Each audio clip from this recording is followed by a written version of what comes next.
After 11 days of heart-pounding action here in Rome, it is time for finals day. And get set, buckle up, because we have a few big days ahead. Finals day today, the internationals on the weekend. And don't forget, the Euros of cricket is starting on Monday morning. Big day coming up here, though, as 4 teams will battle it out for the trophy. I'm Mr. Maximo. This is the European Cricket Series, Italy, Rome. And it starts right now.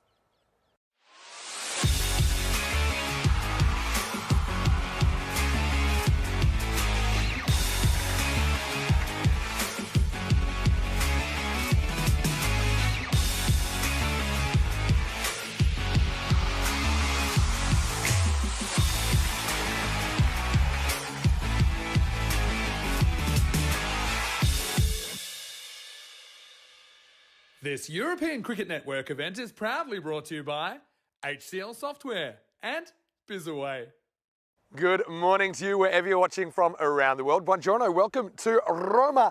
Great to have your company. It is finals day here, day 12 of this European Cricket Series, and 4 teams all just 2 wins away from the trophy. I think this is so unpredictable. We know that Rome tends to throw up a couple of furphies, a couple of upsets on finals day, and I can't wait to see what's in store today. So we are starting the day with the first semi-final. These are the 2 teams that finished 2nd and 3rd respectively. It's Royal Roma versus Roma Bangla Morning Sun. Let's see what happens at the coin toss. Ian Ramage has the 2 captains.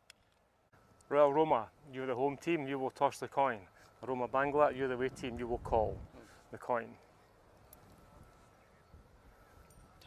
Tails has been called. It has come down heads, so you've won the toss. Okay, so toss has been won by Royal Roma, who will bowl first. So the news from the toss is that Royal Roma have won the toss and they've sent in Roma Bangla Morning Sun. Interesting one for me. I don't think it matters too much whether you're chasing or not. Don't think the conditions will change too much, but I just think that Royal Roma obviously want to know how many they're chasing, what they'll need to do. They certainly have a couple of in-form batters in this series, Kwani Lakhanwal and Gaggandeep Singh. They are the only 2 century makers in this series, and they're playing for Royal Roma today. We'll have to wait to see them with the bat, but I do think that Royal Roma, they are a team that consistently make finals. In fact, they've made it 3 years in a row on this ground. They want to make it 4. And of course, they won the series back in 2021. Both these teams, though, they had identical records. They were split just on net run rate in the group stage. Of course, each team had 14 games. These 2 teams had a 9-5 record. But let's talk about Roma Bangla Morning Sun. I think their top 3 is super important as well. Talking about Sharif Raihan at the top, probably to open with Anik Ahmed,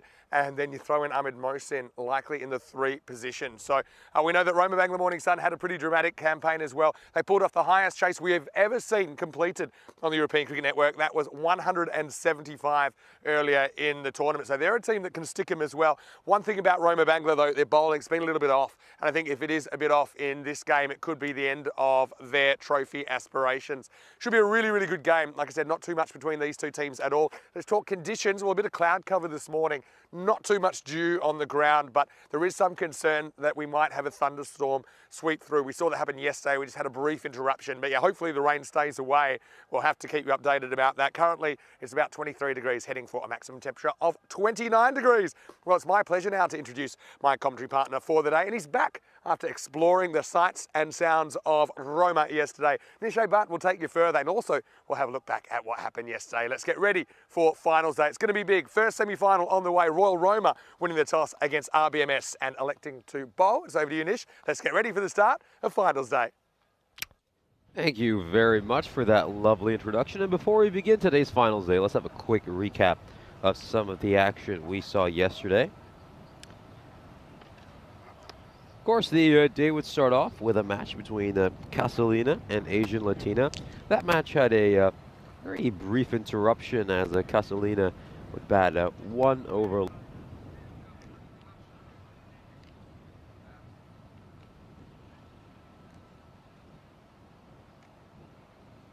In 4 overs, Asian Latina ended up beating Castellina by 9 wickets and set themselves up for today quite well. Kent Lanka, well, we know they always they won't go down without a fight, and they put on a really good show against Roma Cricket Club. They fell just 24 runs short, and unfortunately, that defeat took them out of the equation of making it to today's finals. The top scorer was Akash Waduwalage with a brilliant 62 of 28.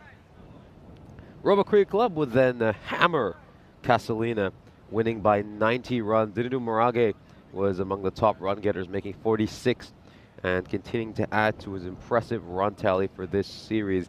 Casalina, in response, struggled mightily. A difficult day for them and a match they'd rather forget very soon.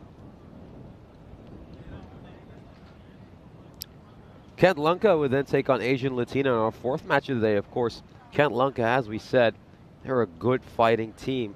And they would pick up a couple of wins at the end of the day, starting off with this one against Asian Latina. Nicolo Fernando was desperately unlucky, falling short of his 100 on 99 undefeated. And that is not the first time that's happened to him. Series has been not out in the 90s a couple of times so far.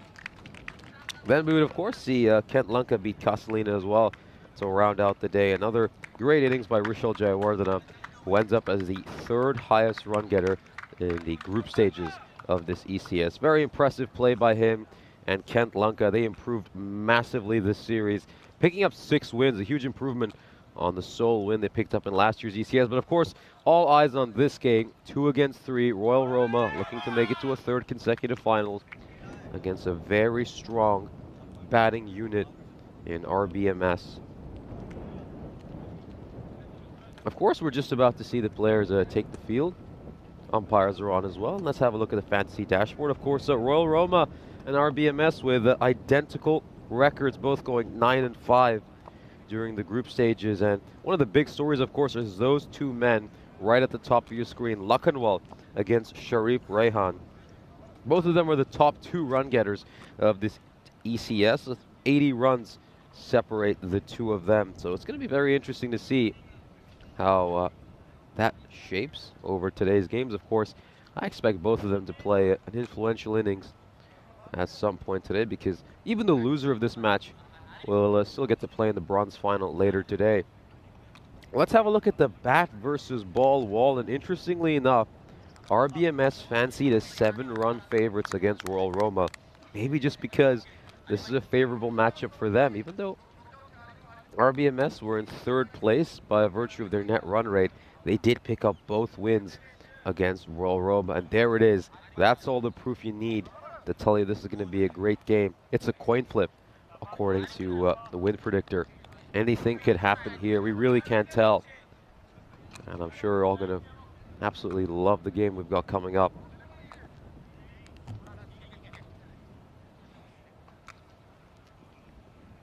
There he is, Anik Ahmed.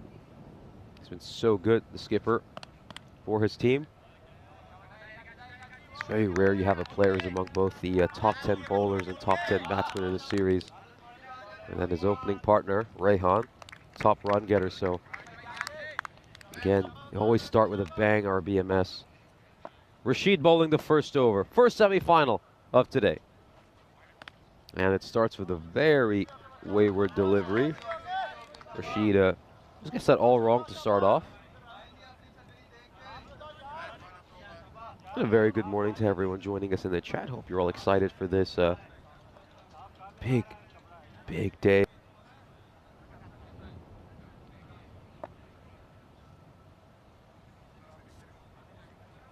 It's going to be so influential.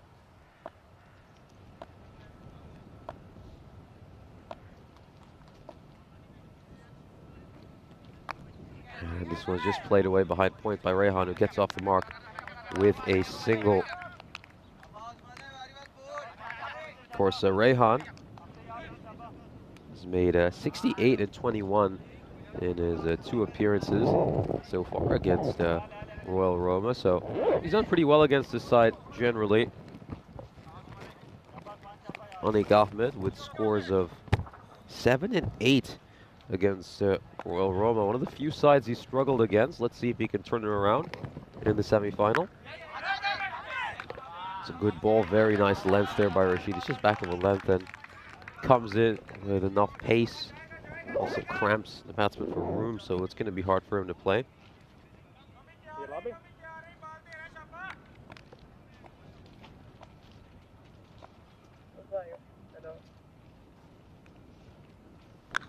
And this one is another great ball, close to the body. So nice start here by Rashid. Oh, that one loosener first up, but since then he's got it right.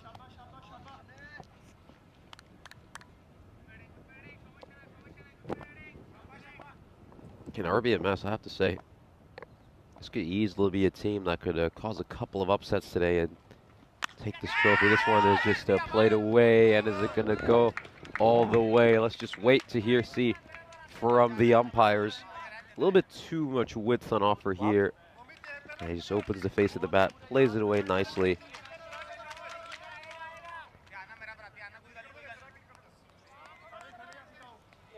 And it's been given a 4 in the end by the umpire. It's been signaled a 4. Just fell maybe an inch or 2 in front of the boundary rope. And they just move a third man a lot squarer in response to that boundary. Oh, this one's really wide again. That's just the pressure of being struck for a boundary.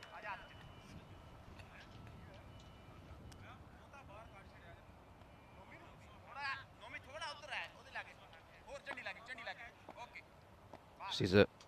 Get back to what was working well for him, Rashid.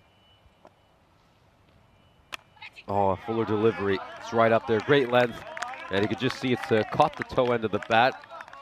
Ahmed's just examining it, making sure everything's all right. But now Rashid, 1 ball to go. Can he close out this over strong and get his side off to a good start in this first semifinal? Oh, it's gonna take an edge. Really unlucky. There's not much you can do about that as a bowler. Gets this right. Maybe say it's a touch wider than he would have liked ideally. But that edge is gonna go away for a boundary. So 11 runs off that first over. As of course, we just take a look at today's schedule. Should be an incredible day. The first semifinal, which we're witnessing right now, is between Royal Roma and Roma Bangla Morning Sun. Right after this, though, we've got Roma Cricket Club against Asian Latina. And the great thing about today is that all 4 teams that have made it to the semifinal have a good shot of winning it all. Even though Roma Cricket Club have been head and shoulders above everyone, going undefeated in the group stages, you'd still think that any of these other 3 teams on their day could knock them off their perch.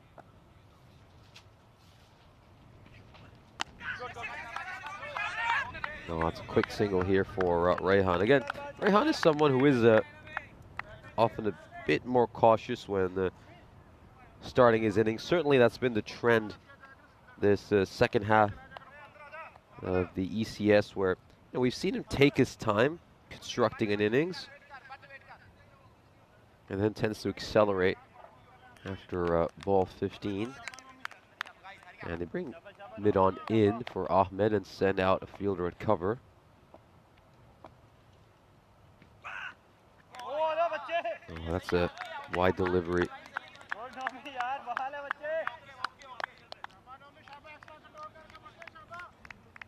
Yeah, just need to clean it up with some of these wides. That's the 3rd one they've bowled already. Again, that's a half an extra over they've bowled, and we're only 7 balls into the innings.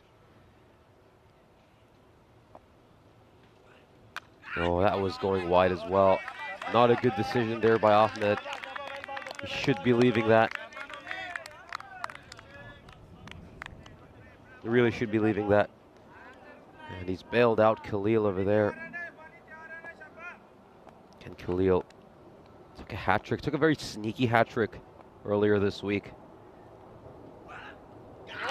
Ooh, there we go. It's going to be another wide. So it could very easily have been 3 consecutive wides here if Anik Ahmed hadn't decided to just get his toe end to the previous ball. So Khalil, again, he's aiming for that full and wide Yorker, but just not getting it right. And again, the captain's going to go have a word with him. That's Gagandeep Singh, actually, not the skipper, Rajwinder Singh. I think Khalil should just back himself and aim at the stumps here. Try to get wickets early in the power play. That's a little bit better. Takes an inside edge. Goes to the fielder at fine leg. It's a single. Again, this is such an interesting chess match today. Just seeing how these sides balance aggression and caution. And whenever they play each other, there usually isn't a good time for the bowlers again. And both the two times these two teams have played each other, the team batting second has had to chase 175 and 118. Of course, at the last time these two teams faced each other, RBMS pulled up the historic chase, largest ever chase on the European Cricket Network, getting a target of 175. Of course, you can catch highlights of that chase on the European Cricket Network's official YouTube channel, which, well, we just reached another milestone in terms of our subscribers, getting to 324,000. This one's a low full toss, and it's going to get punished. Just lands to the right of the ice cube, and that's the first Maximo of this innings. As we just take a look at this, goes deep in the crease, and a brilliant bit of wrist work, and batters it away.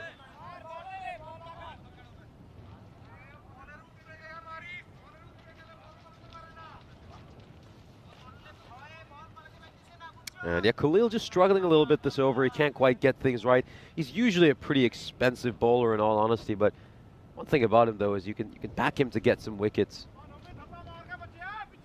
And I think that's just what he needs to go for. Just aim at the stumps, pitch it on a good length, try to get these two guys out.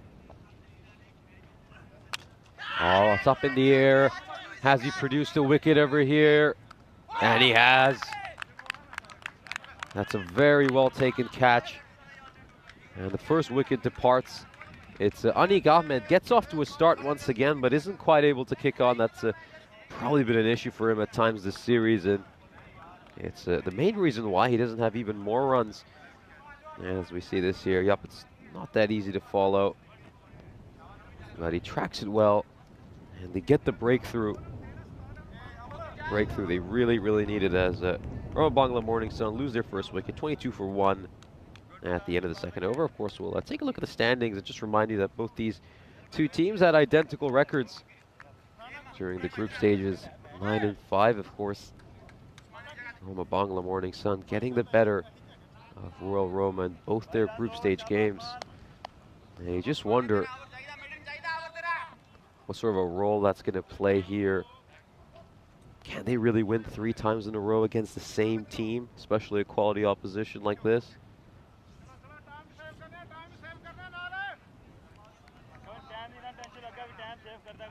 It's going to be Rashid continuing. His first over went for 11. Was a little bit unlucky that an edge went away for 4 off his last ball. Oh, again, that one's probably a bit too wide. And the fielder tries his best to help him out. That was Umar Shahzad in the deep, but not much he could have done. That one's probably going for wide if he leaves it alone, but Rehan just gets a bat on it and helps it away for a boundary.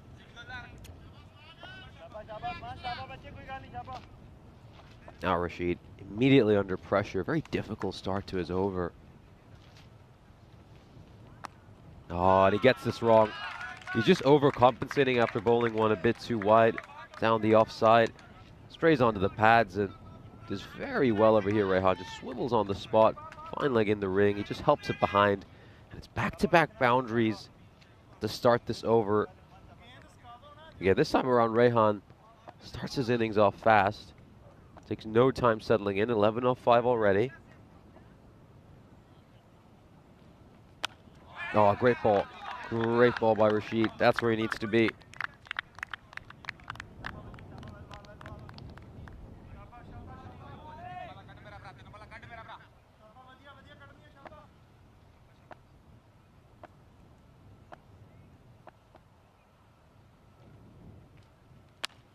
Oh, this one is, yeah, he's just a bit disappointed there. You can see what Rehan was trying to do. He isn't quite able to time it as well as he'd like. Probably hits it rather high on the bat as well. You got to say, good comeback by Rashid after a couple of poor deliveries. Last 2 balls of the power play. These are going to be a couple of very important balls. Lowish full toss. Rehan trying to find the gap, but he finds the fielder instead. Just a single.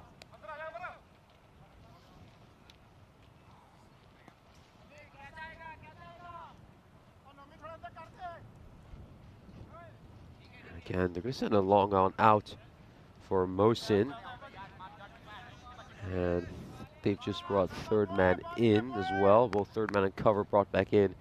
And as I said, instead they sent someone out to deep backward square leg. Let's just take another look at this. You can see the batsman was a little bit frustrated by that call.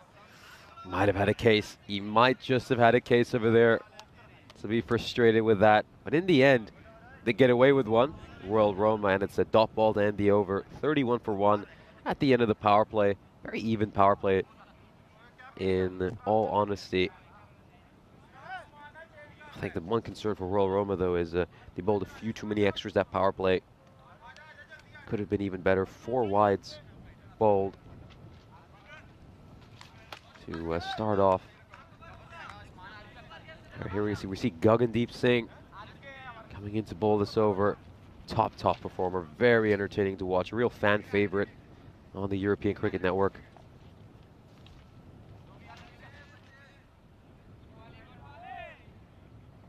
And again, it's little matchups like this that we really wait for. Seeing 2-star players on both these teams going up against each other. Gagandeep Singh versus Rehan. And he starts off with a full delivery pitch around the leg stump, which is just worked towards mid-off for a single by Rehan. Okay, I just feel like this innings and this entire match is going to be a big tug of war. You're never really going to see one team get ahead of the other. So much quality amongst both these sides. They both understand the stakes of this match. They're all going to bring their A game today.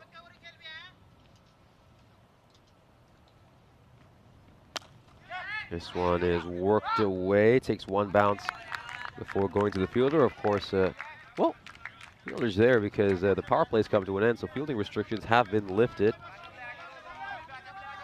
The fielding side's allowed to have up to 5 players outside the ring. And of course, they bring square leg in for Rehan, have him out for Mohsin. This is another wide, 5th wide bowled already. A little bit concerning, in all honesty.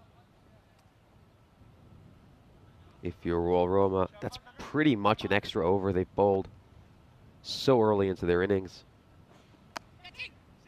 This one is just played away towards third man. And again, this match will probably be decided by very fine margins. Both the games these two teams played against each other were rather exciting matches.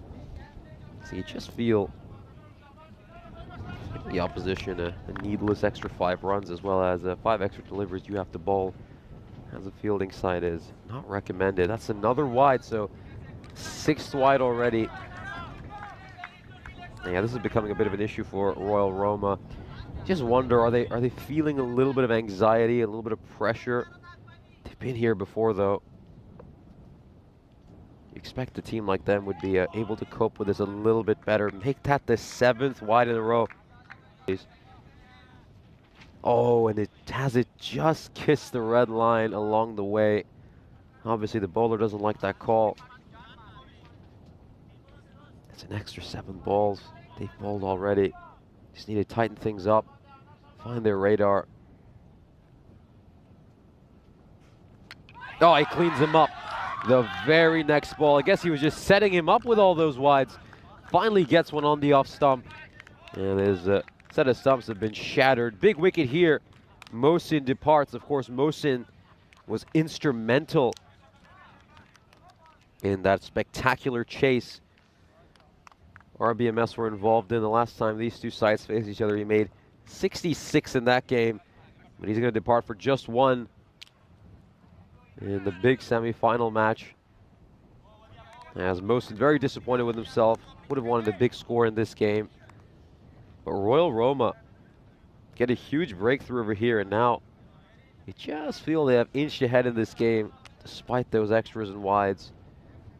Plenty of dangermen still out there for RBMS, including the player who was just strutting out to the crease, Shoaib Chaudhry. Made 41 of just 16 deliveries. The last time these two teams faced each other, clubbed 6 big ones. And he's got the dangerous Rehan, the top run getter of this ECS, at the non-striker's end.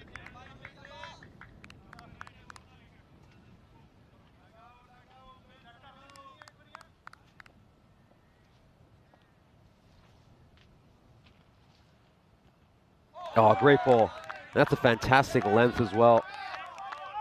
Doesn't really know whether to go forward or go back there, Chowdhury. Should be playing that on the back foot in all honesty, but it's just so hard to judge, especially with the extra bounce that Singh gets. And that's another wide, so the 8th wide they've bowled already. And Marnus loose bus change, pointing out that was not really good batting. It was just a wild swing, no technique whatsoever. I agree with that, Marnus. I think you should have played it with a full face of the bat, nice and straight. Again, they've got very technically gifted batsmen as well, RBMS, so don't really just need to go for wild swings as 4th over comes to an end. RBMS 38 for 2.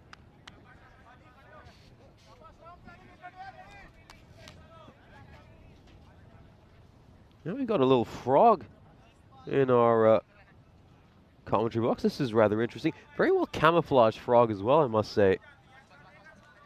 Definitely try to get a picture of that for you to show you at some point in the broadcast.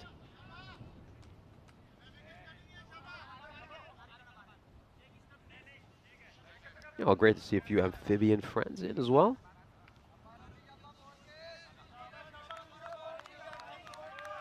We're returning to the cricket. It's Islamul Haq about to bowl this 5th over.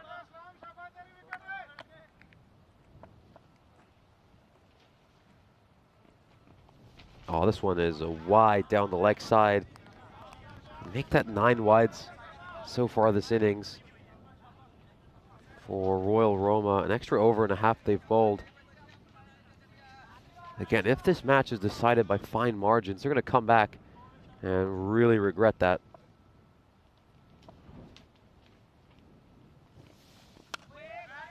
This one is played with a full face of the bat. Rehan gets a single again. It's been a very funny start to this game. You just sense that both these teams are rather nervous, and it proves to you that even though Royal Roma have been here before, they're still just feeling some of the butterflies in their stomach. RBMS probably not batting as fluidly as they'd like. And Royal Roma making quite a few errors with their bowling.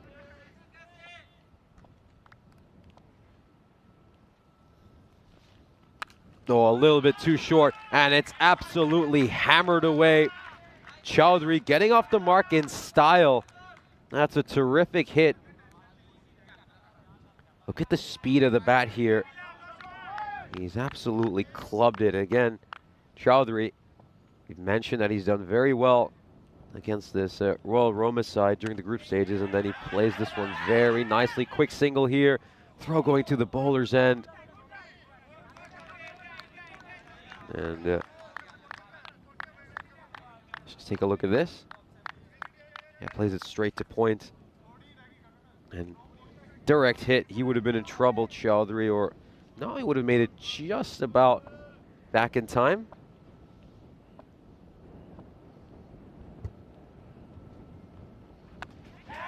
Oh, a little bit too straight.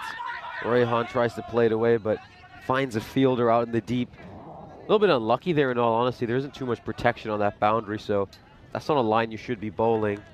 He just happens to pick out the one fielder, Rehan. Not completely in control of that stroke either.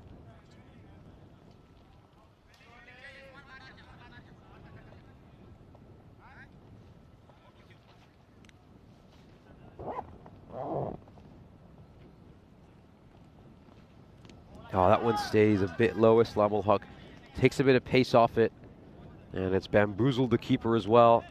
That's going to be buys. Kai Bay saying, maybe it's a poisonous frog, be careful.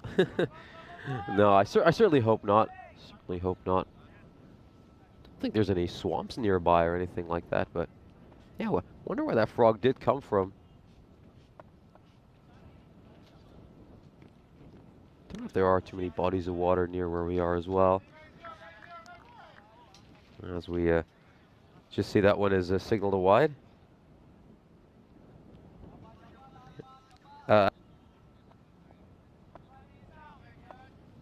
One ball to go until the halfway stage of this innings.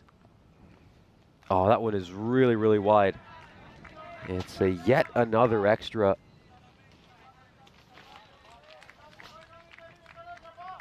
I'll make that the 10th wide we've seen in the early stages of the innings.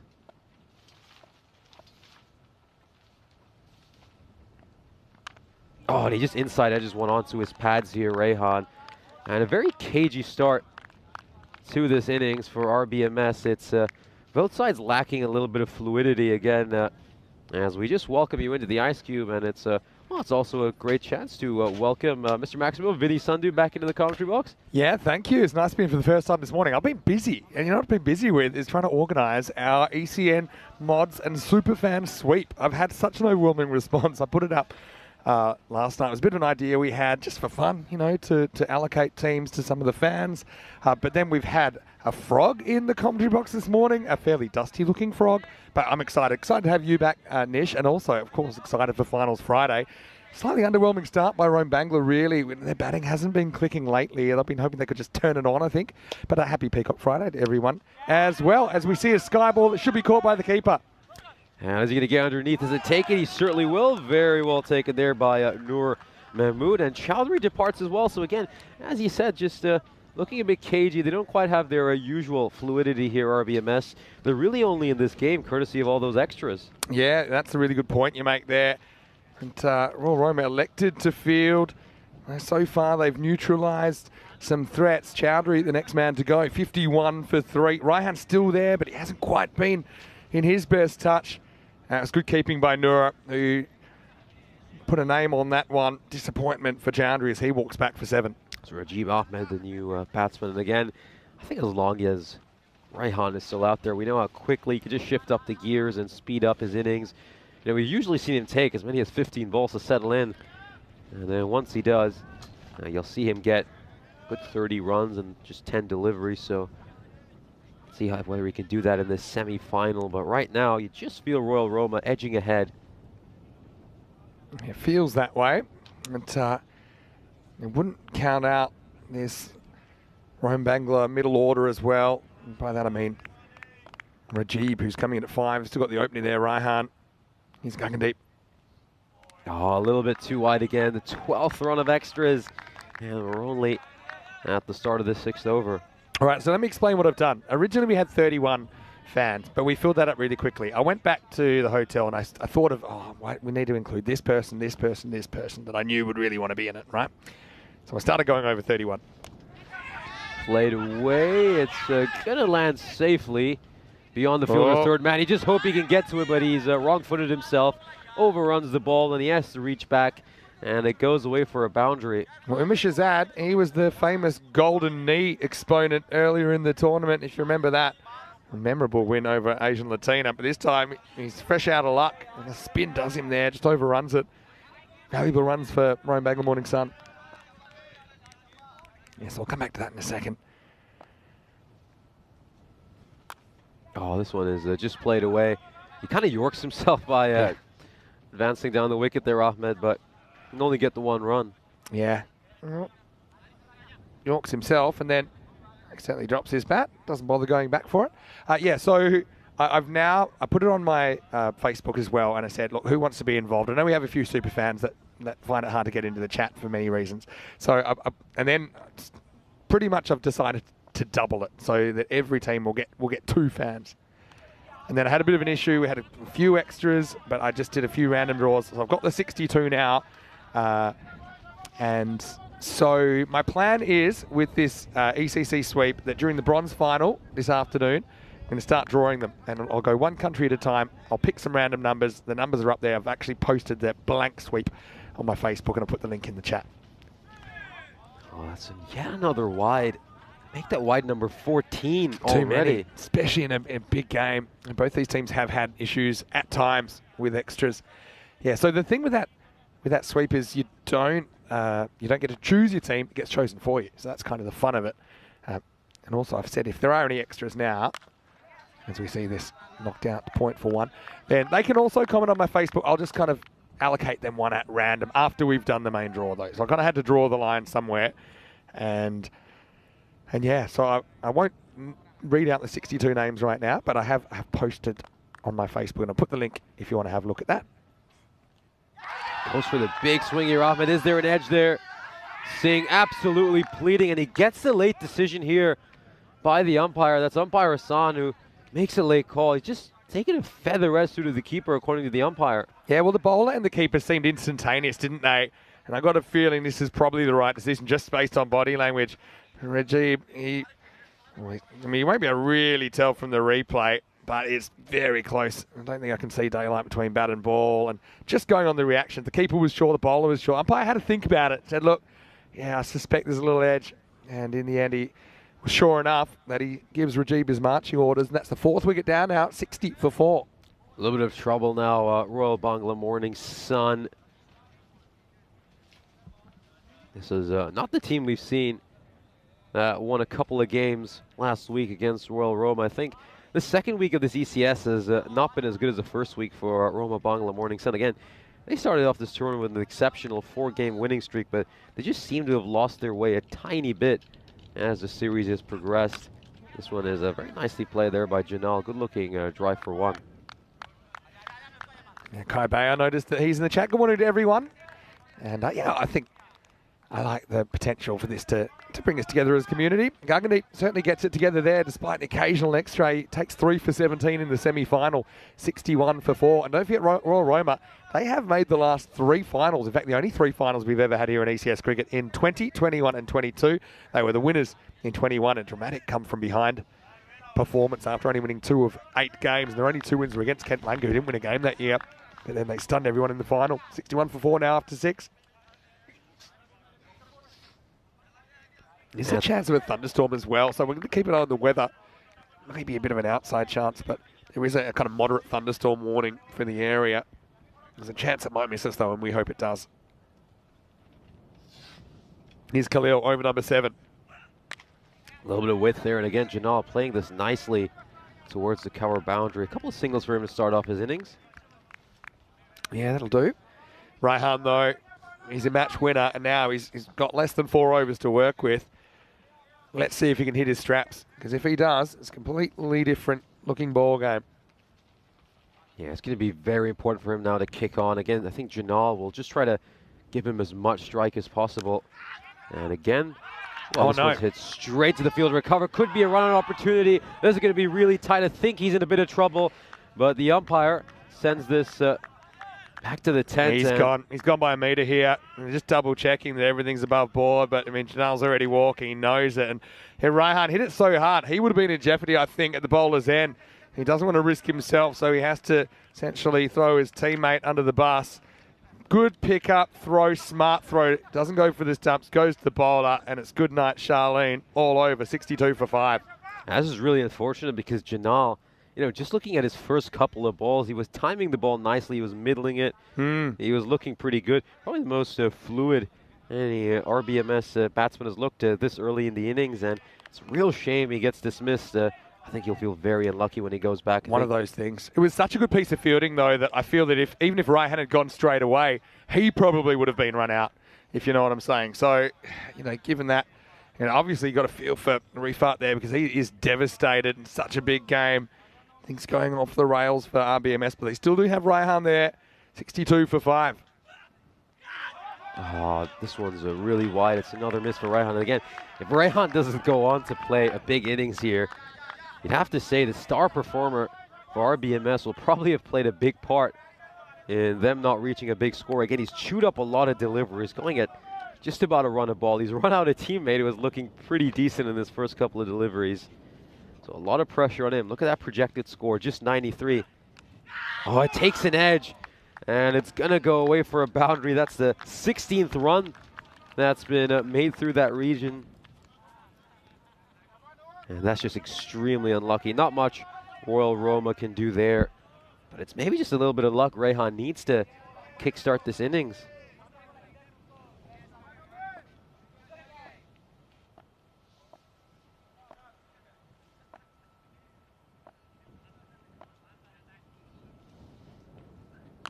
Oh, this one's played away nicely, and it's going to clear the boundary rope. First 6 of the innings for Sharif Rehan. This one is just timed very beautifully. Doesn't overhit it. And there's also no fielder out in that region. So he'll get a 6. It's a pretty safe 6 in all honesty. But yeah, all the pressure now on Rehan. I think RBMS a little bit more top heavy than Royal Roma. Chandler Bhowmick, who's just walked out to bat, averaging just 4 so far this series. And opens the face of the bat. This is going to be quite a chase for the fielder at third man. He doesn't do well. That's the second mistake Umar Shahzad has made so far this innings. Again, we saw him overrun one earlier. This time he just lets it go underneath him. That's a little bit inexcusable, to be honest with you. That was a fairly regulation bit of fielding that he's not been able to do. Of course, you got just 3 days to go until the Euros of Cricket, the European Cricket Championship. Malaga, Spain will come alive with Europe's cricketing elite. And of course, that's a look at the group stages. And, well, for some of our diehards who are tuning in, you've got to be asking yourself, which of these teams will you be lucky enough to get in your draw? Yeah, that's right. I realise, I can't believe this, but Julian Dawson somehow left him off the list. So I've put him in and I put a random. So now if there's any extras from here, I'm gonna pair you at random with someone. And he's actually been paired with Kroom. So there you go. Kroom, you got a teammate straight away. Kroom and Julian Dawson. And number 2 in the sweep. Okay. Give you an updated list. And we'll try and sort that out by the second semi-final. So we can just start drawing. And the third, anyway, this is up in the end. It's just going to be out of the grasp. This is Chandra Bhowmick, the keeper who's come out. No Mohammad Naeem in the lineup, I noticed. So Chandra does the keeping for Roma Bangla. He's played the odd game in the initial stage. But Rehan, he's got to turn it around. Bhowmick, though, his highest score of this series so far is just 4 against Ken Lanka, and his career highest is 17. Gonna have to play the innings of his life. And this one is again played away by Rehan. It's gonna beat the fielder at point. Just a 1 run. Again, one thing though with Rehan is he's not the quickest runner between the wickets, not the most eager either. Might motor on a little bit harder when he's desperate to get on strike. But you feel here, Rehan, he's just gonna have to find ways to consistently clear the boundary.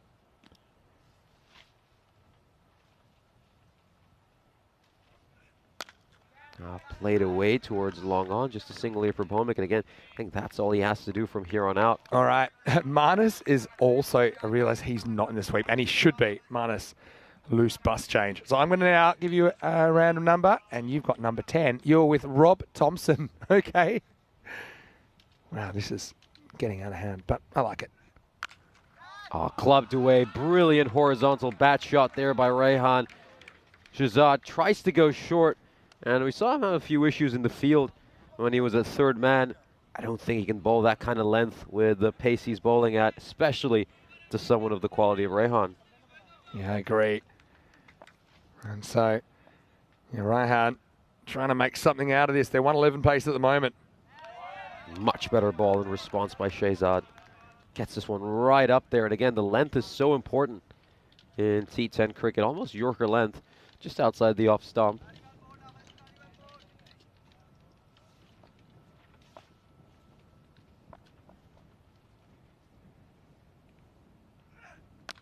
Oh, again, very nicely played.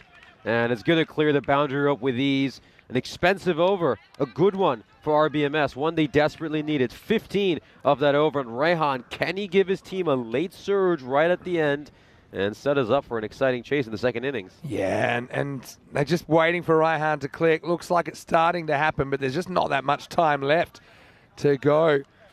91 for 5 after 8. And we're just taking a look at the graph so far this innings. Again, rather slow out of the gate. RBMS, that's been a big issue for them in the second half of this ECS. Week 1, they looked a very different side to what they have for the last 5 days. only made 38 runs in those first 4 overs. They just picked up that run rate ever so slightly. Last 4 overs, their run rate has been, wow, 12.5.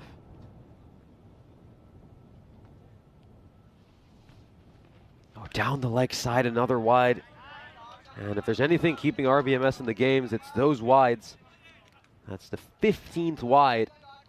And we're still got a couple more overs to go. Again, we always say it all happens in the 9th. And Islam Ul Haq has the big responsibility of bowling it. And shouts of catch it. And it's going to be taken out in the deep. But more importantly, it's a dot ball. And it's another ball that the dangerous Rehan has to watch from the non-striker's end. And a fairly regulation catch, really well taken, as we'll have another look at that one. Yeah, poor Rehan. He's had more partners than the handsome dancer at the square dance, hasn't he, really? And he loses another one here. RBMS in the 9th over, 92 for 6. Very DiCaprio-esque the way he's going through partners right now. As we, well, the new batsman is going to be Ibrar Salim. Again, at this stage, we're really getting into this RBMS tail.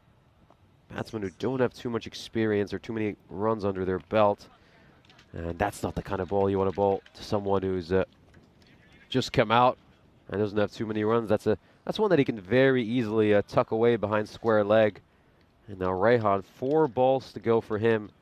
You'd think the way he'd approach this would be 3 balls where he'd be looking to hit boundaries and then maybe try to get a single off the very last ball of this over.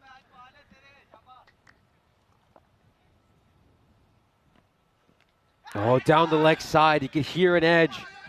And he's not running. It's actually going to go away for 4 as Rehan moves on to 48. Yeah, gets a bit lucky here. It's outside his leg. I think you're right. This is off the bat, straight off the bat. And he almost gets there, but he can't quite. Nur Mohammed, who took a nasty blow into the finger, I think. And you can see that's bothered him. Plus, then he had the impact of the ground. So, yeah, Nur's a pretty important player for them. He does a good job behind the stumps. They do have some other options there. He hasn't played all the games, Nur Mohammed, but that just looks like it was right off the end of the finger. And you can tell how hard it hit him because it still runs away for 4 off the end of the hand. Yeah, that you can tell. And of course, Nur Mohammed, very important batsman as well. Again, he can come just lower down the order and make quite a few runs for them, as we of course welcome you back into the commentary box. Nish Putt here, and alongside me, Mr. Maximo. And it's Peacock Friday as well. I've got my jacket. It's pretty dusty in here at the moment. I've started taking a few extras. Okay, so I'm quite enjoying the fact that we're getting more people involved. So, I mean, we'll probably have to draw a line under it at some point, but I've started randomly pairing people together. I've got 62 spots in the sweep. And think Vinay is involved, and he's been paired at number 16 with Twilight. I think Marnus is in there at number 10 with Rob Thompson. So it's also bringing our community together, which I think is really nice. Hopefully Noura's okay. I suppose the concern isn't so much there's an over and a half to go here, but the question is they'll play another game today regardless, whether it's the bronze final or, hopefully for all Rome it's the final. And obviously they want him available because he's a very useful wicket keeper. Oh, he certainly is. And again, this little break in play, you just wonder who would benefit. You'd probably think that it's just going to maybe disrupt Rehan a little bit when he's starting to find his groove. But we'll wait and see. Yeah, looks like he's going to get on with it. And Noura's pretty tough. He'll be frustrated that he couldn't get another half a hand over, in which case it might have stuck to the gloves. You'll see it here. He has the right idea. Probably didn't organise himself with a bit of a spring. Throws the glove off straight away. Says, nah, that's hurt me. And, well, probably more importantly, it was a chance to get rid of Rehan. Instead, it's 4 runs. Goes away for a boundary as well. So again, you'd think Rehan now is looking at this as a couple more balls to hit a boundary. And maybe looks to get a single off the very last ball. Or maybe he even gives his partner the chance to face the last delivery and tells Ibrar Salim, have a free swing at the end. I think Salim could connect on one. You would back him to clear the boundary. This is a wider delivery, a good ball in response by Islam. Rehan, 44, hasn't been his most convincing knock, but it's at this stage they're going to have to try and make a fighting kind of 110 to 120. It will be about whether they can neutralise the weapons of Royal Roma. the second half. This one is a slashed above point for a boundary. So again, this is what we said Rehan would do. Just look to try to smack as many boundaries as he can this over. This one sails way over the fielder at point. And in response, they're just going to bring the fielder at cover in. And that fielder who you saw watch your ball sail over his head, he's going to go out to the deep mid-wicket. Brought in as well. Interesting. And this one is going to clear the boundary at mid-wicket. Don't worry about any field positioning there. That one's very comfortably cleared the boundary rope. And a great way to bring up the half century for Rehan. Bashes a big 6. And again, we were just wondering if maybe he'd consider taking a single off the last ball, but there's no way you're not going to latch onto a juicy full toss like that. So again, Rehan helping his team get that late surge as we just take a look at his wagon wheel, just hitting shots all over the ground. Yeah, brings up his 50 as well, last ball of the 9th, and yeah, it's been an important innings. He ends up with a strike rate of 200, and that's after playing a bit of catch-up here. Going deep 3 for 17, he'll be important with the bat as well. Centurion in the series and playing for Italy in the ECIs and the ECC coming up, so he's won his way into that squad on the back of some good performances. I think you're right about Rehan though. Would have taken the 1, but if it was there to hit, he hits it, he does. And now Salim has to get him back on strike, 10th over. Starts off with a wide, and interesting enough, they've opted not to go with Umar Shahzad. He went for 15 runs in his first over. They decide to introduce a new bowler right at the end, as of course we get a chance to look at some of the early morning horse riders. I'm glad the fires have been put out for now. Saw the bit of controlled burning yesterday. Yeah, nice day to go for a little bit of a ride. Still 6 to come. And this one, ooh, that's a very tight one. Bowler's not too happy with that. I think it's the right call. Mohsin's not that impressed with it, but I don't think it's inside the line. I think it actually grabs a bit of the line when it passes the crease, and I think umpire's spot on there. Yeah, you can just see the outside part of the ball shaving a bit of the red line along the way. Mohsin's a pretty handy cricketer. He can also do a job behind the stumps. Good fielder. Trying to close out the innings here. And Salim will just get some bat on that. Turns out to be a bit of a win, really. Wide, 1. That's like a 3's almost a boundary off the first ball, and means Rehan is going to face up. And really, you want him facing every ball from here, if at all possible. Yeah, He dragged them up to 120 plus. Average score, by the way, 114. Although there's probably a couple of teams that have been dragging that average down a little bit, to be fair. For me, 120, 125 is par on finals day. Oh, this one is slightly over pitched and very, very well played by Rehan. Just opens the face of his bat and hammers it to the vacant boundary. There was a big gap over there, and he exploited it. Yeah, nice shot. It's carved away, really. And bangs into the fence, 4 runs. Has been a good finish. It's the finish that Roam Bangla needed. Yeah, they decided to introduce Mohsin in the final over. Just took a bit of a gamble because of how much Shahzad struggled in his first over, and so far it's not proven to be worth it. Rough start to his over. Oh, he takes some pace off that one, and don't know why Salim's halfway down the pitch. There's no way he's getting back on strike for the remainder of this over. Yeah, exactly right. And they got to read the room. They shouldn't run out of wickets now, so Salim's kind of dispensable here if Rehan wants to try and grab the strike back on a ball to the outfield or something like that. 3 to come, 114 for RBMS. Oh, this one is really nicely played. Gets down on one knee and helps it over the boundary rope. Big 6 here for Rehan. And this over for Salim is becoming a little bit of a nightmare. Just probably goes a bit too far down the leg side, and Rehan plays it so intelligently. Gets a 6. Excellent shot selection. Had the length to work with there. It's probably a little bit of premeditation in that one as well. But yeah, fairly consistent scoring through the second half. 2 to come. Oh, much better ball there in response by Mohsin. That one coming back a fair bit. Isn't it? It's a weird innings in a way because there's been no magical overs, but there's been fairly consistent scoring, especially from over 5. So the first 4 overs, 11, 11, 9, 7. But since then, 13, 10, 15, 15, 16.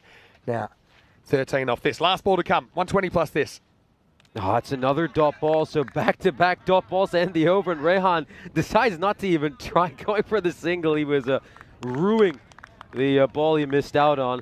And I think that's a little bit unintelligent by him. And again, if this match is decided by a run, they'll look back on little moments like that maybe and regret them. Yeah, I mean, he probably wouldn't have made it anyway, to be fair. Rayhan was just frustrated. Maybe couldn't count, maybe lost count. He said, how did I miss those last two? So they do get to 120. I think given how that innings went, Roma Bangla, if you'd offered him 120 at almost any point, they would have said, yeah, look, we'll take the 120, we'll take our chances. But Royal Roma, for me, feels like they're on top, but still, to chase 120s in the final, you're going to have to bat well. Let's see if they do. With a spot in the final on the line, here are the highlights of the first innings of finals day here in Rome. It was Sharif Rehan and Anik Ahmed who came out to bat for RBMS. Anik Ahmed hit a couple of boundaries before popping one up that would very nicely be taken by the skipper Rajwinder Singh. Then this was Mohsin, a poor bit of shot selection, decided to play all around the ball, and he would be clean bowled. Shoal Chowdhury would hit this 6, but that was just about the only thing that went well for him in his innings. He'd pop one up, and this was nicely taken by Nur Mohammed. He would take a bit of a blow later in the innings, however, he had a good day behind the gloves in general. This was Rajib Ahmed, a little bit of an edge through to the keeper, and this was very, very unwise by Rifat Janal. Decided to charge down the wicket. Unfortunately, he would be dismissed for just 2 after, in fair, timing a couple of balls very nicely early in his innings. And then the pressure would mount on Sharif Rehan to score the bulk of the runs for his side, especially after Chunder Bhowmik would depart for just 2 runs. And Rehan would step up to the task, playing very well in the second half of his innings after starting really slowly. He was batting at just about 16 of his first 15 balls, ended up with 64 of 32. And that late surge by RBMS could be crucial. They made 59 runs off their last 4 overs. As we, of course, have a look at the scorecard, Rehan, as we mentioned, top scorer with 64 of 32. His opening partner, Anik Ahmed, got off to a decent start, but again, after that, you know, it looks a bit like a phone number, doesn't it? Just single-digit scores for all of the opposition. Those extras, though, could be very costly. 22 runs of extras. We'll then have a look at the bowling card, and it was a rather mixed performance. Gagandeep Singh, obviously the pick of the bowlers, with figures of 3 for 17. Umar Shahzad wasn't given the final over. Instead, Mohammad Mohsin got to bowl the final over. He gave up 13 runs. And in the end, RBMS end up with 120. So it's going to be a target of 121 for Royal Roma. Should be a challenging target to chase down, especially when you've got that pressure of a semi-final. We'll wait and find out. Of course, it's Nishay Bhatt alongside me, Mr. Maximo Vinny Sandhu in the commentary box. We'll see you back in just a few minutes.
This European Cricket Network event is proudly brought to you by HCL Software and Bizaway.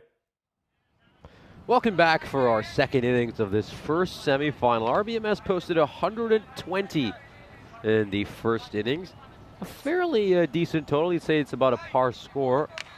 And especially with the pressure of a semi-final, you think this would be a very interesting chase for Royal Roma. However, there was a lot to talk about in that first innings. Really, it was a one-man show for RBMS. The only score of note was Sharif Rehan with 64 of 32. But there were some interesting decisions at the end. A few singles he didn't run for that maybe in hindsight he could have. And this game comes down to the wire. Yeah, you might think about that. But again, the biggest story of that first innings was the fact that Royal Roma bowled 17 wides. That's almost 3 extra overs that they bowled. Just think how different a target this would have been if you take some of those runs away. First ball. And he starts off with a wide here as well, Ahmed. So maybe these sides just feeling a little bit of a jitters of the final, semi-final, I should say.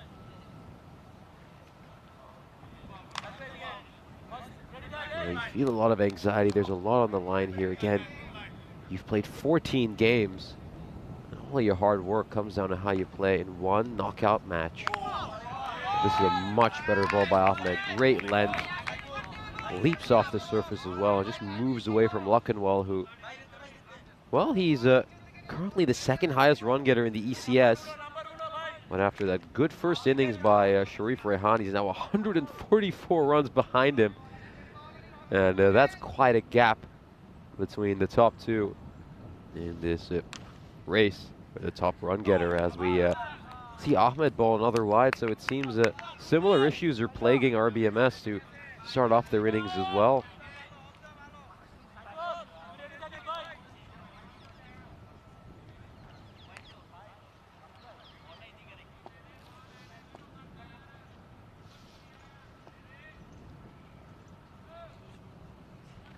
Oh, that's another wide.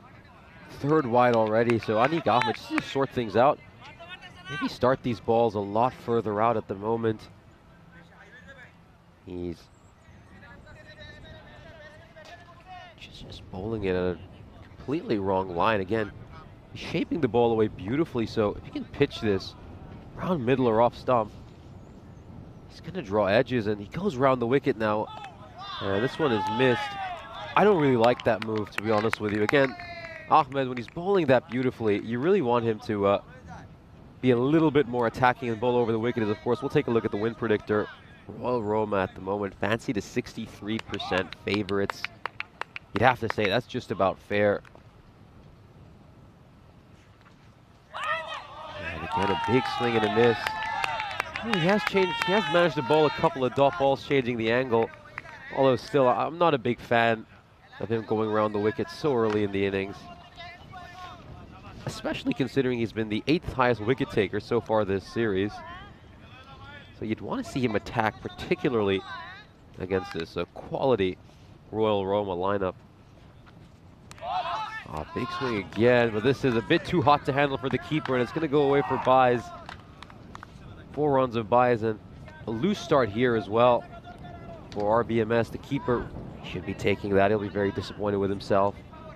Chunder Bhomik, normally so good behind the stumps. Hardly seen him make any mistakes. And all of a sudden now, 7 runs of extras. And we're really, really early in the innings. Oh, is there an edge there? I can hear something. There is an edge. Umpire Suleiman Saeed raises his finger, and the dangerous Luckenwall, the second highest run getter of this series, departs for a duck in the semi-final. It's a huge wicket.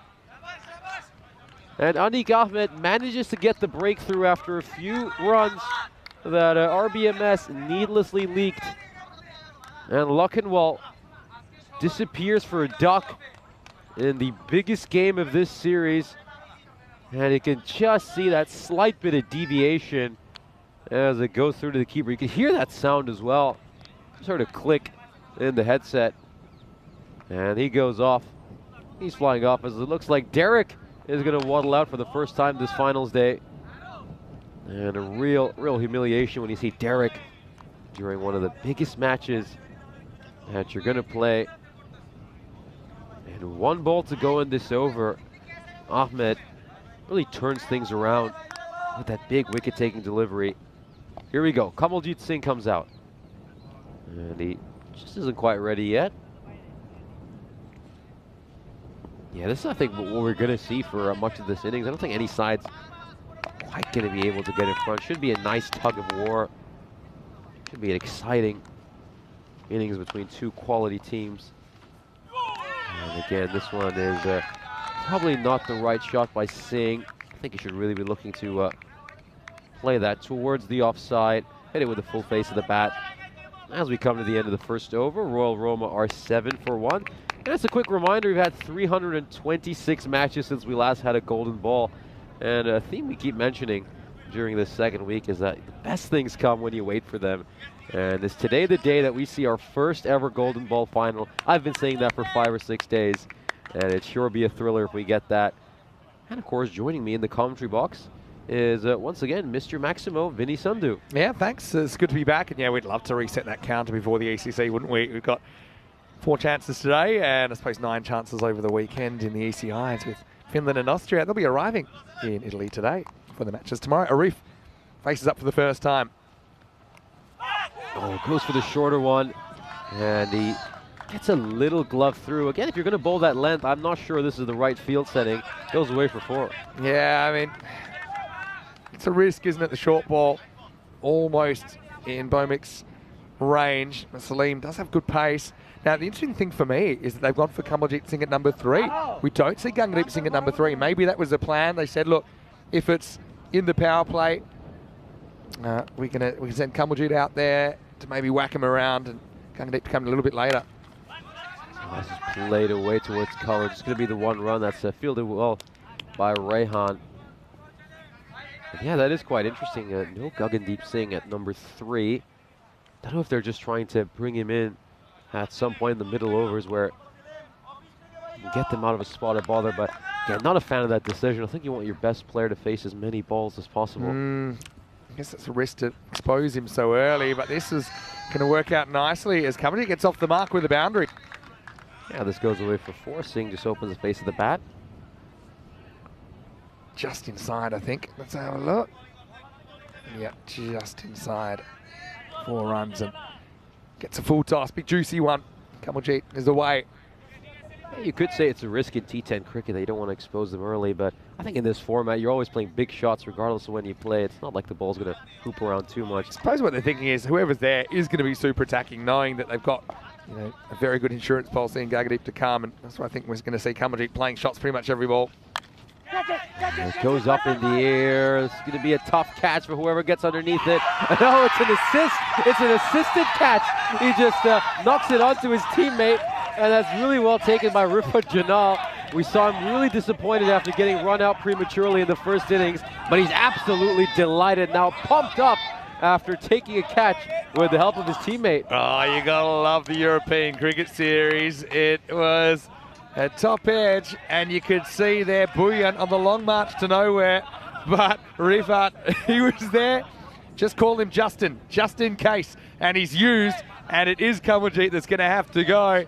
Bit of volleyball style there as Kamaljeet departs at 16 for 2, and now we will see Gagandeep come to the crease at number 4.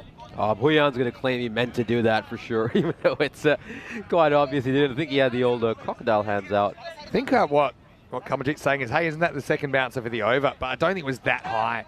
And Suleiman Saeed was saying, yeah, look, it's chest high, it's not a second bouncer. But how about that?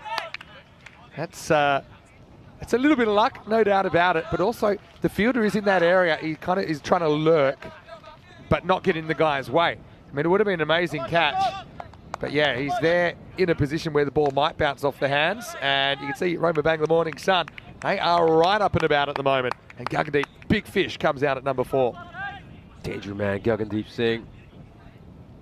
Highest run getter for Royal Roma so far. Made a brilliant 100 the last time these two teams placed each other. And that's a great ball first up by Salim. That's really how you got a ball to a danger man when he strides out. Leg stump Yorker immediately.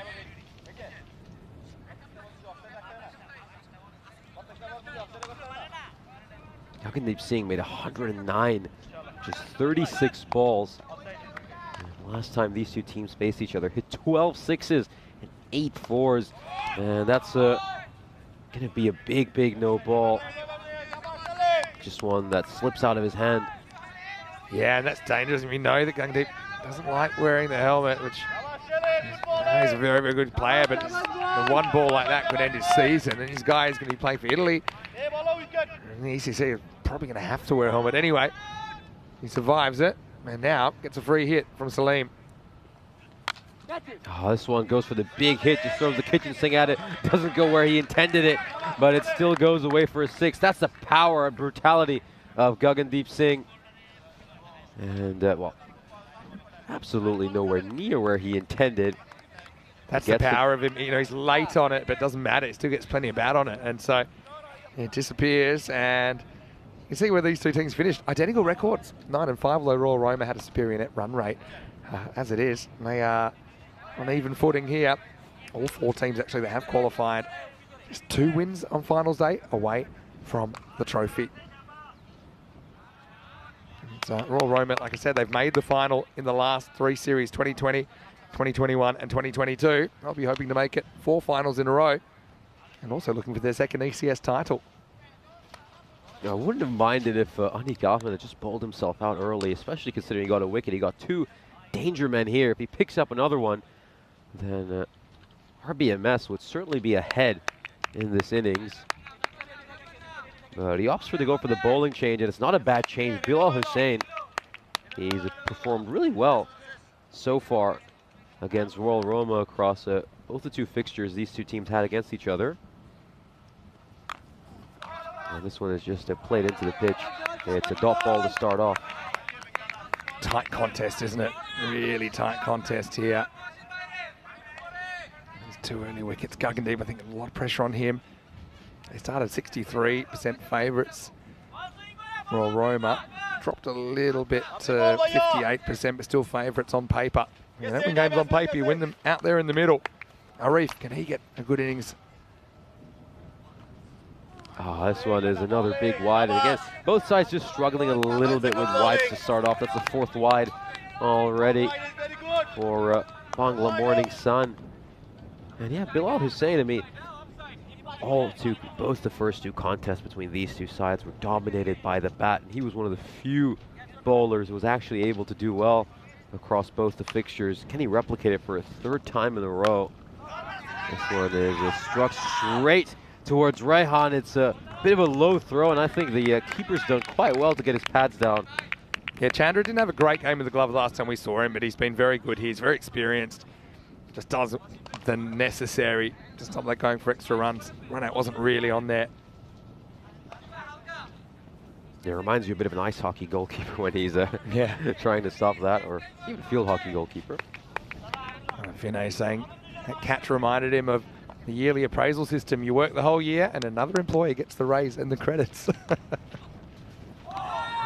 one's a big swing. To be fair, though, I think he did put the catch down, so... That is true. That is true. Hussain continues the attack. And have gone to the pace attack here. Rome Bangla, they've been a bit leaky at times, haven't they, with the ball. They're going to have to perform when it matters. So far, hanging in there. That's going to have to go back to them as mark again. Bilal Hussain, of course. Guggendeep Singh, just to tell you how well he's done so far this series. 364 runs in the 11 innings he's batted. And he's at a strike rate of just under 240. He's such a lethal weapon. And that's yet another wide. So both these teams have been plagued by those sort of issues. You just feel these bowlers are a little bit extra tense on finals day. Yeah, perhaps extras isn't something you want to run into trouble with. We probably saw extras just boosting the Bangla total up to that 120 in the first half. Guggendeep though, big man, big game, faces up. Yeah, this is a much better ball. Pitches it up. Guggendeep, though, we know he's a power hitter, so likes to bash everything towards cow corner. But again, when he's rehearsing that shot, you can see he's just think he should have played that towards the offside with a full face to bat.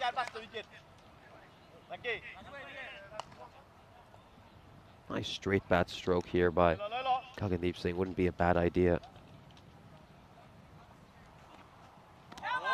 And oh, this one's really, really close.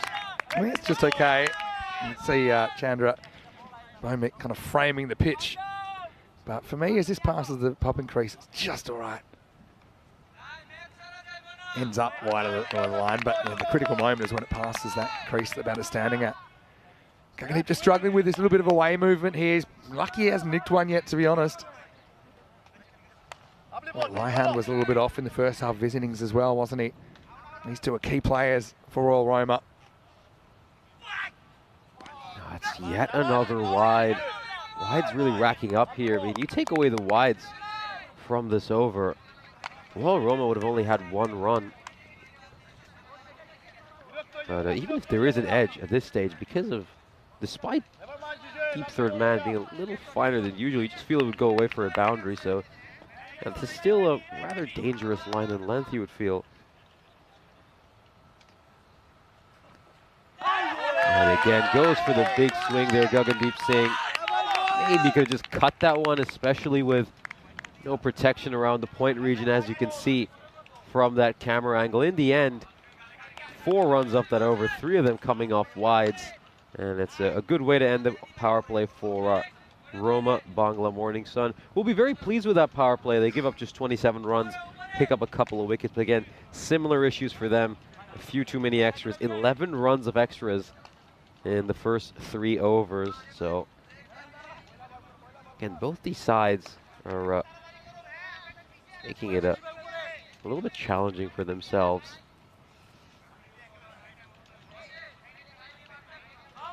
Well, it's great to see Ramesh Satishan in the chat from Romania.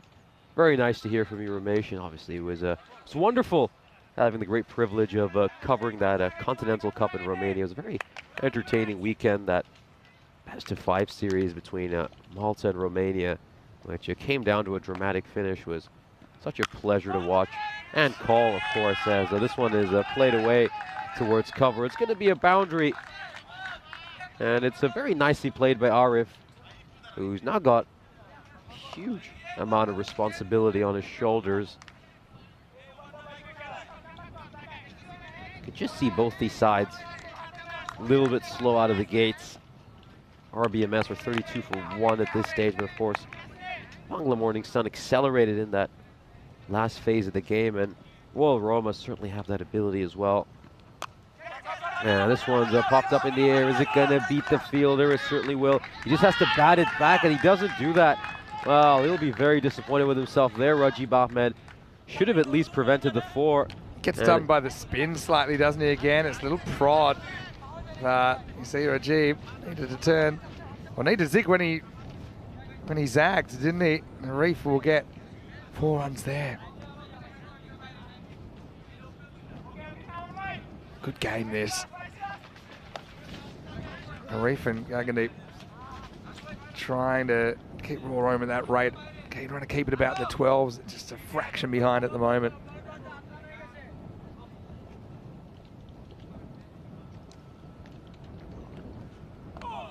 Goes for that big heave across Arif. You know, we've seen him play a few straight bat shots.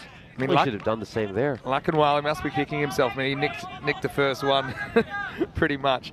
Meanwhile, these two, they've swung and missed it a fair bit and not got an edge. Luckenwale's a big loss, but Royal Roma, he did want to chase, remember? They know exactly what they got to do. Still pretty even contest. Oh, that's another wide. The wide's racking up for both these teams. 7th wide already, so they bowled an extra over needlessly here. RBMS. Yeah, coming back to Arif, averaging about 19.5 so far this series. His top score was 66 undefeated against Castellina. Strike rate's been 181. This one is very nicely played, but it goes straight to the fielder, as a matter of fact. That's why they put him there at short third man. It's a catch that's been put down. Ooh, is this going to come back to hurt? He's on 14, Arif, when this was put down. Just make a note of that. It's a bit of a sitter, wasn't it, really? Yeah. Arif survives.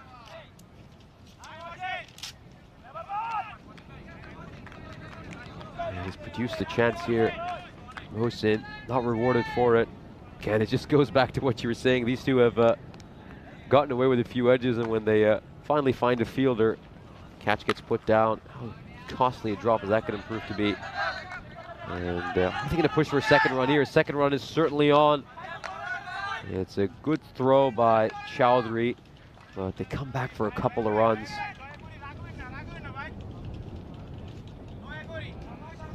One ball to come in this fourth over. This is exactly the kind of game you feel this is going to be. You know, no side's probably going to be able to get firmly on top at any stage until right at the end, when the outcome is determined. Going to be a big tug of war. Oh, this one's gone up in the air. This is the second chance he's given. Is this going to be taken? It's not going to be easy, but it is taken. The captain does the trick. He takes a terrific catch, and he knows how much that means. The danger man only able to get a couple of runs after being dropped at fly slip. Well done there by Anik Ahmed. That was not easy. He had to cover a lot of ground running in from a very wide, long on position, and he holds on to it well. And the third wicket falls for Royal Roma. Well, you want your big players to step up in the big moments, and Anik does exactly that right there. Arif goes to the skies, and the Nick couldn't have judged that any better, really. So, seen some miss, but that one's taken, and Arif, he won't be the man here in the first semi-final. He's the third wicket to fall, into 4 overs as well, 38 for 3. And if there is one interesting stat that probably reflects Royal Roma are a little bit off color, it's the fact that they haven't made a single run through square leg, mid-wicket, or long on. I mean, that's usually the region where you see their power hitter just bashing sixes. A typical Royal Roma innings would see them score about 70% of their runs through that region, as this is a fantastic ball. First up by Bilal Hussain. I mean, that is a near perfect delivery. Just shapes away a tiny bit. Singh very lucky that he hasn't nicked that one. Yeah, Guggendeep now feel like it's even more important. Someone has to step up and play the big knock. So far the top score 16 from Arif. Guggendeep Singh 6 off 8 and facing. Oh, huge heave over there. Another huge heave, and Singh, well, it's very rare that he's faced 9 deliveries in an innings, and he's only on 6. And he's rather lucky he hasn't nicked a single one of these. It's probably a different style to Raihan, but got a similar outcome to Raihan at the start of the Rome Bangla innings. He's a key player for them. Raihan found a way to get out of a tight corner, ended up with a half century, set up this 120. Can Guggendeep do something similar? Oh, this one's again, it's a come off the toe end, and it goes straight to the fielder. It's another big catch. Every wicket means so much in this semi-final. That's why they're so elated after every one of them. And could they make it 3 wins in a row against Royal Roma and knock them out of these semi-finals? Roma Bangla trying to make their first ever final in the European Cricket Series, and this is an end of the bat kind of job from Guggendeep. Again, he opened himself up to that possibility, and Chowdhury, he was off. It was like he was running the 800 metres. It was a questionable route that he took because he went pretty close to Guggendeep. If he was going to middle one, it might have been Chowdhury on the end of it, but disappointment for Royal Roma, and Guggendeep, just one of those innings for him. Sometimes you got it, sometimes you don't, and he didn't there, and that's the top 4 back in the shed with the score at 38. And it's Noor Mahmood coming out. Of course, we saw him cop a blow in the first innings, one that seemed rather painful. Now he's going to step up and play really big innings. Hasn't made too many runs so far this series, just 7 runs. The top score is 3, so again, he's going to have to play one of the most special innings he's ever played. We don't see him feature too much with the bat. Yeah, Noor, he had a bit of an issue, didn't he? Took one on the end of the finger keeping. Can he be the hero? He's also a very good hitter, but he's uber aggressive. He'll play his natural game here and kind of needs to. I mean, the rate's gone above 15 and over, so there's no second chances essentially here on finals day. It's going to be all or nothing, Noor. Can he be the man? This is another great delivery again. You know, we were talking about this 2 days ago when we saw Bangla Morning Sun just struggle a little bit against a few teams in the lower half of the table, and we said that their bowling and their fielding is a little bit of an Achilles heel, and they just need to improve that on finals day. They certainly have. This is one of the best they've bowled or fielded at any point in this series. Yeah, they haven't been perfect in the field, but I think they've just won some big moments, haven't they? 2 to come in the 5th. Bilal Hussain been very tight here as well. Oh, another terrific delivery by Hussain. Loves play against Royal Roma. Great record against this side. Roma Bangla Morning Sun. Feels like they've got a squad of about 120 they bring to the games. That's the thing. They are absolutely fizzing right now. Need a rearguard action and need it to happen really quickly, Royal Roma. Both these teams, remember, they won 9 of their 14 games in the group stage, finishing 2nd and 3rd, but tied on points. Mohammed, 3rd time lucky? Negative, and that's the end of the 5th over. Royal Roma with a giant mountain to climb after 5. They're 38 for 4. And they're well ahead halfway through the innings. Of course, we take a look at the squads for the ECI that'll be taking place over this weekend, and well, quite a few familiar names on Italy teams, some players we've enjoyed watching over the last couple of weeks. Of course, Guggadeep Singh all the way down there. Certainly look forward to seeing him donning the iconic Italian colors. Yeah, that's right, but I hope he sticks them a little bit better tomorrow, because it just didn't go too well for him in the semi-final. Sujith Rilagadagi as well from this area. Who else? Got Maragi in there. First time in Italian shirt for quite a while. So I think they're the players from the Roma region that we will see. And of course, the ECIs, they start tomorrow. Finland and Austria will be arriving in Italy today, and they'll be super excited, I'm sure, as well.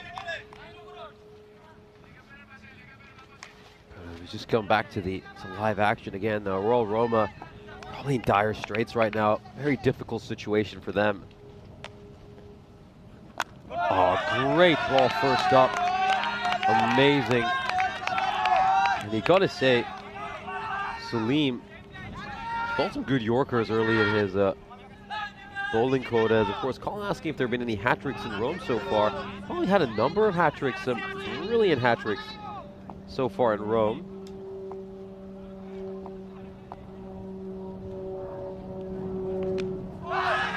This one is just going to come off the leading edge. It's going to go away for a single. Again, just reminding you some of the hat-tricks you've had this calendar year. We have, I'm going to say we've got 3 hat-tricks, top of my mind. Yep. Bilal Khan, Onkar Singh and Nouman Khalil, the 3 hat-trick takers. And we haven't had a hat-trick for 4 days, so I feel like we're due here on finals day. Khalil took one across 2 overs, remember? It was on Monday. Very sneaky hat-trick. Also conceded 36, which isn't ideal, but I suppose if you are going to concede 36, if you take 4 wickets including a hat-trick, you feel like you've made a few memories.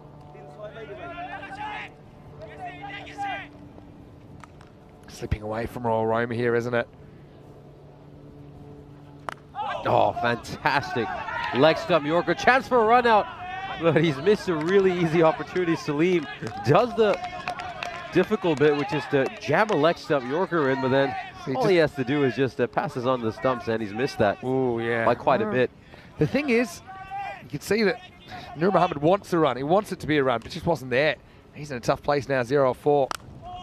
Another brilliant ball right in the block hole. And this is a clinic on how to bowl in T10 cricket so far by Ibrar Salim this over. It's been really good, and it's full and straight. I like the way that Salim has changed his length depending on the situation here. Nur Mohammed, you'd never pick a guy like that to be 0-5, but he is. Oh, it's another great one.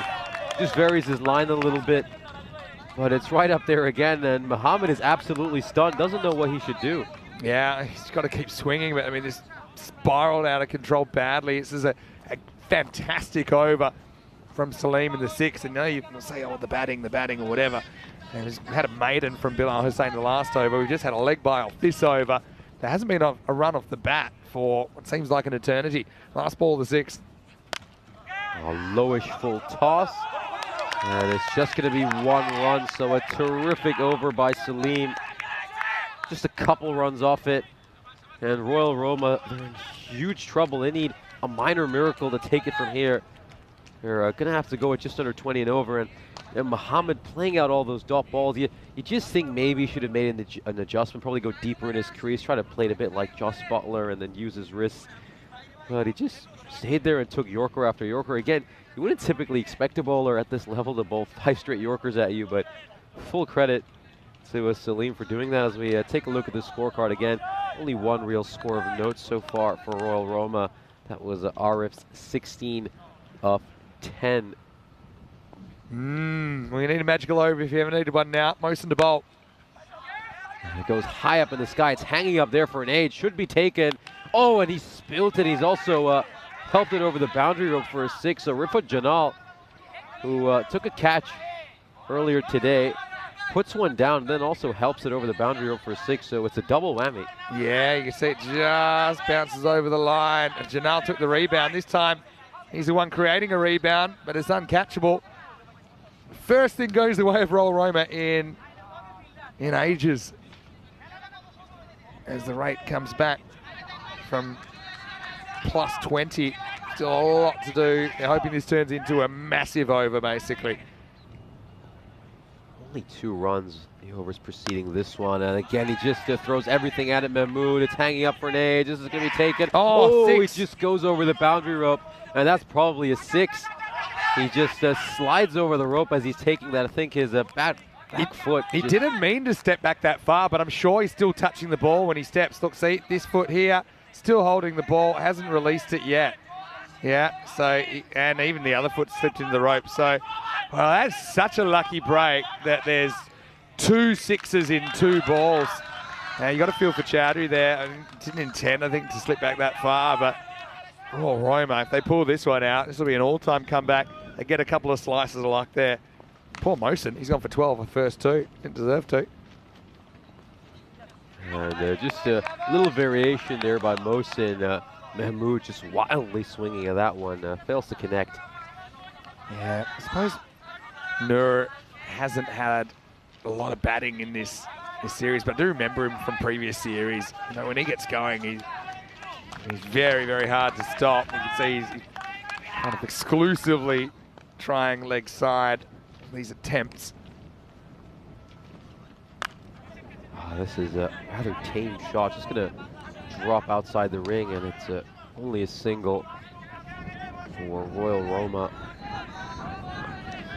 Now, Danger Man Mosen, who's, again, we've seen him play some nice late innings cameos for Royal Roma throughout this series, but now he's going to have to play a real big one. Not impossible, but highly improbable here for Royal. And again, just gets down on one knee, trying to whack it over cow corner. Again, he can just hit this on the offside as well. Third man inside the ring, Yeah, no protection at point.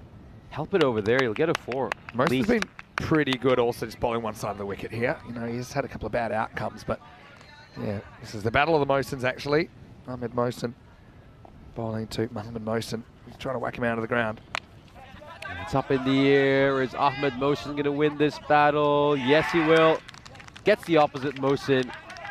And Mohamed Mosen departs for a duck. Not really able to make an impact in this innings. And RBMS inching closer and closer to securing their place in the final. Yeah, it's a big achievement for their club as well. Roma Bangla Morning Sun have played some good cricket in the ECS, but have never made it to the big dance. Mosen, Ahmed Mosen that is, collects that catch. Unfortunately, Mohamed Mosen, he can't impact on the scoreboard. 4-ball duck for him. As he departs, it's the end of the 7th over. It's 53 for 5. And we just take a look at the fantasy dashboard for our next semi-final. It's the undefeated Roma Cricket Club against Asian Latina. Of course, Roma CC will be massive favorites heading into that game, but Asian Latina certainly a side capable of causing an upset. Yeah, I mean, you say massive favourites. I don't know, there wasn't too much between them. If you look at just their records, yes. But let's say if you just looked at the last 8 games they played, well, Roma have won 8 and Asian Latina have won 7. So there's not a lot between those 2 teams, I'll tell you that much. That'll be coming up. Second semi-final. Hard to believe, it's only about 25 minutes away, and Asian Latina winning the toss and batting in that one. This one is, again, just hanging up in the air. It's going to land right between 2 fielders. And it's only going to be a single now. Nur Muhammad, all the pressure on him. try to batter this ball as much as he can. Islam Al Haq, again, he's more than capable of clearing the boundary. You've seen him hit a couple of big sixes in a few important innings down the stretch. Just the one against Kent Lunka. That one's been given a wide, and well, RBMS absolutely stunned by that decision. And let's just take another look at that one. As you can just see at this stage, RBMS were 20 runs ahead. Here's And that's a good decision by the umpire. Excellent. The umpires have been spot on here. And Islam, back one.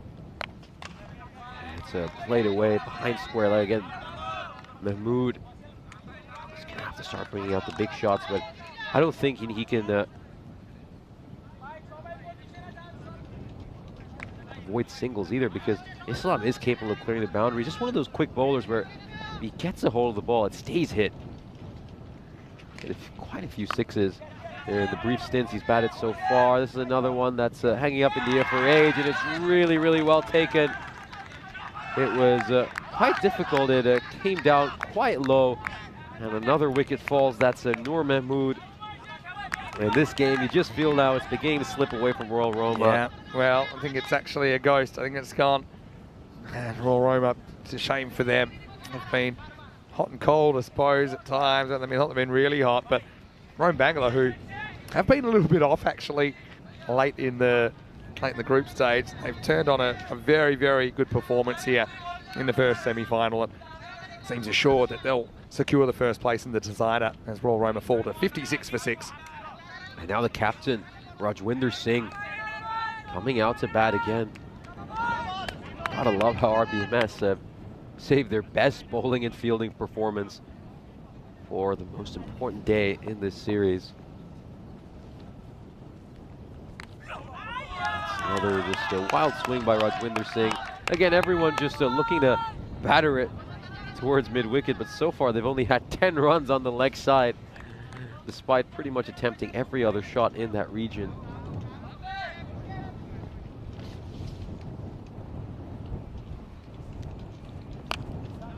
Again, played away. It's going to be a single. And now you just feel that this Roma Bangla Morning Sun club are try to cherish these last few moments again.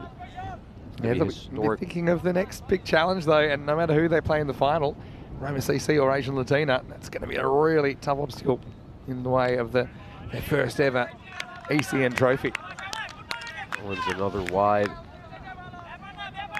And it's funny because RBMS have struggled quite a bit with wides as well. That's the 9th wide they've bowled. Both these teams have bowled quite a few extras, but despite all that help, Royal Roma still haven't been able to post a good total on the board. This one is played away towards square leg for a single. Yeah, I just think, even though we've seen the odd chance slip through the fingers of RBMS, I think the big moments they have been able to win. And even the one when they dropped a riff, they got another chance a couple of balls later, as luck would have it. And they took a very good catch down the ground. And then Chowdhury holding on to that chance that Gagandeep gives.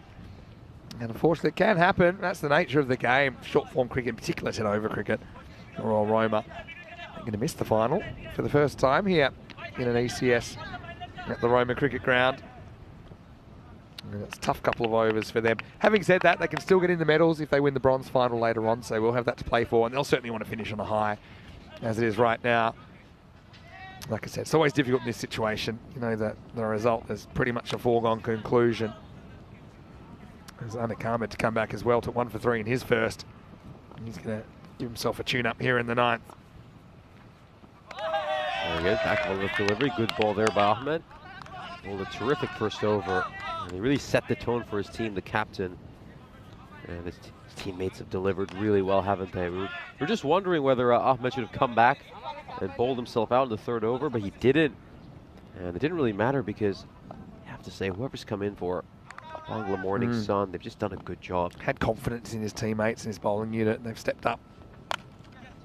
Up in the air, this is a catching chance. It should be taken by Ahmed, and he takes it well. Islam Al Haq, we've seen him batter some important sixes late in the innings, particularly when they faced Kent Lunka, but he's not able to do that here, as it looks like Royal Roma are about to lie down without a whimper. And yeah, really well taken there. Very good catch. Yeah, it's always a tough one. This is where you would be calling the mercy rule in, I think, if you're a Royal Roma, because they know that, like I said, they won't be playing for the gold. They'll be playing for the bronze here. 59 for 7. 10 balls remaining.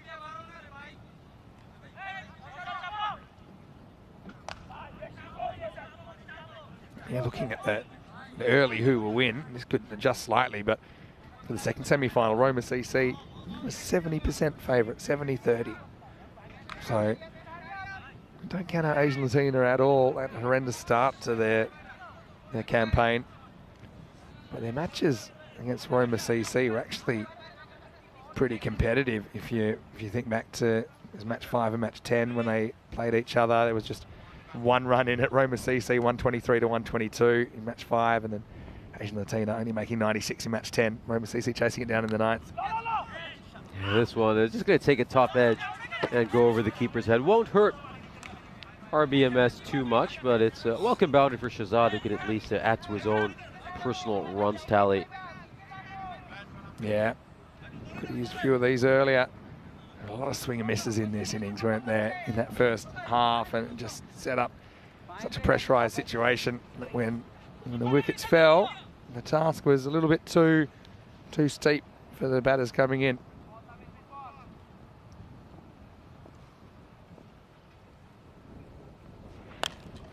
Yeah, this is just play towards mid-on. It's only going to be a single. Now I think we can already start talking a little bit about the final, and which of these of the two teams do you think RBMS would rather play in the final? Of course, the easy answer would be Asian Latina, but how do you think they would stylistically match up against, say, a Roma Cricket Club? They just always have really good games. They played a gold ball before, actually, Roma CC and Asian Latina, back in 2021. It was high scoring. It was 157, 157. For me, the matchup that I'm most interested in seeing is how Asian Latina handle the dual pace attack of Charles Fernando and Christian Kalugamagate, who's been bowling pace. And I think if they can win that battle, they'll get off to a really good start. They are batting first in the match. So, yeah, I think it's going to be a pretty interesting one. Fitting rematch of that match 5 earlier in the tournament. As Ahmed finishes his spell, 2 for 9. Big game player, Anik, and he stepped up here, 9 overs down, 65 for 7.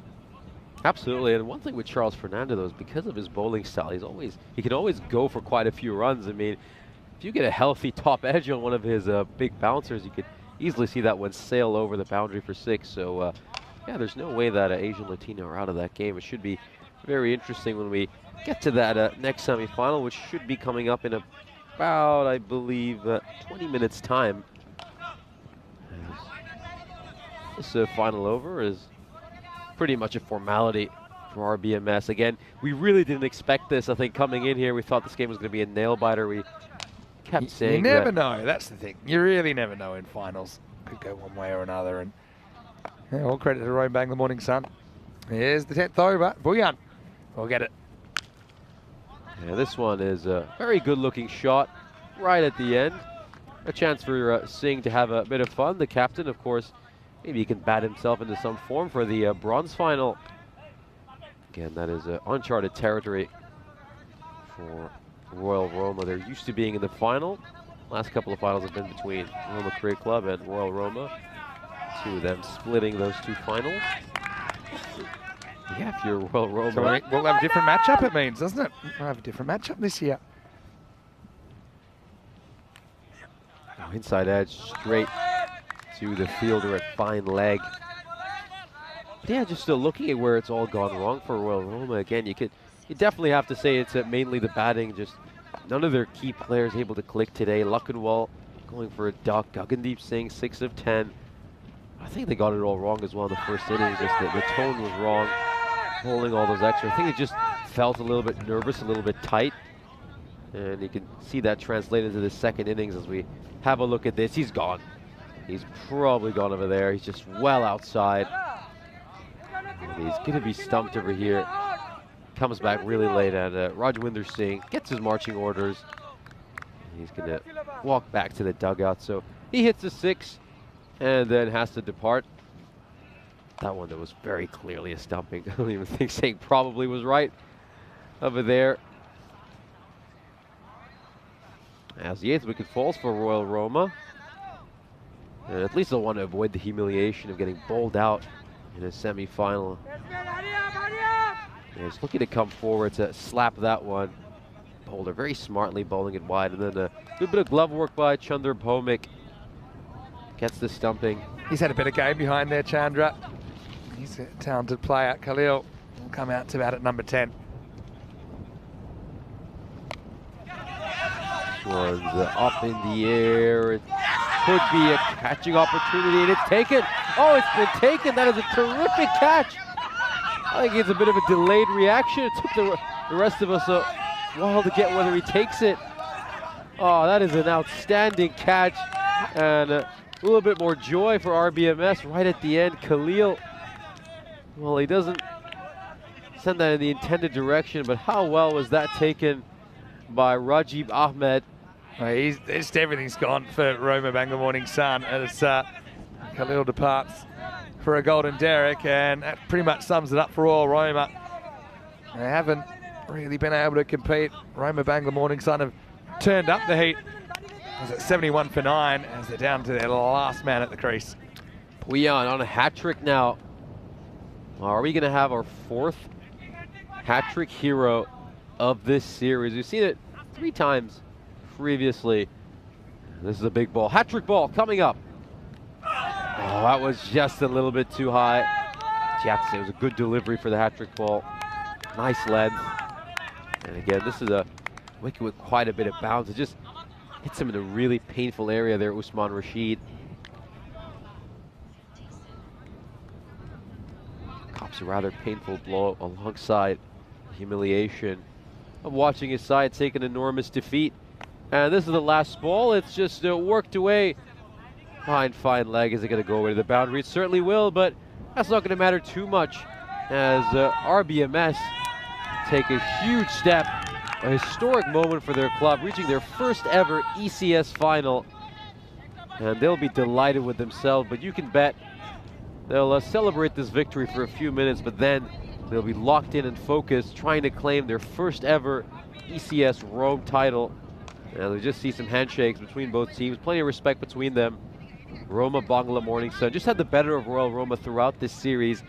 They make it 3 wins in 3 against them, as we of course take a look at today's schedule. We've got Roma Cricket Club against Asian Latina coming up in just about 15 minutes. That's going to be a huge game. The undefeated Roma Cricket Club against a very dangerous dark horse in Asian Latina, who've had a late surge in this series. Had an incredible 7-game winning streak as, well, look at how delighted they are as, well, they're just teasing one of their teammates a little bit.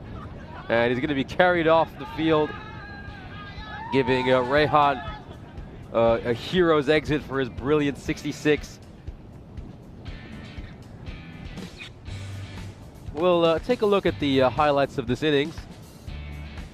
It just kind of all went wrong for Royal Roma. It was Luckenwalt and Muhammad Arif who came out to bat for them. We're just still having a look at some of the handshakes between both teams.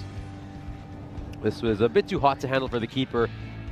One issue, though, you have to say for RBMS was they bowled plenty of extras as well. Gave up 15 runs of extras. Not as bad as Royal Roma, who were closer to 30. It was the first wicket of the innings. Anik Ahmed getting Luckenwalt's wicket. There was that terrific assisted catch.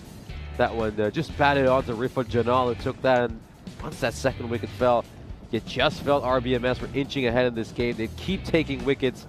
That was actually the biggest partnership of the innings, just 22 runs for Royal Roma, which was broken when Muhammad Arif's catch was taken by Anik Ahmed. And again, this is a bit of a low light reel if you're a Royal Roma fan. That was a rather hilarious moment. We saw back-to-back sixes in that over by Ahmed Mohsin, which he really didn't deserve to get hit for. 2 catches dropped with the fielders just going behind the rope. I think it was just a case that Raihan in the first half, he was in a tight spot and found a way out of it, whereas I think it says it all that the top score in the second innings of this game was 16 by Arif and then 15 by Nur Mohammed. So in the end, it was all academic, wasn't it? But Rome Bangla, they found a way, didn't they? I still think they could probably afford to bowl a few less wides. They bowled 9 wides and no ball in there. But there were just these moments that they won. And that's one at the end for Rajiv. But before that, you know, the rebound catch, you had Anik Ahmed then taking a very good catch. You had Chowdhury taking the big catch of Gagandeep. Well, be careful with Raihan. You'll need him a little bit later. So now, yeah, big moment for Roma Bangla Morning Sun. They are in the final, and they'll play the winner of Roma CC versus Asian Latina. Royal Roma, we will see them feature in the bronze final a bit later on in the third match of the day, and they will play the team that doesn't win semi-final number 2, which, to be honest, is anyone's game. Roma CC listed as 71% favourites. They're undefeated. And remember, 14-0 this series, but their ECS streak is up to 17, which is actually 3 off the all-time record in ECS cricket. They will be chasing. I do think Roma CC wanted to chase in that one to Asian Latina with the bat. Let's see if they can put a big score on the board against the defending champions. 16, like I said, the top score. And that's concerning for Royal Roma, who we'll see a little bit later on, but it wasn't to be for them after that 9-5 campaign. They go down to Roma Bangla Morning Sun. And in the end, it was a bit of a tame finish, wasn't it, with 75 for 9, the final score. 3 for 16, Bhuyan. He cleaned up at the end, didn't he? But got to say, Bilal Hussain, I think he was super important, including a maiden. He took 1 for 4. Salim, Ibrahim Salim, he stepped up as well after that maiden. Just that was that middle over. They just choked the life out of their opponents. And so we have one piece of the puzzle that has been completed now. We'll see who will meet the Banglas in the final. It'll be Roma CC or Asian Latina. Join us for semi-final 2 in just a few minutes. Actually, not too far away. You're watching Finals Day here in Rome, and you're watching the European Cricket Series.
This European Cricket Network event is proudly brought to you by HCL Software and Bizaway.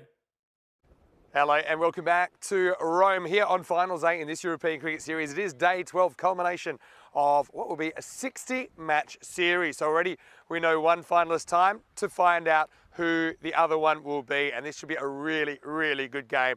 These two had some very, very interesting clashes earlier in the tournament. It's Roma CC who finished top undefeated, now 17-match streak in ECS cricket. They're taking on Asian Latina who finished in 4th place. Let's see what happens at the all-important coin toss. Ian Ramage has the two captains.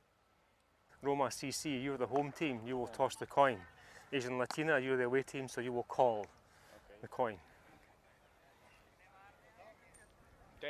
Tails has been called. Oh, it's come down tails, so you've won the toss. Bat first. So toss has been won by Asian Latina, who will bat first.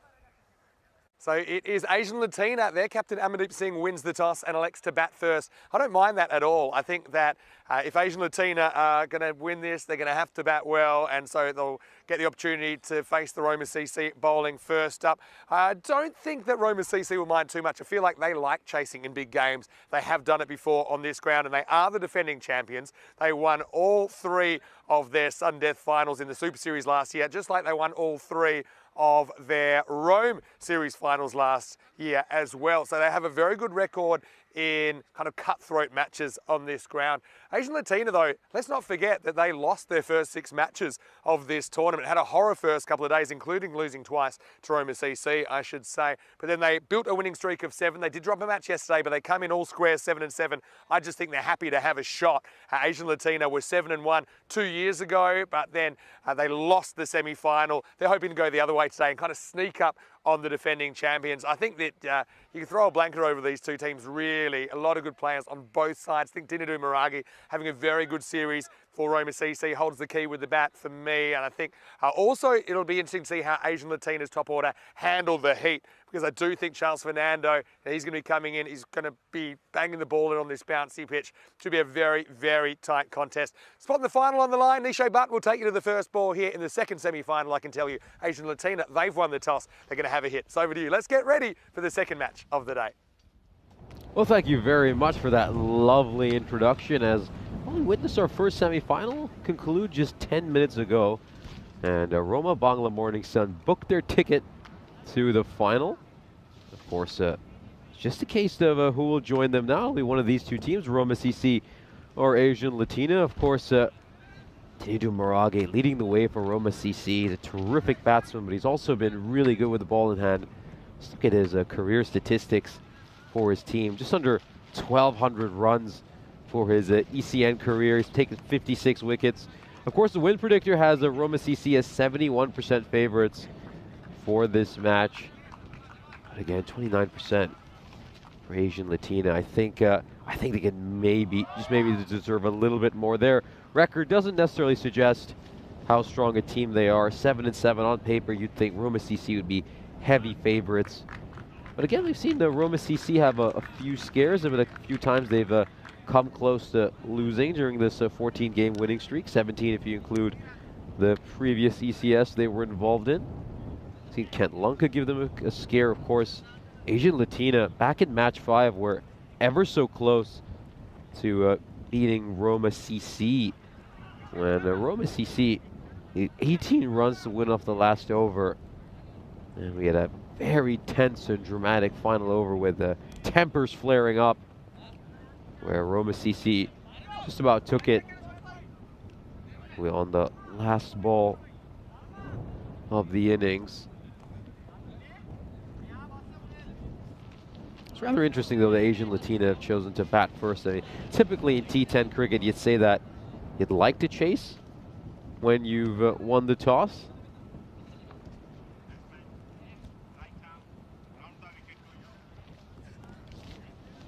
And a very good morning to everyone joining us, and a big hello to Dave joining us in the chat. Hope you're doing well. Glad you've come just in time for this second semi-final. I think this could be one of our games of the day. Very explosive, power-hitting teams. And these first few overs are going to be very interesting. Just seeing how They will negotiate Fernando. Again, Fernando, he's bowled superbly throughout this series, but I think his bowling side just means that he can always go for a few runs, as the very first ball is just pushed away towards the fielder. That's well stopped, and it's going to be a dot ball to start off.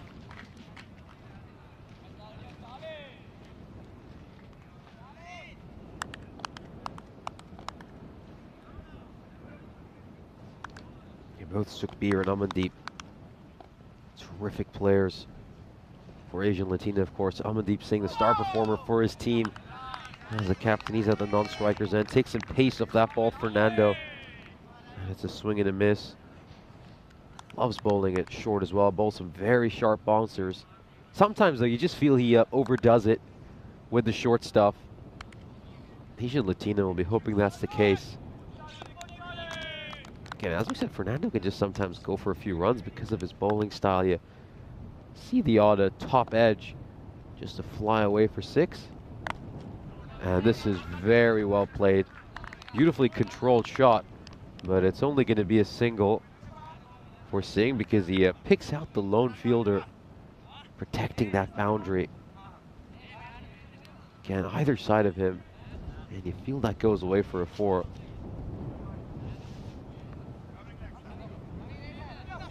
Here's the captain, Amandeep. 714 ECN runs to his name at a strike rate of 210. Terrific this series as well, averaging 30 with a strike rate of 197.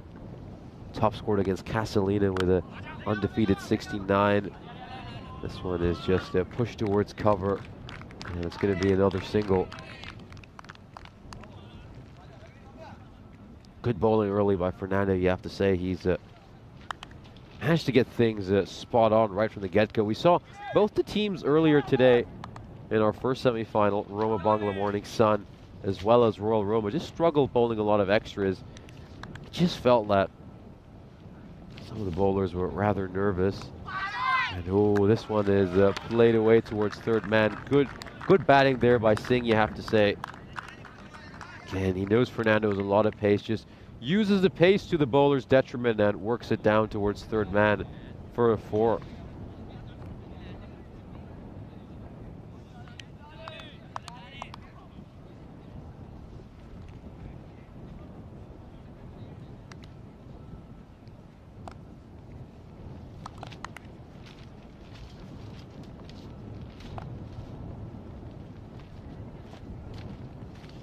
That's another shorter one. And it's been given a wide by the umpire. Let's just see what this is like. And yeah, that one is, that's a wide by.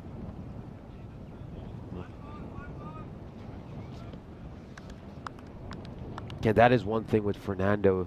Just because he loves the short ball so much, he does overdo it at times.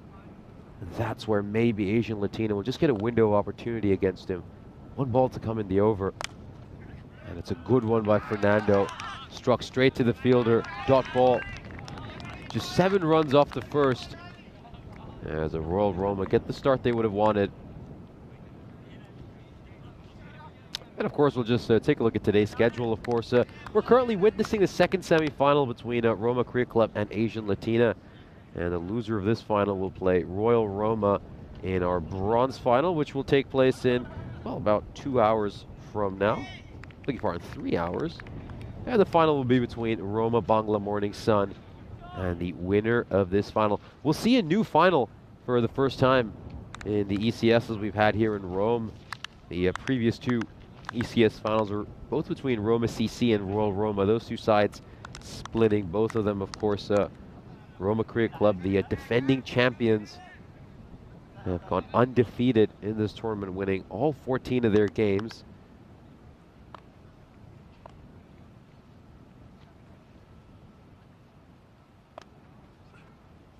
Oh, again, just a little too short.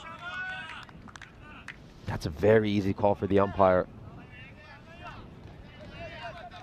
Yeah, this one is short by quite a bit again. Amandeep Singh, a very tall man, so it's Really have to bang it in extremely short to get it that far above his head. Oh, this is a much better ball. Just having a look at the square leg umpire. He doesn't say anything, so it's only the 1 for the over so far.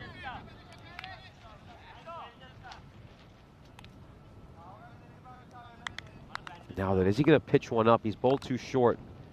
Is he now going to bring the Yorker in the way? Is he going to jam this into the block hole? Yeah, that's what he tries to do. Just misses a length slightly, but it's, more importantly, it's completely missed by the keeper. That's going to be 1 run off buys. But again, a couple of short ones. You were just expecting a fuller ball. Very next delivery.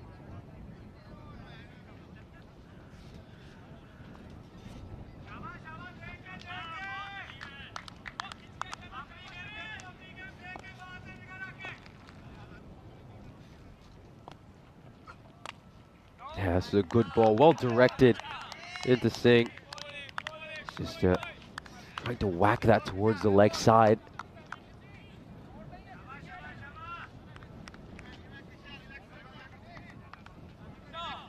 Kalagamage, he's had a very good series so far. He's bowled exceptionally and very economical.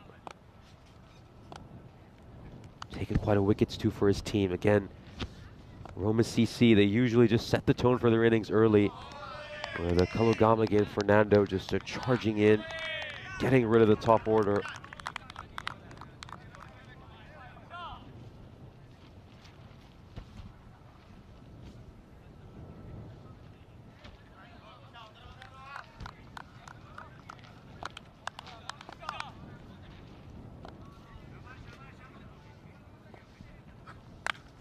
This one is slightly missed time. Doesn't quite get hold of the ball the way he would have wanted. And quiet start so far for Asian Latina. This is very unlike them. But you have to credit Roma CC here. They've been right on the money to start off. No nerves whatsoever from them. You just expect that the undefeated team, they'd be feeling a little bit of extra pressure heading into the semifinal, but you don't see any of that so far. They look exceptional.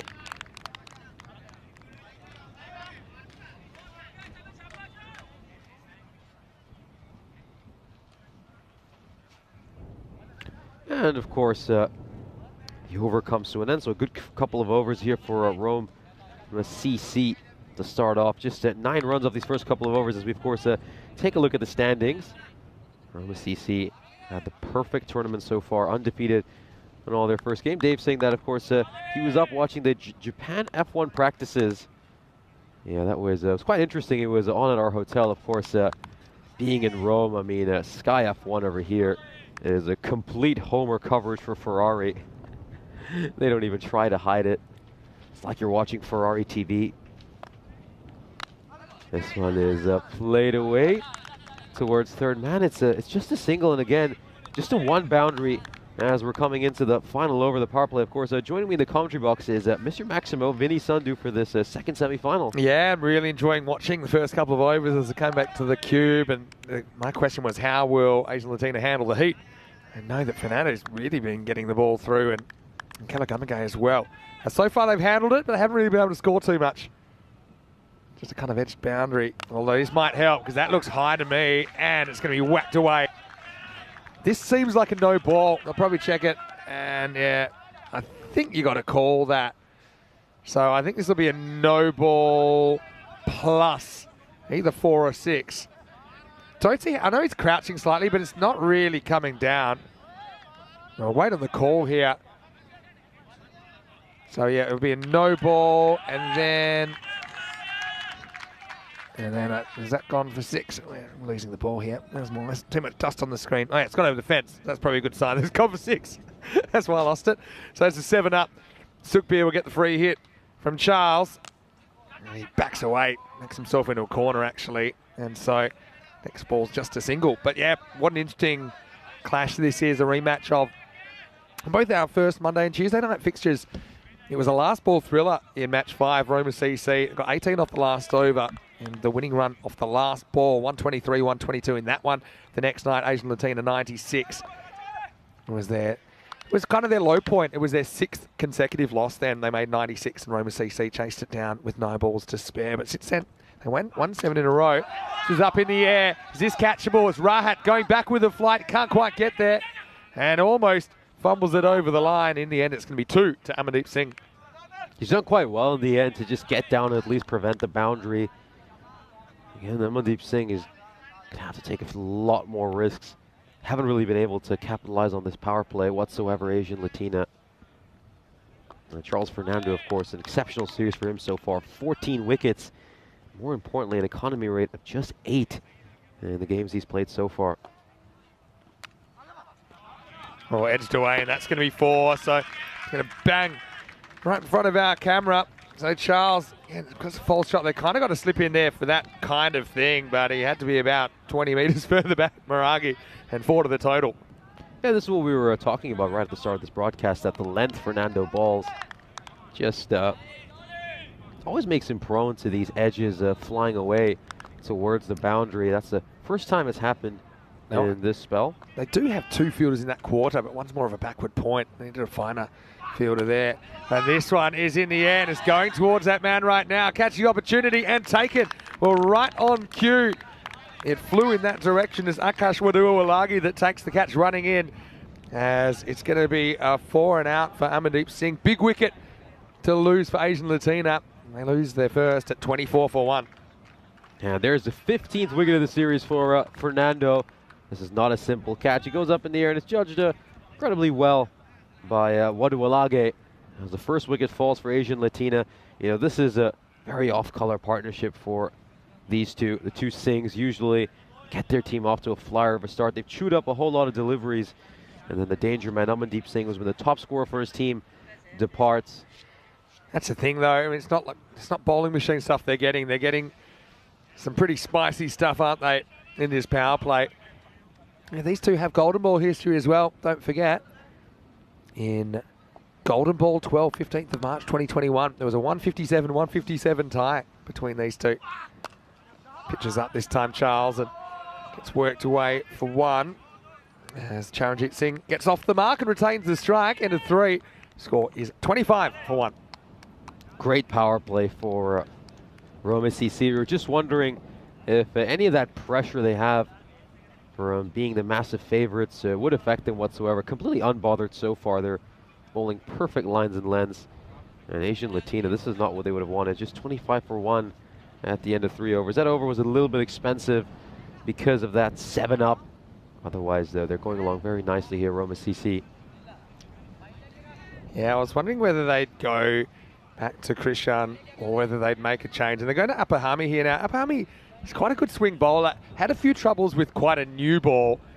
And so he's going to get it a little bit older here in the 4th.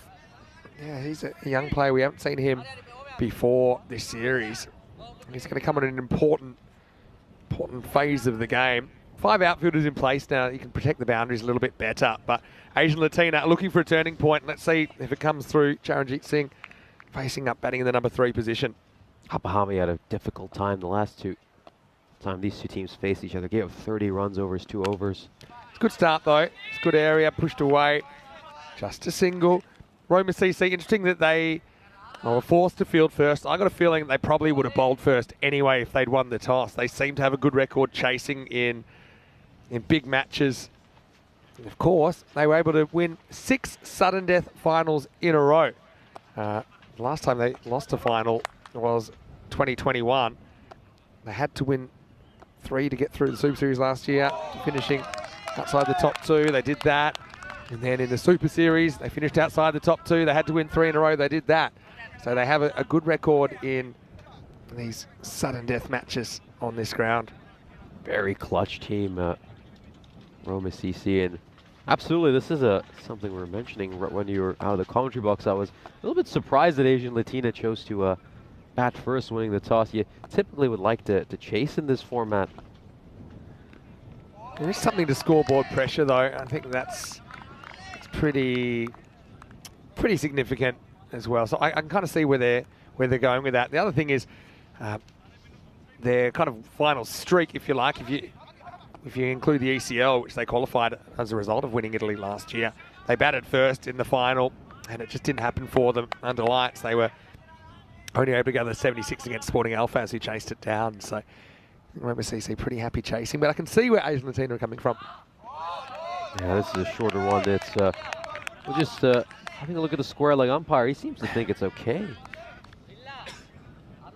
Yeah, well, I suppose when it passes him, although it's meant to be at the crease, but it has to be the one for the over at least.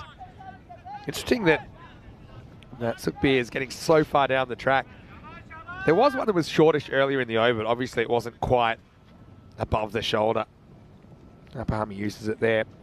Now Sukbir goes back into his crease, so he's just trying to disrupt the length of the youngster here. Now he cracks it away behind point. This is going to be 4. So it's actually pretty clever batting because he was probably 2 metres out of his crease. Next ball he goes back in his crease and he's looking for something to hit sideways basically. And he gets it. So Apahami gets the treatment there. I had no chance. Asian Latina trying to turn this around, but still it's been a good over from the youngster. Only 5 off 5 balls. Let's see if he can finish off the over.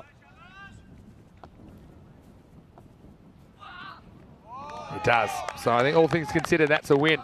Now I think we're going to see some spin for the next few overs from Roma CC. 4 overs in, Asian Latina 30 for 1. But I suppose the question is, if the pace is working, do you stick with the pace? I just know how much Roma CC like to go to spin in the middle overs.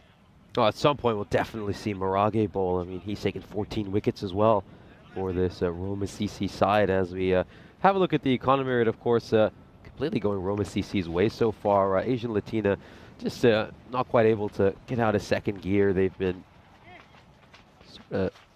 stuck in the mud, not quite able to accelerate they would have wanted. Too many swings and misses as well, so those dot balls are racking up. I'd say roughly 40% of the deliveries so far have been dot balls. But again, Asian Latina have never really been fans of running between the wickets. Yeah, well, they've got 4 spinners in their side. They've got 3 left-arm spinners in Wadua Walagi, who's going to bowl here. They've also got Maragi. They've got Prithivi Samaragi as well. You've got right-hand off spinner in Rahat Ahmed. So that's one thing they've got. They've got options, don't they? You've even got Kalagamaga, who could bowl spin, but I think he's bowling wheels. He'll stick to that in this final series as we get ready for over number 5. First one just worked away now. Watch Akash, his arm angle changes sometimes. So that's the kind of over-the-top, regular, orthodox delivery. But he's also got a kind of round arm one that he's been working on just to kind of mix things up a little bit. So just keep an eye on how tall or how sideways he is in his action. There's the round armour, and it might do the trick. Hanging a long time, it's dropped. And it's going to be Denham that is going to miss it, and then it's missed a second time by Rahat. It's going to be 4 runs, but that was a definite opportunity. Denham, he probably is not going to win a prize at the carnival for the backwards race, is he? As he got 2 hands to it, but couldn't hold on, and Asian Latina get a slice of luck. Yeah, while he's backpedaling, he just helps the ball along, but then Rahat Ahmed not quite able to backheel it. Won't see him getting any calls from Lazio anytime soon. Don't think so. Wadua Walagi with the comeback. That was the round armour. Does he try it again? It goes more over the top. Now this is an edge that'll run away for 4. So just game of fine margins, isn't it? And a little bit of mini momentum heading the way of Asian Latina. I'm very unlucky here, Wadua Walagi. He could easily have had a wicket the previous ball. That's rub some more salt into his wounds. He's given up back-to-back boundaries, really through no fault of his own. Yeah, you can see the thick edge flying past the keeper. Pretty well located delivery, this one. Wadua also is not afraid to slow things down and make the batter make the pace. Sukbir though, he's kind of weathered the storm, hasn't he? He's made it to 25. Let's see if he can turn it into something more.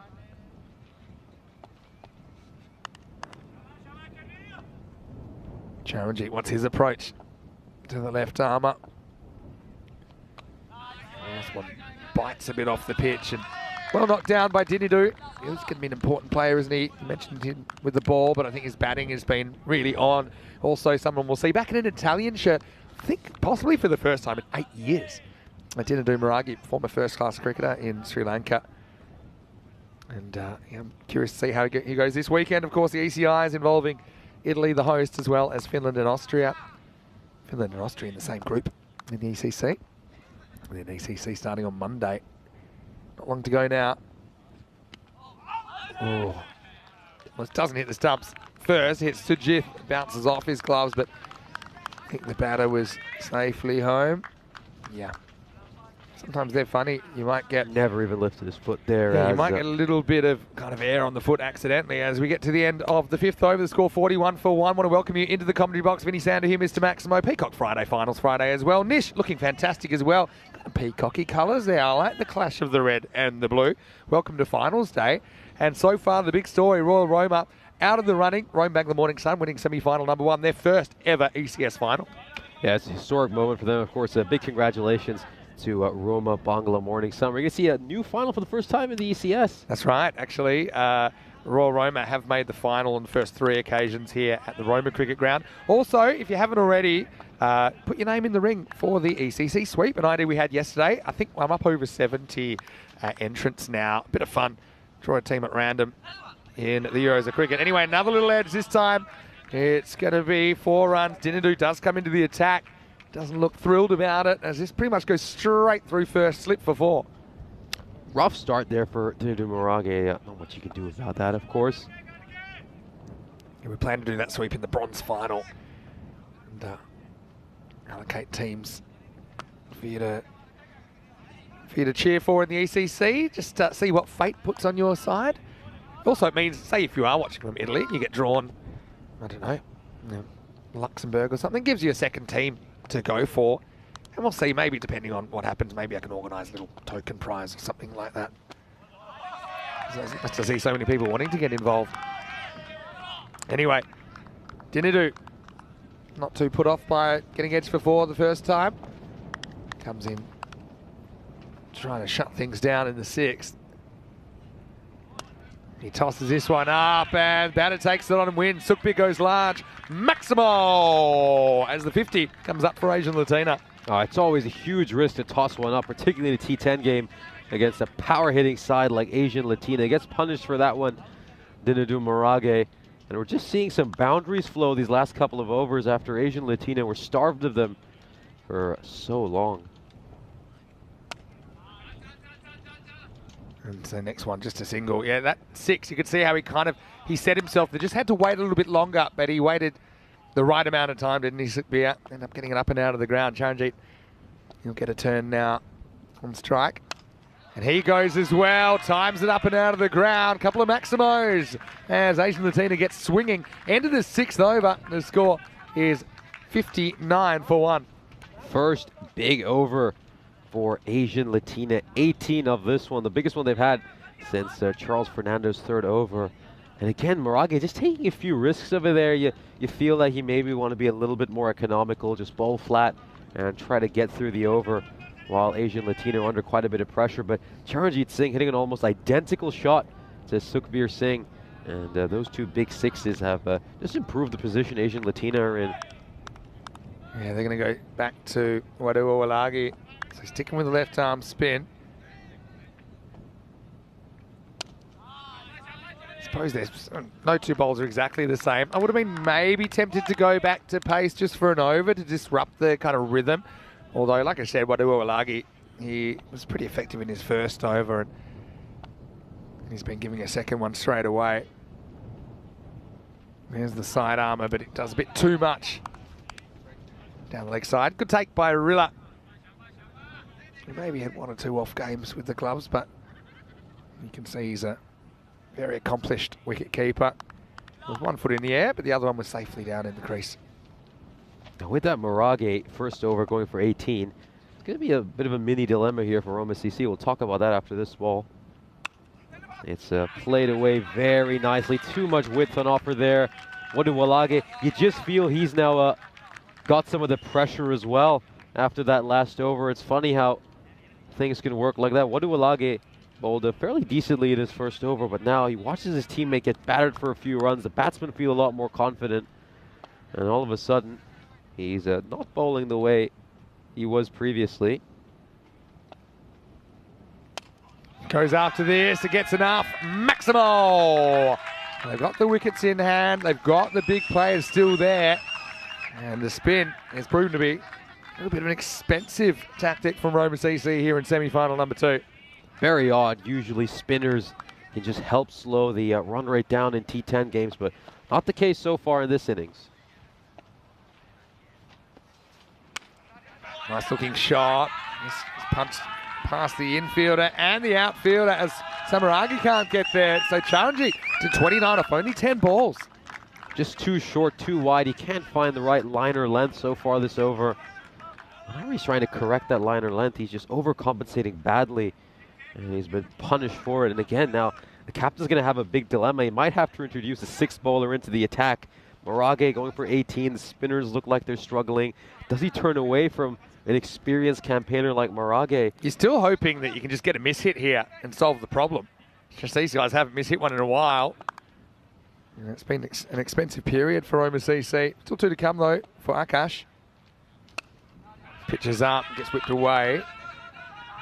And they should just get 1, even though they turn for 2 alike. That's good running. Opportunistic. But Charanjit's moved to 30 in next to no time at all. Look at how much that projected score has ballooned up. It was around 80 just a couple of overs ago. He puts a bit of pace on this, and Sukbi is ready for it. He puts him out of the ground. Maximo! As the 7th goes magical. 23 off that over. Means the last 2 combined have gone for 41. Asian Latina out of the box. It's 82 for 1 after 7. Yeah, talking of the ECIs tomorrow, Finland and Austria, they will arrive today. Javid Zadran, a question about him in the Austrian squad. Don't believe he has an injury. I think there's perhaps some work issues have kept him out. But Finland, super excited to see Jordan O'Brien in their lineup. Now that he's qualified, he'll probably do the keeping with no Skamans available for them. Nick Salonen as well, player we saw in Switzerland, but he qualifies for Finland. Watch out for the Finnish Wild Thing, Amjad Share as well. Austria, Shikawel's class act. Aki Bikbal as well. It's a super important all-rounder. Karambir Singh is a player that hit 2 centuries in a day in the ECS in Austria earlier in the year. And Umed Tariq, he's a player in the ECIs earlier in the year that took 2 hat-tricks in 1 innings. Only time we've ever seen a bowler do that. They were the first 2 hat-tricks of the year. Also got the Arif brothers in there. Some good pace options like Sahil Zadran and Itiban Shah Dida. And the wily left armour, Abdul Akbarjan. So plenty of players to watch there, but right now, let's turn our attention back to the last 3 overs of this. As they do go back to pace, Krishan to bowl some thunderbolts in over number 8. He's just brought Christian back, sort of trying to stem this flow of runs. And that's where maybe we're just going to start to wonder whether who's going to bowl the penultimate or the final over. I mean, is he going to turn back to Rage or maybe introduce a 6th bowler? It's going to be a little bit of a dilemma now for the captain, Sujith Ruladogada, who things have really gone just perfect for him until halfway through the innings. But now, Asian Latina, because of that power hitting ability they have, they can just turn the game around so quickly. So, I mean, too many misses. I can understand why you stick with the left arm spin. It's kind of what you've built your whole game plan around. But I suppose the benefit of Roma CC, if it doesn't really work, they do have other options. And Krishan bowling pace has been a bit of a game changer for them in this series. Honestly, I wouldn't mind bowling Senavaratne. He's done really well in his limited bowling appearances. He came really close to taking a 5-fer as well. I think he keeps it simple, just bowls everything at the stumps. Doesn't give you too much pace either. So I wouldn't mind if they gave the penultimate over to him over here. They needed this surge, but it's got him back to pretty much an average run rate at the moment. Well, that's the pace working against Krishan as he's going to get top edge out of the ground. Maximo time, backwards Maximo, top edge, and Asian Latina catch a break. Getting a bit of good fortune here. Fortune favors the brave. Asian Latina throwing everything at it. And now it's just the whole momentum in this game has swung. I mean, in those first few overs, it just didn't seem like anything was going Asian Latina's way, but now even the edges are carrying for 6. Yeah, surprising. Similar kind of length, this time miss hit, should be caught by Charles, and he will. Disappears into the buckets, and so Sukbi is going to go for 48, but he leaves his team in a lot better shape than they were looking just a few overs ago. Asian Latina, 89 for 2. Terrific 65-run partnership of just 30 deliveries between these two. This one goes shorter. It's a hard length. And the bat just turns in his hand a little bit. It pops up. And, of course, Charles Fernando, very safe pair of hands. He's never going to drop one. But Chifili's done the job here. He's put his side in an excellent position. Sukhbir Singh missed it on the half century by just 5 runs. This is a good position for Asian Latina to be in now. 13 balls left in the innings. He can maybe get another 30, 40 runs from here on out. He could be in for a very, very interesting second innings. For sure. No ball for back foot. Watch this one. Yeah, we've seen Krishan at times struggle with that return crease, and I gotta say the umpire has got that spot on. And now it's a free hit, and Gurmukh, who can swing it, he gets a bit of a gift first up. Can't touch that sideline. This time it will be in the air. Doesn't matter if it's caught or not. It won't be caught. It'll just be a single. And so Gurmukh is off the mark, and he'll retain the strike at the end of 8 overs. A score 91 for 2. So, okay, yes, they've got the momentum here, Asian Latina, but because kind of Roma CC had it early, right now it's a very kind of average-looking run rate. In fact, 11.4 is the average across the first 56 matches, and it's pretty much exactly what Asian Latina are tracking at right now. So it looks like it's going to be Apuhami bowling this penultimate over. It's a pretty decent decision considering he gave up just 5 runs in his first over, but that does mean that the big question mark here will be who will bowl the final over. I think this probably confirms that Marage won't get a second over. It's hard to see him bowling the final one. And, well, if I had to go for it, I wouldn't mind giving Senavaratne the final over. But Apuhami, big job to do over here. These 2 overs could be absolutely crucial in deciding the fate of this game. All right, it all happens in the 9th, and Apuhami gets it, and then he gets it in another way because it's too short. Gets hooked into the car park. Maximo, 6 to Gurmukh Singh. Gives up more runs in 1 ball than he did in the whole of his previous over. And that is just pure power. I mean, he's coming back in. He's trying to cramp the batsman for room, but such a tall man. Gets his long levers on it and elevates it all the way for 6. Yes. Good shot, but just too short, and it's angled in towards the body. Better ball. Much better from Apuhami. Good comeback. Great length. Again, the length is so crucial in T10 cricket. Dot ball right after the 6. Yeah, good game already. You can feel the twos and fros of it. Roma CC desperate to have the opportunity to defend their title on home turf.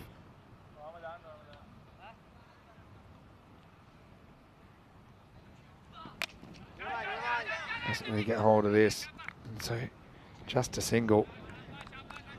Charanjit, he's been explosive, hasn't he? An important contributor. Handled the spin really well. Now has to deal with Apuhami. He's 31 of 12.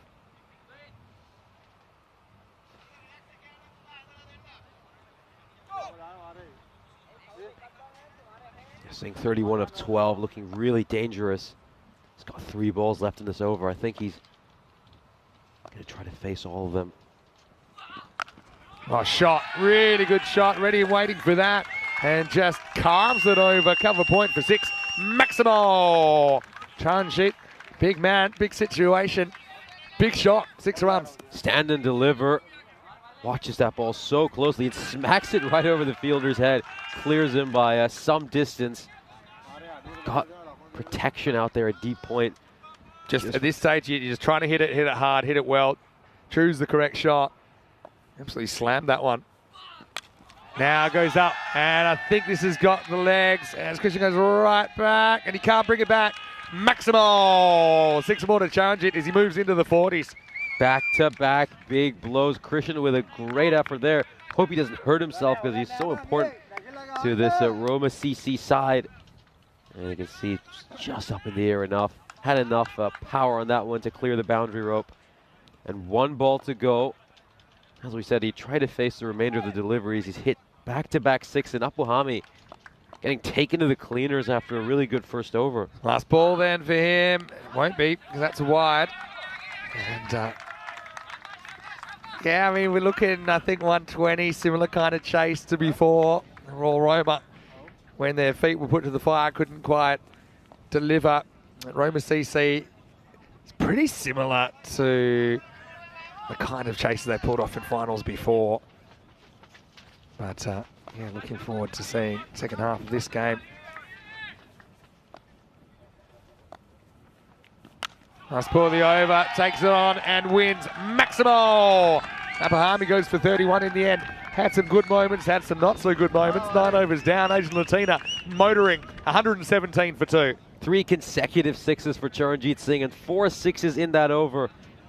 An incredible amount of runs scored. 26 runs of the 9th over. We say it all happens in the 9th, and that 9th surely went magical. Of course, here's the big dilemma for the captain. Does he bring Morage back? I'm not sure he will. It'll be a huge risk if he does. Probably, yeah, well, I think he is. I'd be considering going to Prathuvi Samaragi. He hasn't bowled in the innings. Okay, I know he hasn't been bowling really well, but I think that's worth a try. Gurmukh hasn't really faced a lot of the spin so far. There's that as well, so it's a slightly different matchup. Just looking at some of the chases we've seen Roma CC pull off. They chased 104 to win the Super Series final last year against Jinnah. Wow, this one angles in a little bit too far, and that's going to disappear for 6 as well. So essentially that's 4 on the spin for Asian Latina as they climb over 120 now. What a massive hit. I mean, this is unbelievable how we're seeing Asian Latina just turn it on in the second half of this innings. Goes again, but this time should be caught. Kalagamage takes the catch, safe as houses. Still a pretty good trade-off for Asian Latina. As it's 6 and out for Gurmukh, 123 for 3. Oh, I was going for it again. He might as well. And it's popped up. Very well taken catch there by Kalagamage. But again, I wouldn't have minded seeing Sinavaratne bowl this final over. I mean, I know he's not quite frequently used by Roma CC, and we'll crack a few jokes about him, but whenever he's bowled very tight. He's a left-arm bowler as well. Just gets that ball back into the right-hander a little bit. And he pulls a lot of Yorkers as well. Yeah, it's an interesting one. Much pace. Yeah, I mean, it would have thrown him out a little bit if Denham had bowled, for sure. Could have backfired spectacularly as well, though, I suppose. One thing they do have is a lot of wickets in hand, and what that means, you've still got recognised bats to come in at this stage. So you've got Dinze there, who he needs no invitation. Comes out with 4 balls remaining. Asian Latina 123. Dinza is going to add 6 to that as he gets a bit of length from Moragi. Maximo as Rome Bangla. A bit more than spectators then because they were in the action. 6 more. He just leaves it a little bit too short there, Morage. That one goes away for 6 as well. Dinza gets a nice, lovely ball to start off his innings. Got to pitch it up. Short again, but Dinza misses out. Charanjit at the other end is stranded on 49. Probably isn't too bothered about it at the moment. Yeah, like maybe an outside chance for stumping if he gloved that. Now it's another ball which he gets, and he gets over the fence. Maximo!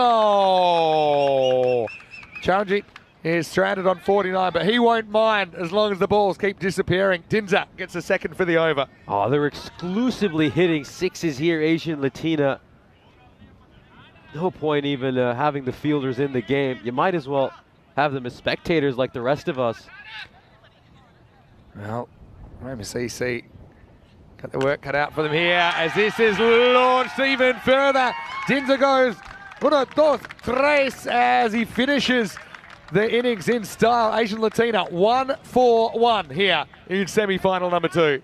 8 6s in the last 2 overs. That is absolutely mind-boggling. And Asian Latina pull off a remarkable comeback in these last 5 overs. So 41 for 1 halfway through the innings. They're going to end up on 141. And you talk about scoreboard pressure for Roma Cricket Club. The undefeated side might be in for a few issues here as we, of course, take a look at the highlights of this inning. If you just saw the first 2 days, you might think Asian Latina, you know, they're gone, they're sunk. But I think I know this team too well. They're former All-Italian champions, and the worms turn for them. Having said that, you know, I do think, you know, the win predictor is showing 50-50, and Roma CC, of course, they've got the batting to do this, but they're under immense pressure, aren't they, not to mess up. But I got to say, early on, Asian Latina, they were struggling to get up with an acceptable run rate. I think the Pacers did a very good job. Apuhami had some good moments, had some not so good moments. But yeah, the second half, things really warmed up. And even when they went back to spin, there was no stopping the assault from Asian Latina.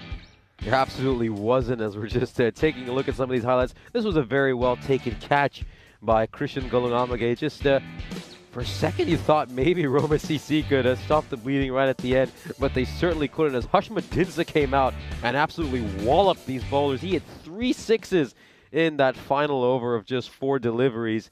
And as we mentioned, 8 sixes in those last 2 overs. Asian Latina making almost 90 runs in the second half of the innings, as we of course said. Take a look at the scorecard. Sukhbir Singh making 45 of 29. Charanjit Singh was left stranded on 49, but he didn't mind because he had the best seat in the house to watch Dinsa club those 3 big sixes in the final over. We'll then have a look. I was just going to say it was an interesting innings in that first half 41, second half 100. So to go at that kind of magical pace is pretty remarkable, isn't it? So Kalagamage didn't go for too many at all. 1 for 10 off his 2 overs. Fernando 1 for 23, but you could see it was bowlers 3, 4, 5. Interesting that they stuck with just the 5 bowlers, considering they've got other options like Rahat Ahmed, like Samaragi that didn't bowl, even like Senaratna, considering the game maybe was calling for something different. Anyway, line ball game, according to our information anyway. 1-4-2 Roma CC for the title holders to stay alive in this series. We'll take a quick break. Back soon here on Finals Day. Vinny Sandy, Mr. Maximo with Nishay Butt. And we'll see you after the break for more European Cricket Series.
This European Cricket Network event is proudly brought to you by HCL Software and Bizaway. Hello and welcome back to Rome. Great to have your company. We've got a cracker of a game here between Roma CC, the defending champions, and Asian Latina, former All Italy champions.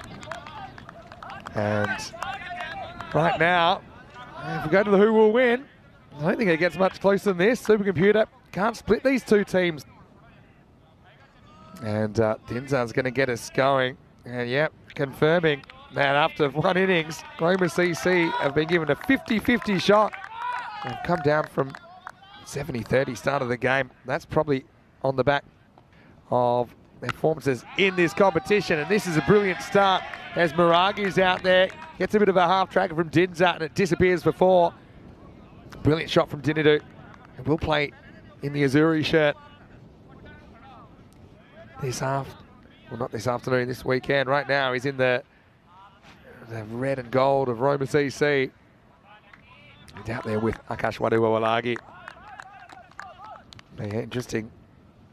And Supercomputer couldn't split these teams. That's despite the target being 142. If Roma CC's batting clicks, and they've got a really long, strong batting lineup. I mean, they've listed Nurahat Ahmed at 9, and he's a guy that's cracked a half century in the series. So, I mean, they do bat all the way down. But a lot's on the start, isn't it? You're wanting a power play in the 40s. If you don't quite get that, then you're facing an uphill battle. As this is just going to clear the field up. Maximo Dinadu just clips this away. And he will get the result. So 14 and over the required rate. There's 10 of them already. We're only halfway through this first over.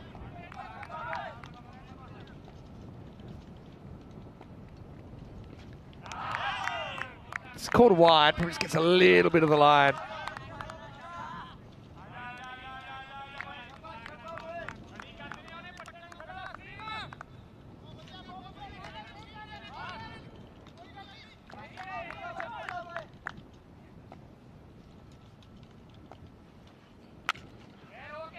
This is pulled away despite not being that short, but there's a bit of protection out there. Dinzar certainly could fight back and turn this over into a bit of a draw, if you want to call 14 a draw in this game. Just like that, actually, with the start, Roma CC jumped from 50% to 60%. It's only a start.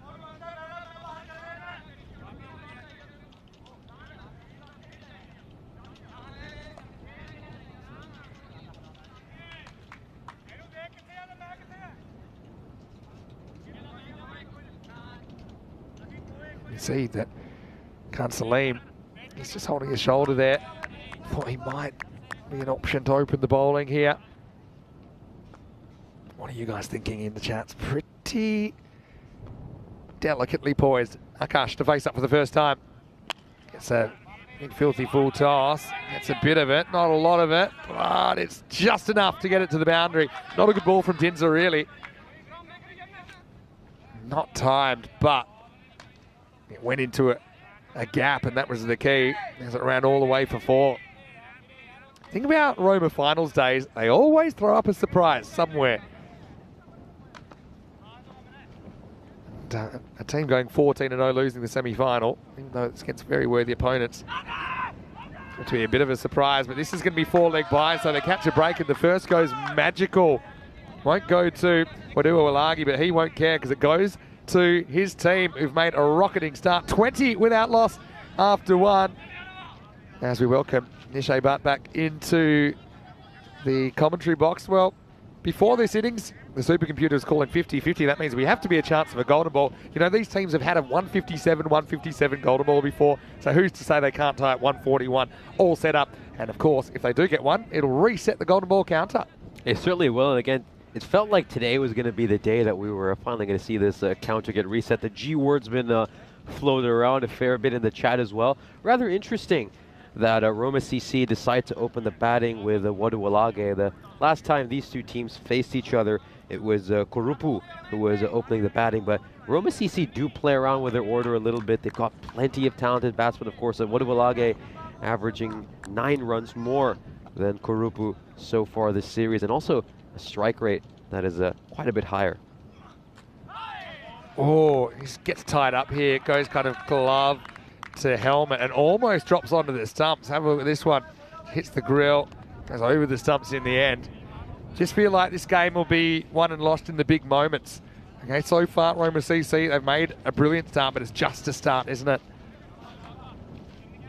Yeah, it's going to be about taking wickets and opportune moments, making sure any partnership doesn't balloon into anything too large. Now doesn't catch up with this one. Charanjit was brilliant with the bat, wasn't he? 49 not out. Talk about being stranded on 49. He didn't mind at all as Jinza made the most of the 10th over. The interesting thing for me is going to be, when are we going to see Amandeep Singh? Is he going to come back for the last over of the power play or the first over after the power play? He's been the leading wicket taker for Asian Latina. A little bit short, hooked away as the journey. Nice shot by Maragi, who's been having such a good series. He'll be wanting to put on a big score, and he gets 6 here. Goes a little bit too short. He gets underneath it well, Maragi. Gets a nice angle of elevation and hammers it over a square leg. And this is what it's going to be. It's going to be a big cat and mouse between the batsmen and the bowlers. Oh, a bit of jump here from Charanjit. Good comeback. Let's have a look at how this just takes off. Actually, probably in the end goes as one for the over. Didn't seem that short though. It was kind of crouching playing it. This pitch, I haven't talked about it much lately, but I love it. It's probably the bounciest pitch in the whole of Europe. Nice to watch guys running in. Okay, goes inside out here, and this is going to go all the way as well. Maximo! Dinadu is 23 in the blink of an eye, and Roma CC off to a brilliant start. Oh, this is what the pace of Charanjit Singh does. He just opens the face of his bat as he's going through the drive. Maragi, that's why it travels away for 6, and Maragi, your 4th highest run getter so far this series, is off to a flyer of a start. Well, gets this wrong, and this really should be out. And he's gone. Big moment in the final, Dinza. We just mentioned him. He was great with the bat. Now takes the important catch to dismiss Dinadu Maragi as Charanjit gets his man in the end. It's also the end of the second over. 32 for 1. Huge, huge wicket, because if Maragi hangs around for another 10 or 15 balls, you think he puts Roma CC in front. There's a lot of pressure on this catch, even though it looks fairly simple. So he's done well there, Hashmat Dinsa, to hang on. Huge contribution he's played for his side. Had an expensive first over, but those 6s he hit in the final over and this catch he's taken here are going to be absolutely crucial for his team. Of course, we take a look at the standings. Asian Latina had a really, really rough start to their series. They went on an enormous losing streak and then followed it up with 7 wins on the bounce. Yeah, they did, and they did drop their last game, but they're just happy to be here, I think. Asian Latina after that horror start. Of course, these two played each other during that horror period on day 1 and day 2. And yeah, it's a start, but it's only a start for Roma CC. Maragi 23 off 10. I remember Corey said something during the ECL. He said with Nabi, so you can't expect him to get 50 every time he bats. So I mean, he'd certainly take 23 off 10 as a start, but now he has to turn it over as Fernando comes to the crease at 3, but he won't be facing because it's the start of a new over. It's going to be Khan Salim to bowl the 3rd.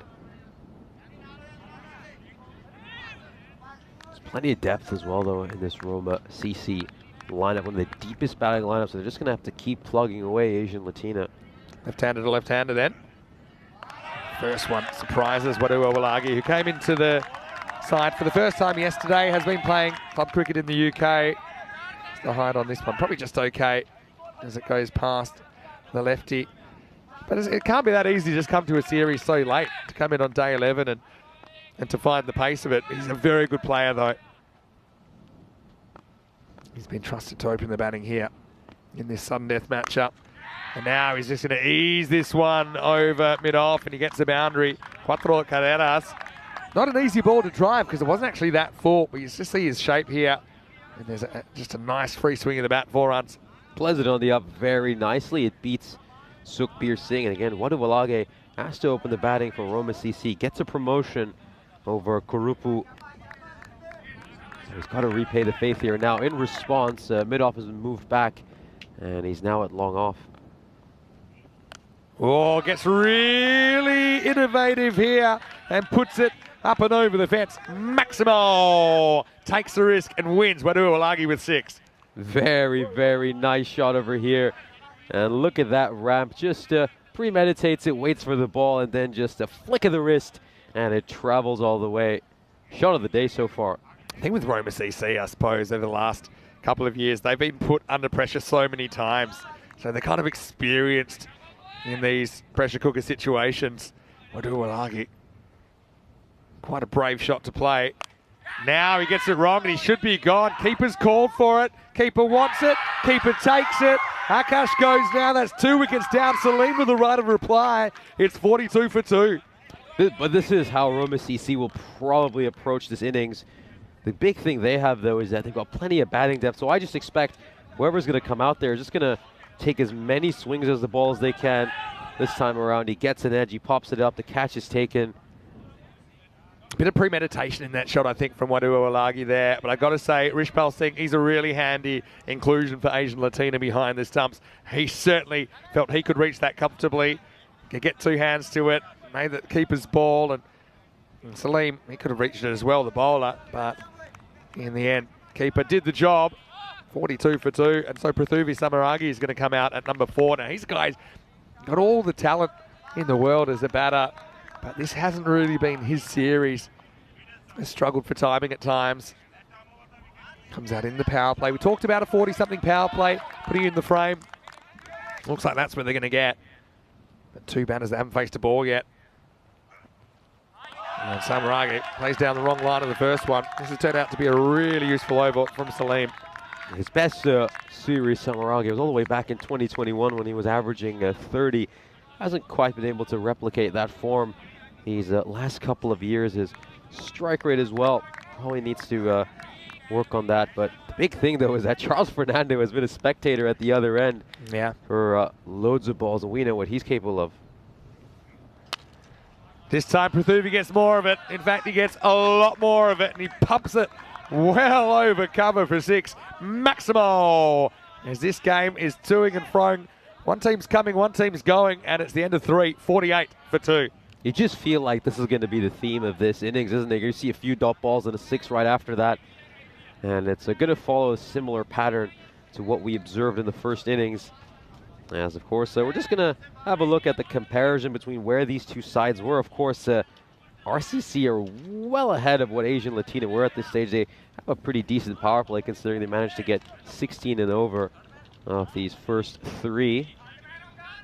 Thing, though, with Asian Latina was it's just how they accelerated in that second half of the innings.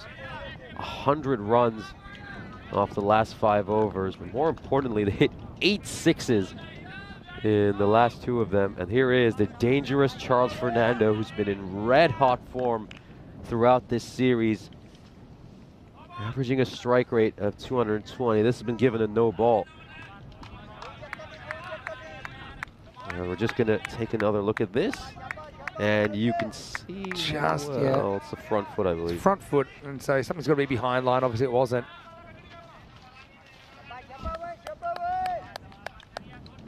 Just going back to how good his series Fernando has had, strike rate of 237.5. And there's an example of why he has that incredible strike rate. Takes him just a second ball to settle in, and that ball's gone so far away we've lost track of it.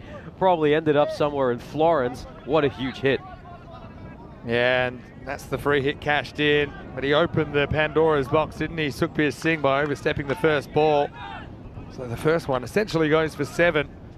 And Charles, it's a perfect way for him to clean his pipes out as he gets off the mark in style. But now pressure's on because he could be dismissed off this delivery. Sukhbir with a comeback ball. And it's on the stump, so he gets whipped away. There's 4 more. So Roma CC losing a couple of wickets, but also piling on the runs up to 59. just straying onto the leg side a bit there, a bit too straight by the bowler, and Fernando whacks that away, already off to 10 of 3.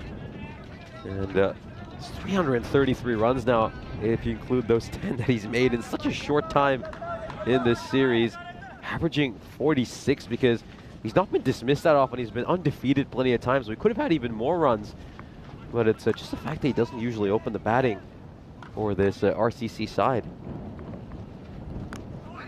And this is a much better ball, but it's, well, when it rains, it pours if you're the bowler. When he finally gets one right, it goes away for a boundary as well. Yeah, it's a bit lucky, but you make your own luck, as they say in the classics. And now Roma CC have it down to kind of that, what I'd call it, a par run rate on finals day at least of about 12. Remember, it started up at 14.2 required.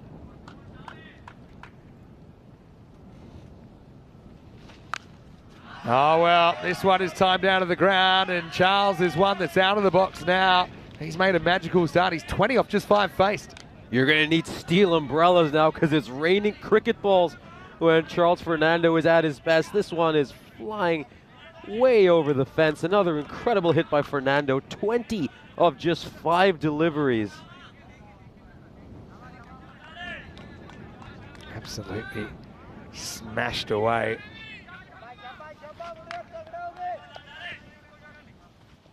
And so you're needing a turnaround pretty quickly, aren't they, Asian Latina? Slow ball, clever bowling. They put a fielder back here as well now, so it's just going to be a single.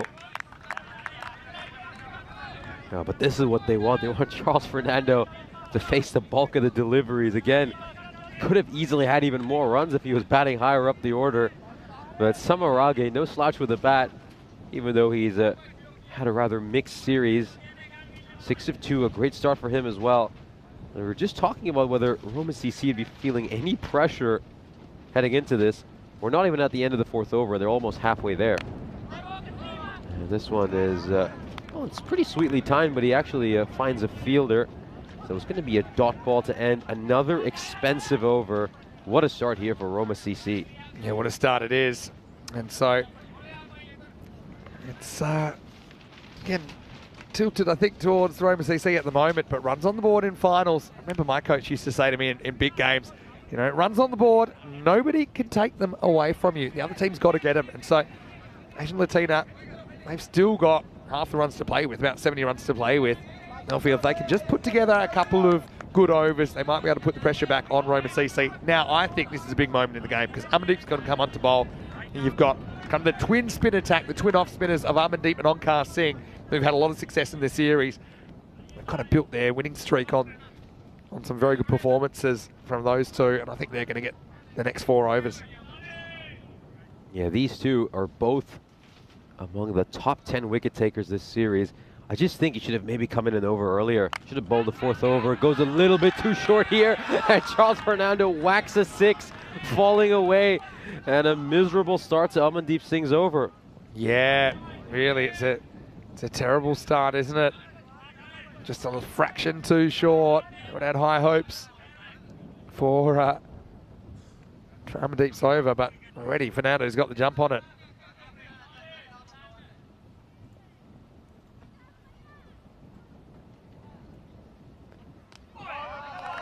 And so next one slides past, change of angle and change of luck.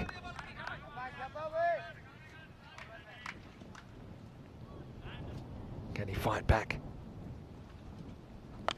Gets it slightly wrong, gets it on the pads, and it's adios pelota maximo. Fernando doing Fernando things. That one's into the trucks. And just like that, Charles in the 30s. I'd be really careful parking my car there. There's some really nice looking cars in that parking lot. You might just have a cricket ball coming through your windshield, so maybe park your car another 5 kilometers away the way Charles Fernando is batting. Now he's going to get one through the infield, and that's going to be 4 more. And a runaway freight train at the moment as another boundary crashes into the boards.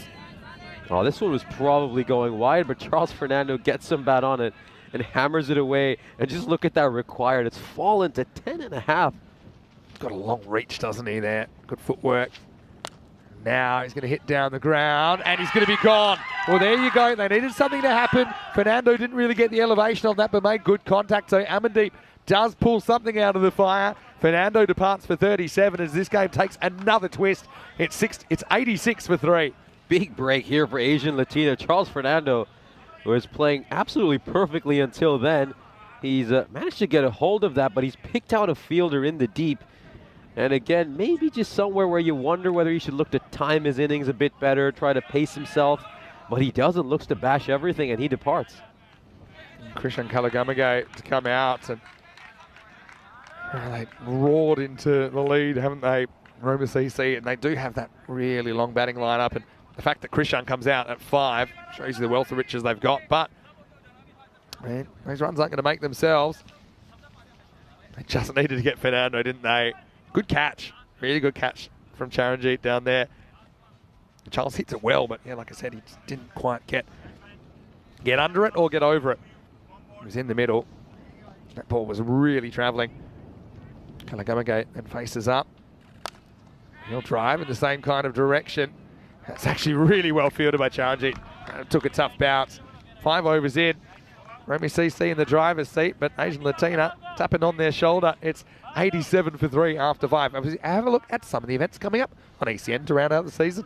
Absolutely, and we start off with the ECIs over this weekend. Should be a lot of fun. Of course, we've showed you the squads of Finland, Italy, and Austria. It's going to be a whole lot of fun bringing those excellent games to you over the weekend. Then, of course, it's the Euros of Cricket starting on Monday next week, the biggest event in European cricket. We then follow it up with trips to Croatia, go back to Malta for some second helpings before we return to Spain, this time Barcelona for our last ECS of this calendar year. And then we round out this season with a historic ECCW. Can't wait for that as well.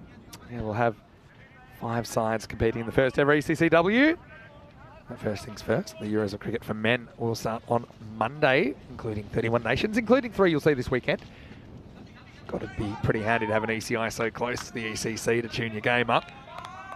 And Austria and Finland are actually drawn in the same group. We'll see them featuring from tomorrow. Anyway, back to the action here.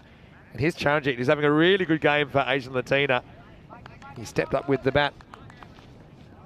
And now, there's a wicket and a catch. Over 6. It's hacked away. The fielder should get there and does. And they can take it to 2. It's a bit of a risky one, but the throw wasn't a particularly good one. Kalagamage rolls the dice and gets back for a couple. It's interesting they go for Charanjit Singh. Was just wondering whether Onkar Singh would come in to bowl this 6th over, just to have a bit of spin dominating this middle overs phase. But again, Onkar Singh is someone who's shown himself to be more than capable of bowling the death overs. Again, provided some heroics in the final over earlier this series. I think one small concern, though, for Asian Latina would be that they've been a tad bit slow between the overs, particularly the previous one. They just need to keep an eye on the clock. They're okay for now, but if they continue to be a little bit slow, penalty runs could potentially be an issue.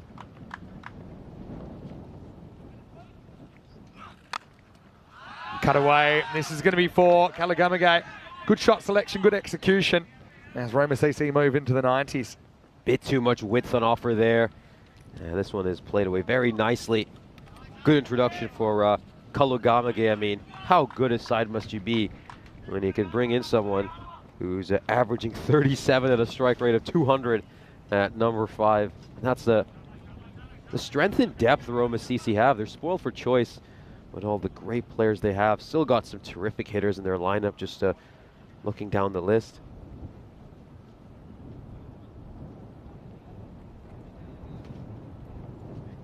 They just might be trying to track down that ball, or a replacement ball. They seem to go, I don't know, can't be that because the umpire's holding the ball. So just a slight interrupting the flow of the game, but gives us a chance to remind everyone, if you haven't already, get involved in the ECN sweep that we're going to do in the bronze final today, which you'll get allocated a country at random that you can go for in the ECC. We've got over 70 people involved now, so it was meant to be 30. It just keeps kind of going up and up, but yeah, hopefully everyone is geared up for that. And of course, someone's going to draw Italy, someone's going to draw Austria and Finland, and so You get to have a quick look at them if you draw them, of course, on the weekend. As we welcome you into the commentary box, we'll just wait for play to resume. Pretty interesting stuff at the moment. We've got, I think, 53 off 29 required, 11 and over. It does seem like Roma CC have the game in the back pocket, but I've just seen too many things happen in finals. 1 or 2 good overs from Asian Latina could change everything. It certainly could. And again, we saw that in the first innings where Asian Latina were really poor in the first half of their innings. Then they turned it around in the second half. They could do the same with the ball in hand this time around. Yeah, I think so. It looks like Charanjit is almost ready to go. And game hanging by a thread for Asian Latina. This is hit really hard to where Charanjit's normally fielding. That's more than April replacement down there at the moment, and Dinza keeps it to 1. There have been a few comments about how windy it is out here right now. It's certainly, the wind has picked up. It's the windiest since I've been over here. Just to emphasize how windy it is, I can lean back on our tent and it'll keep me up without me even doing anything. That's right. Yeah, it hasn't been too windy most of the time. Of course, there is a kind of thunderstorm warning. It may hit us, it may not. At the moment, it's wind but no rain, so we'll settle for that. As Samarage has only faced 3 balls. It feels like he's been there for ages. Faces up now, and he gets a thick inside edge. They both run on contact, and so they'll get in fairly comfortably for the single. And that's the ball. I mean, if it's anywhere else, probably runs away for 4. Just fortunately for Asian Latina, it was straight at the fielder.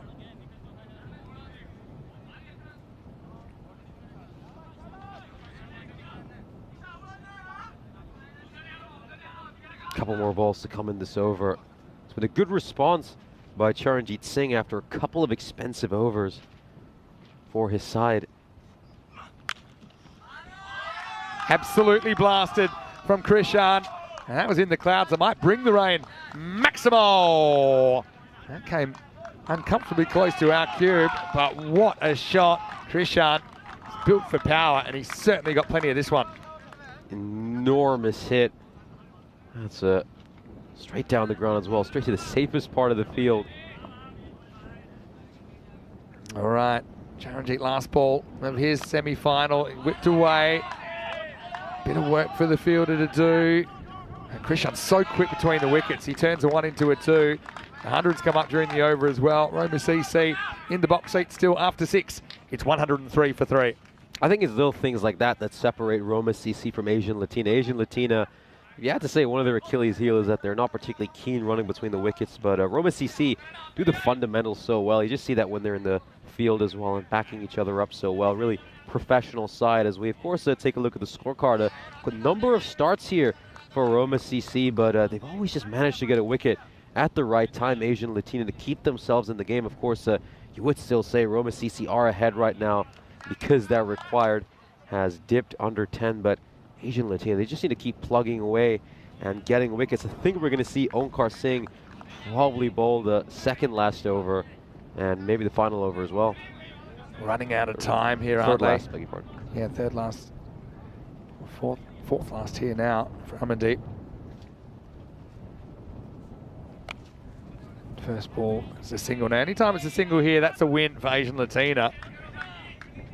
To score about 10 and over, normally a boundary in the over will get you close to. There's not a whole bunch of dots.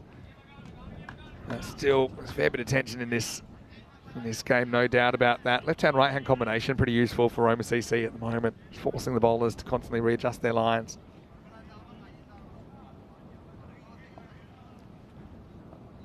Kalakamake looks on. National representative. And lifts this up, leg side, but straight to the fielder, and now Kalu is going to have to go. Amandeep Singh found the Midas touch as the game takes another twist. Well held out there by Sukhbir. It's 104 for 4. Even though the captain's gone for an uncharacteristic amount of runs this innings, he's just found ways to get wickets at the right time. That's probably a little too short, but he picks out a fielder in the deep end. Roma CC, I have to say, maybe they're just reaching a stage now with all the wickets they've lost that they need to consider pacing their innings a bit. They don't need to blast every ball for 6. Again, one boundary and some good running between the wickets should do the trick for them. But again, whoever stepped up for them is just looking to hit every ball for 6, and they've had so many catches at the boundary rope. Well held though. They've had to hold their nerve at times to hang in this. Rahat comes in. He has a half century in the series, so plenty of batting still to come. but pressure situation. This one gets through the infield. It's going to be 4. So Rahat, he picks out the fielder there, but he couldn't deal. And a perfect start for him. Yeah, this is a really, really good shot. The fielder should do a little bit better there. Again, every error matters double when you're playing this important a game. Both these teams fighting for their tournament lives. This time, fielder does make the stop. Just a single. And 140 chase in the final. Even though they're a high-scoring team, there's no such thing as an easy 140 chase. You have a bit of an off-over or two and make it really tough. Amandeep, though, has been brilliant here. Had to fight back from a bit of adversity. He's got 2 for 23. Samarage, again, starved of the strike, but an important player, good striker of a cricket ball. 2 to come in the 7th. And he goes up and over the offside, and that's going to go all the way. Maximo! And when Prithuvi's batting well, he can hit 6s over the offside, gets a fraction of length from Amandeep, and works with it. 6 runs. Really, really sweet connection. Just hammers right into the Italian Cricket Association logo. And again, Roma CC, the bulk of their runs coming on the leg side, 72 of them. But Prithuvi is one of those classy players who can hit it through cover.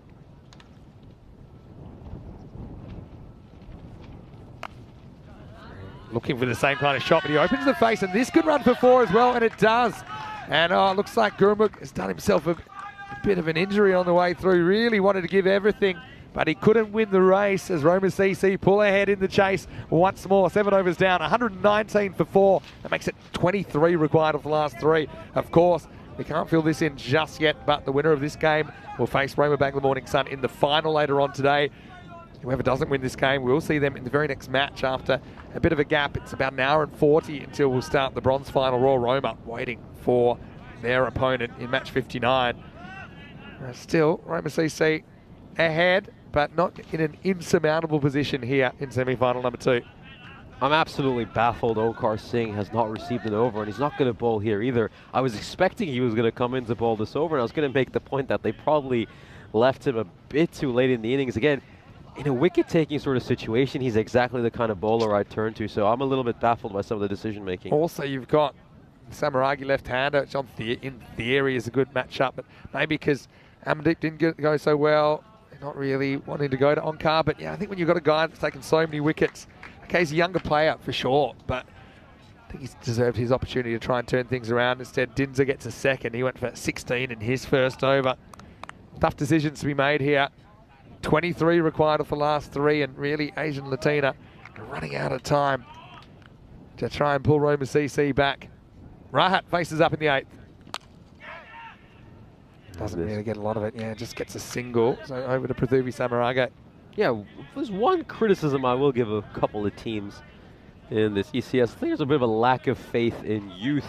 You know, I think we saw for Ken Lanka as well. I saw young Fernando bowl quite well on his debut, but they just never got an over after that for the remainder of the series. Yeah. Well, some things are just unexplainable. Samarage, though, seems to be hitting reasonably well. Doesn't really get a lot of this, but he will get 1 run down to Charanjit. He's tried his heart out for Asian Latina. I mean, whoever wins this game, whoever loses this game, you certainly can't criticise the effort. These players have worked hard to be here. 14 matches through the group stage. Only 1 winner in this semi-final. As this is a full toss, Rahat steps down, and you see the depth. This is a guy who was listed right down the bottom of the order, around number 9. This is more than a number 9 shot. Steps, gets on the full, nails into the sight screen, 6 runs. Yeah, that step just helps him make it a low full toss. It's not easy to play those, and he does terrifically well. Now, just chops down on this and gets a single, so 20 is down below 20 now, so now we're talking 14 off 14 balls. Should cruise to victory with time to spare, but they're not there yet.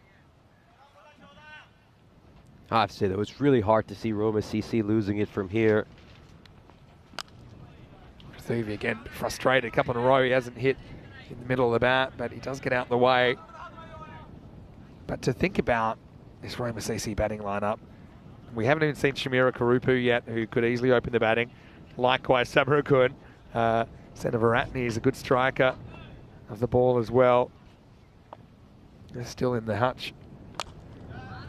As this is driven, gets through the infielder. They'll just get one though. At the moment, that's all they need. End of the 8th over.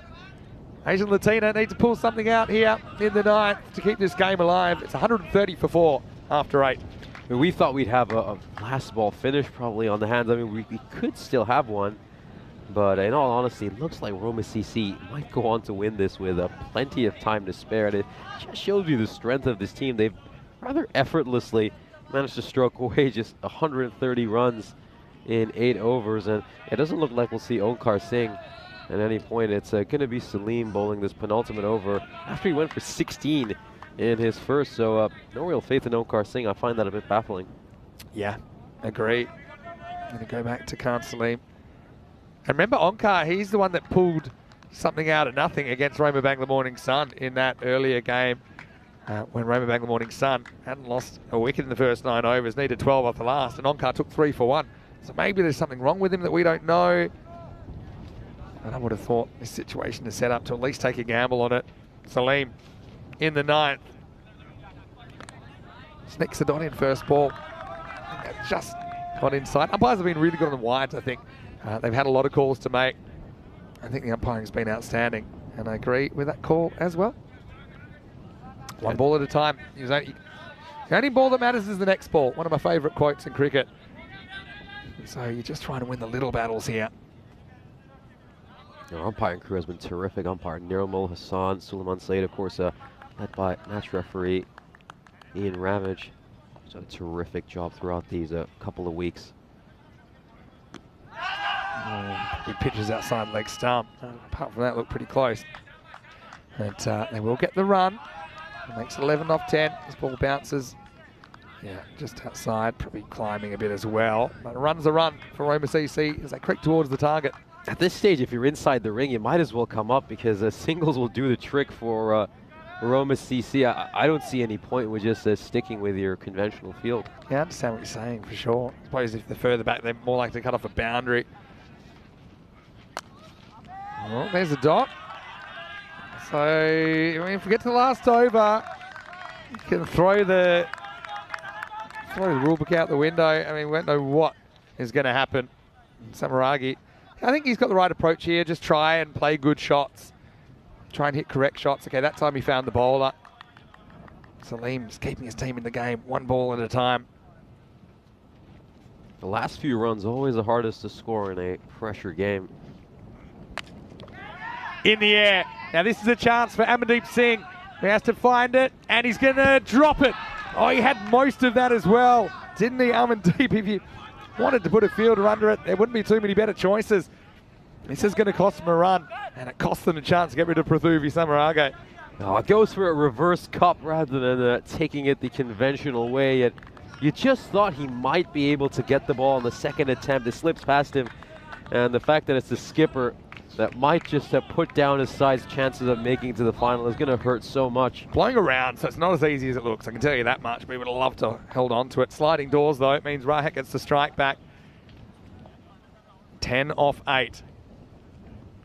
I think that is a wide, you know, and they're going to take on an extra one. Prathuvi almost gets run out. It did seem to hit the tram line. And yeah, even though you see the batter tries to get across to it, but he doesn't really move early, even though he ends up over there. So I think that's a very good call. Good heads up play as well. Samaragi, although I did think he almost ran into Rahat, and I think a direct hit would have caught him short. 8 off 8. Are we going to a last over thriller here?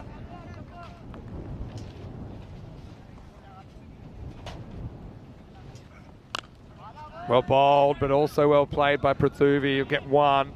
7 off 7.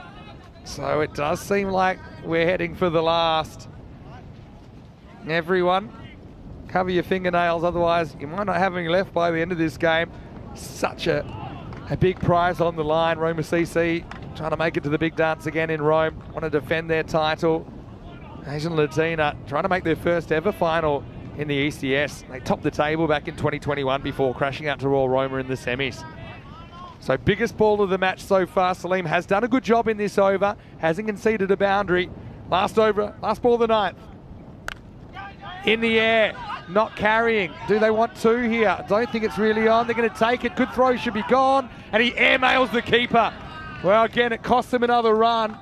Really, Rahat was a dead duck there, and he might have done his back, trying to get back for the second. And that'll be the end of the ninth over. Ones versus twos, big difference at this stage in the game. 137 for 4. It means 4 to tie, 5 to win off the last over. Sukhbir Singh overcooking that throw. It sails way over the keeper's head. And this is a couple of huge mistakes at the end. And, you know, if this game is pretty tight in this final over, and we get a few dot balls to start off, I really wonder about some of the confidence of these key bowlers. Yeah, it's one of those things. Even if you bounce it in, I think you probably get the run out there. And it's not so much about the wicket at this stage, but it's about saving the run. Now the other question is Rahat fit to keep batting? You do have other options. You could retire Hurt here, and you can bring him back in an emergency, because you do want someone that can run and potentially push for twos, because every extra run makes a big difference. And you can see medical staff out there pretty quickly to look after Rahat. And, well, one thing that we have had in the past between these two teams, I got to say it, these two have played a golden ball before. They played one back in March 2021. It was 157, 157, so a pretty high scoring one. This will be 141, 141. Could we have a chance to reset the counter? It'll have to be an amazing last over. We'll see who they go with the ball. Again, Onkar still hasn't bowled. Sukhbir's over went for 22. So is this the sort of situation you try and pull the youngster in? That was the last golden ball, and it was won by the fielding team as United scrambling back for a second run. Didn't touch their bat correctly. It was actually a absolutely crazy finish. But yeah, Nish, we expected action on finals day, and so far Rome's delivered. It certainly has. These first couple of games have been very exciting. I think it's probably going to be Sukhbir Singh bowling this final over. Again, very surprised that we haven't seen Onkar Singh appear whatsoever this innings, especially since he's done Heroics 1. I mean, maybe lightning could strike twice for... Maybe. Look, I can understand why you want to go to Sukhbir. He's an experienced player. He's got more experience, but he's gone for 22 in his only over so far. We saw him bowling the fourth. Okay, well, here we go. 4 to tie, 5 to win. Last over. Boundary kind of kills it, and he's knocked over. No ball call. No way. And this is really, really costly, because, again, it's the front foot. Sukhbir and it's a good call from the umpire. And there's no way Samaragi heard the call. He gets knocked over, bowled off a no ball. And now, not only is that costly because it cost him a wicket, it costs him a chance to get a wicket this ball, because now boundary wins the game for Roma CC. But on a side note, what sort of shot selection was that by Samaragi? You need 4 runs to win on the final over, and he's trying to win it in style with a wrap. Just play a normal shot. See your side through. There's a few interested spectators, as you'd imagine. Yeah, he kind of went for glory, put all his eggs in that basket. There was no fine leg. Now we could try it again, and he's got no chance of being out. So I think he probably will. 4 to win for Roma CC. Free hit to come. Oh, Sukhbir, game of inches. He's over by maybe 1-2 centimetres, but it makes all the difference. What a different game it would have been if it was 5 off 5 with a new batter coming to the crease. Instead, the hosts can win it with a boundary here. And he's late on it, so it's not going to go for 4. Keeps the game alive, and that's literally what you're trying to do at the moment. Trying to keep the game alive. I think maybe it's worth bringing a couple of people in, like you said, now to save that single, because you do need to burgle a couple of dots along the line here if you're going to push this to either a win or a golden ball result. I have to say, Roma CC have held their nerve better at the end. If they took some of those catches and made a good throw, hadn't bowled a no ball, we could have had a much tighter finish. Again, I've just been looking at the skipper. He's right in front of us, Asian Latina's captain Amandeep Singh, and he can just tell he's still thinking about that dropped catch. Hit and run. Rahat can be a hero. No ball again. And now run out. Well, this has had everything. Oh, Sukhbir's overstepped again at a critical time. Yeah, you can see it there. 3 times, I think, in this semi-final, he's overstepped. Yeah, so I suppose my only other question here is, well, you know what? I actually think, we'll have a look at this on the replay. I actually think that it's going to be Rahat that's out. See, look. I think that when the ball first hits the stumps, see, here it comes now. I actually think there that they've given the wrong guy out. Could this matter or not? I mean, they've still got time to fix it, but you can see there that Rahat, his foot is still in the picture. So I wonder if they'll fix this, because, I mean, it may matter, it may not.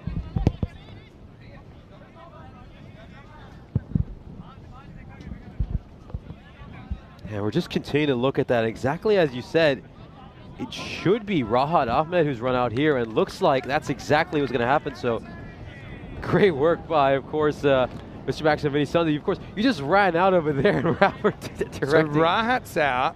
It means Samaragi gets back to the non-striker's end. So yeah. Yes, I mean, will it matter? Maybe not, but it's the correct decision. And I suppose that's all you want at this stage. So Rahat actually bats really well. The other thing is, if you had to choose one, maybe you'd rather Rahat out because he was struggling with that injury. But that's a great work from our crew at Spring Productions. Wow, all right. But it does mean they still have the new batter at the end the run out happened. So Samarakun is going to come out, and Prithuvi is going to basically go back to the non-striker's end. So I've got to say well done to the officials. Good coordination between everyone.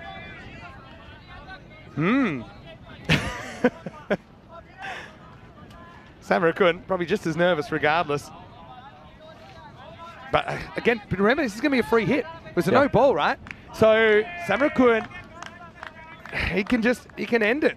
So it will be a run, don't forget. Oh, this has had everything. This has been such an odd finish, especially considering the way we started off with some nice clean hitting, probably more conventional T10 cricket, and now it's been completely error-strewn, and it's just going to be a case of who's going to make less mistakes. 2 to win. You can even hit it straight up. Got to hit it. Does. Gets 1. 2 will be the victory. They've got to go for it, or do they? No, they don't. The game is tied, and Samaragi, who's been resurrected after thinking he was run out, he's going to come back, and he's got 4 chances to win the game for Roma CC. What a match. 4 consecutive dot balls for the golden ball. Rather unlikely, but could be on the cards. Every fielder in the ring except deep backward point, Onkar Singh. Keep your foot behind the line, Sukhbir. Scores time, and that'll do it. And would you believe it? It is the victory, as Samaragi will bring it up. Maybe 1, it may be 4. They won't care, because that is Roma CC staying alive in the tournament. They were pushed all the way by Asian Latina, and you've got to tip your hat to them. I mean, a team that lost their first 6 matches, fought back, but they can't break the bogey against Roma CC. 3rd time they've gone down to the hosts in this tournament. A thrilling match, and I think just a few moments as well Asian Latina would like back with those overstepping no balls. They were extremely costly in the end. But we have our final. It's Roma CC through to meet Roma Bangla Morning Sun. That means Royal Roma will take on Asian Latina in the bronze final, which is just an hour and 20 minutes away. What a game of cricket, Nish. Game of fine margins. In the end, those margins went against Asian Latina. Roma CC just held their nerve better, and that's why they took it. Asian Latina could have made it a closer game. I think there's some decisions, tactical decisions, we're going to look back at and question whether they could have gone the other way. Those catches they dropped at the end were really costly as well. A missed run out, all the no balls. So much happened in those final overs. But of course, the game started off with some great power hitting by Roma CC, who were off to the perfect start. And this would be the wicket of Diru Marage. He would play a brilliant opening cameo, 23 of 10.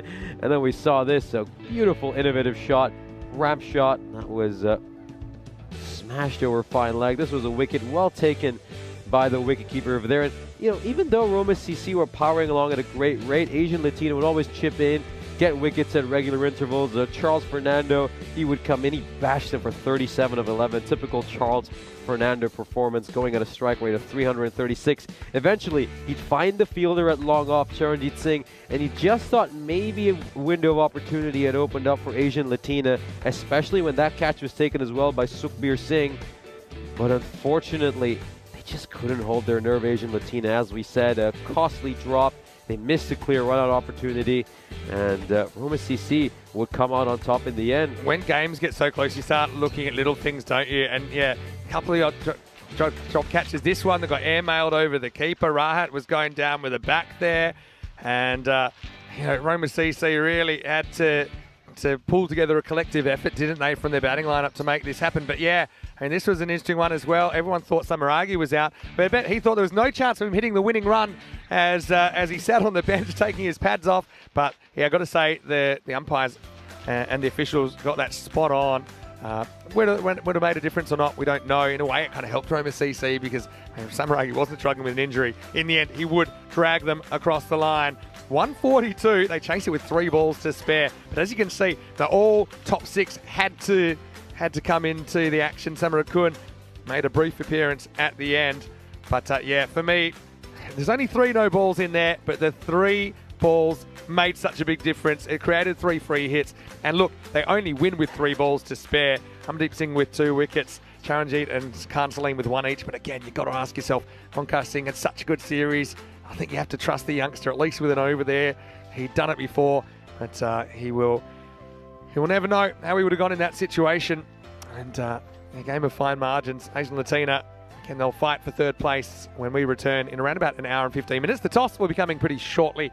Also, you can look out for that on our website, europeancricket.com, and the live chat. We'll share the toss information with you when we can. We'll take a break then, back in just over an hour and 15 minutes or so for that bronze final. Also, it'll be ECC sweep time during that bronze final. Vinny Sander here, Mr. Maximo with Nishay Bhatt. And once again, finals day, bringing it here in Rome. We'll see you after this break for more European Cricket Series.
This European Cricket Network event is proudly brought to you by HCL Software and Bizaway.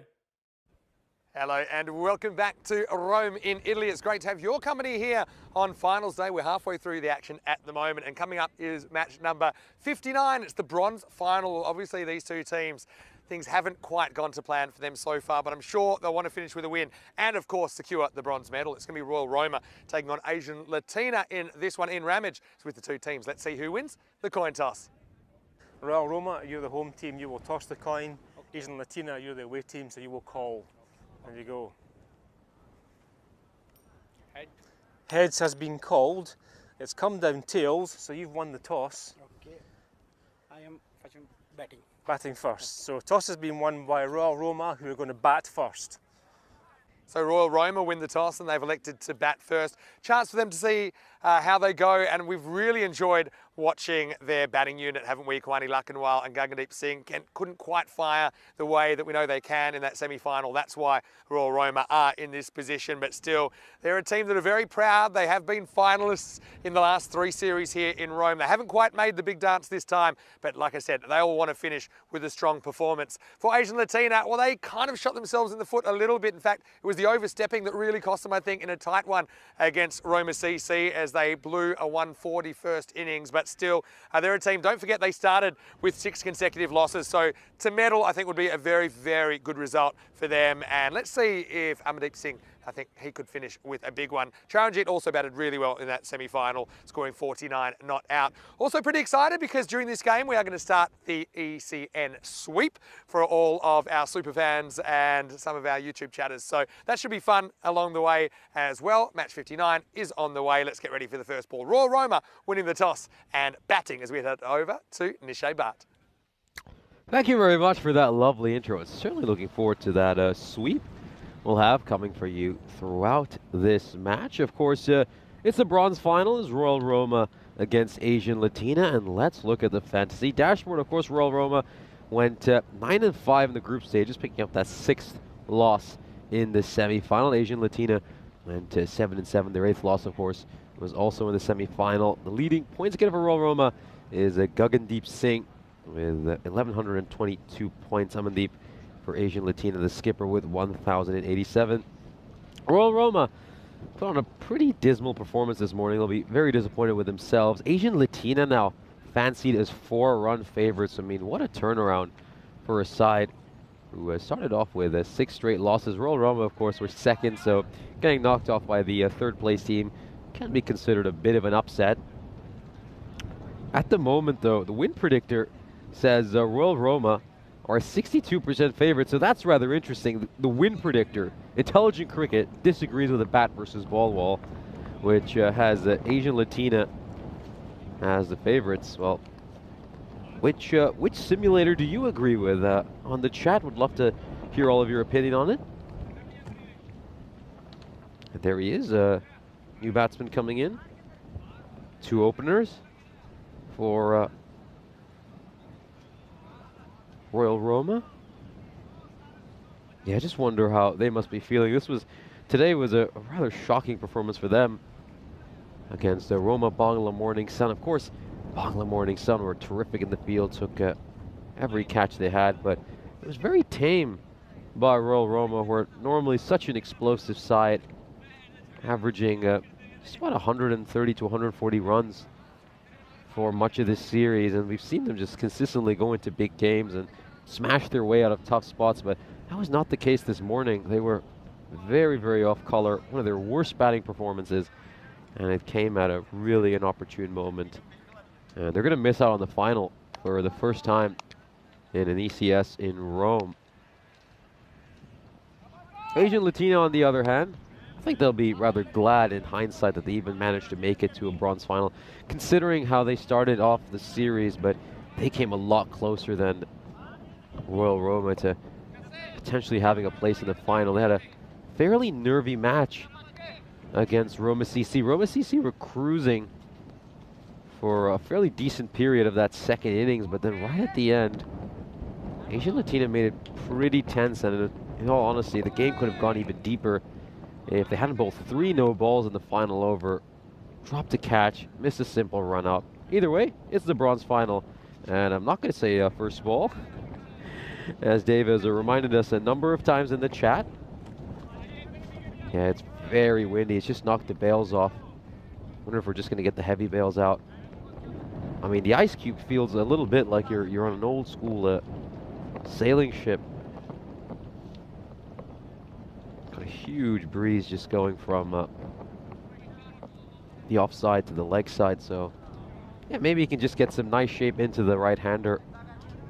Yeah, you could just see over there. That's how windy it is right now. Just fluttering along. Yeah, sort of as a bowler, you're like a nice gentle breeze, not gusts of wind like what we're seeing right now. Either way, we're ready to have the first ball.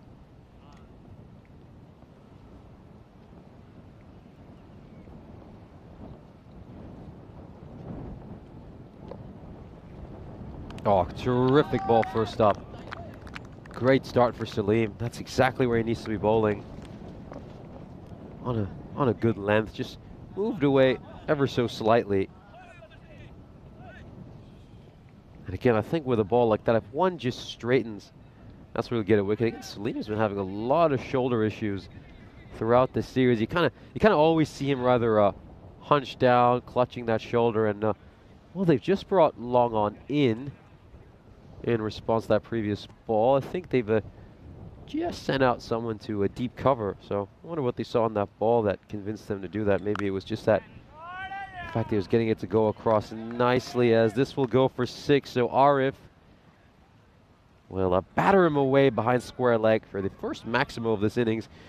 This time he goes a bit too short. I think he had the length spot on the previous delivery, but not the case here. Goes a bit too short, allows Arif to get underneath it and whack it away. Now then, can he find that line and length he had for the first delivery again?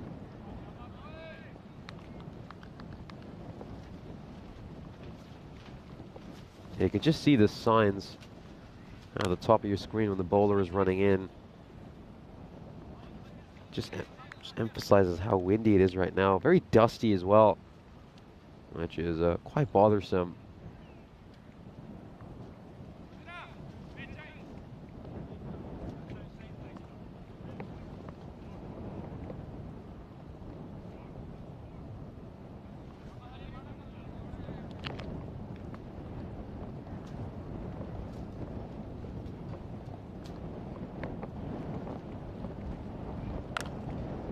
Goes for the fuller delivery. It's going to be a dot ball. A new face in for this game, Kayani, playing this match. Didn't feature in the semi-final earlier. Might see him involved later this innings.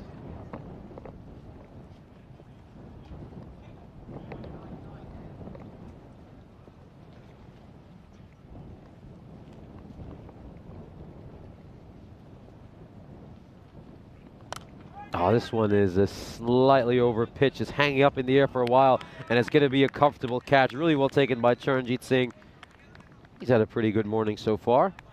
Was fairly decent with the ball, and also scored some valuable runs in the semi-final. First wicket falls here for Royal Roma. As you can see, it just hangs up in the air for an age, and really, really well taken.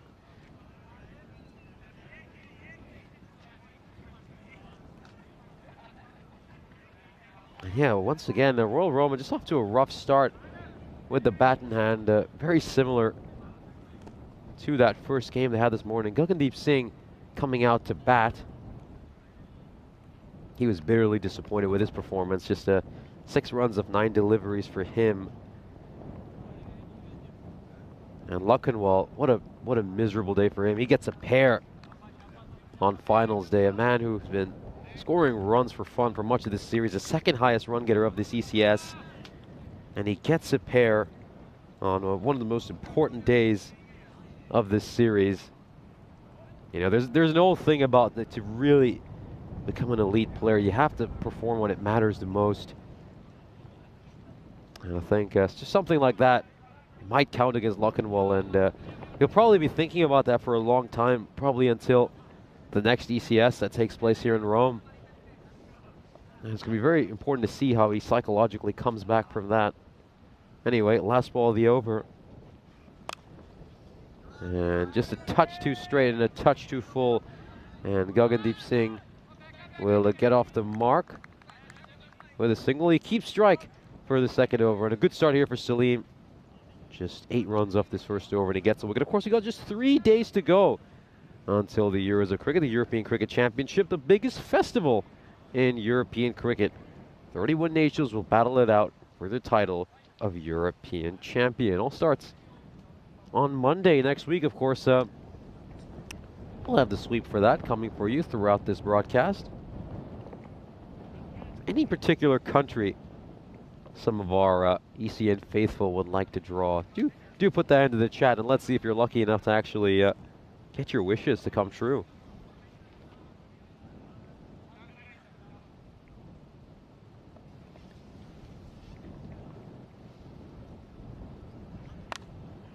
Yeah, this one is played away towards Onkar Singh, another single. A couple singles for Gagandeep Singh to start his over. Of course, these two teams were involved in a couple of great matches on the first Tuesday of this ECS, and one shouldn't look too deeply into those games because Asian Latina have improved a lot as a side since week 1, especially those first 3 days. But yeah, we'll continue to talk about those fixtures. The second one in particular was very, very entertaining. Again, just a touch too straight, works it away very nicely. Arif goes away for 6, absolutely bashes that, hits it across the line. And again, just a beautiful shot, good use of the wrists, and it goes over the fence. 6 more runs.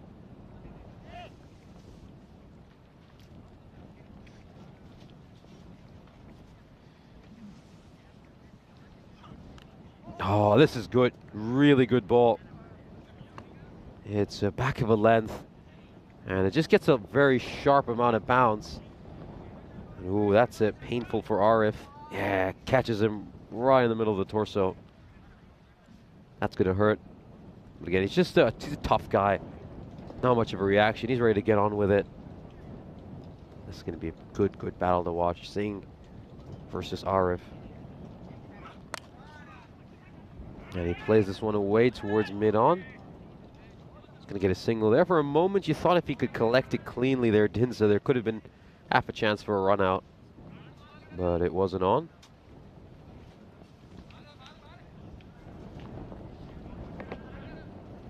Yeah, so the second match between these two teams came down to the Paris of margins. Just 1 run separating the two teams. Probably the closest we've come to a golden ball as well throughout this series. It was really exciting. Let's talk more about that right after this ball. That one, I think it just might have touched the tram line along the way.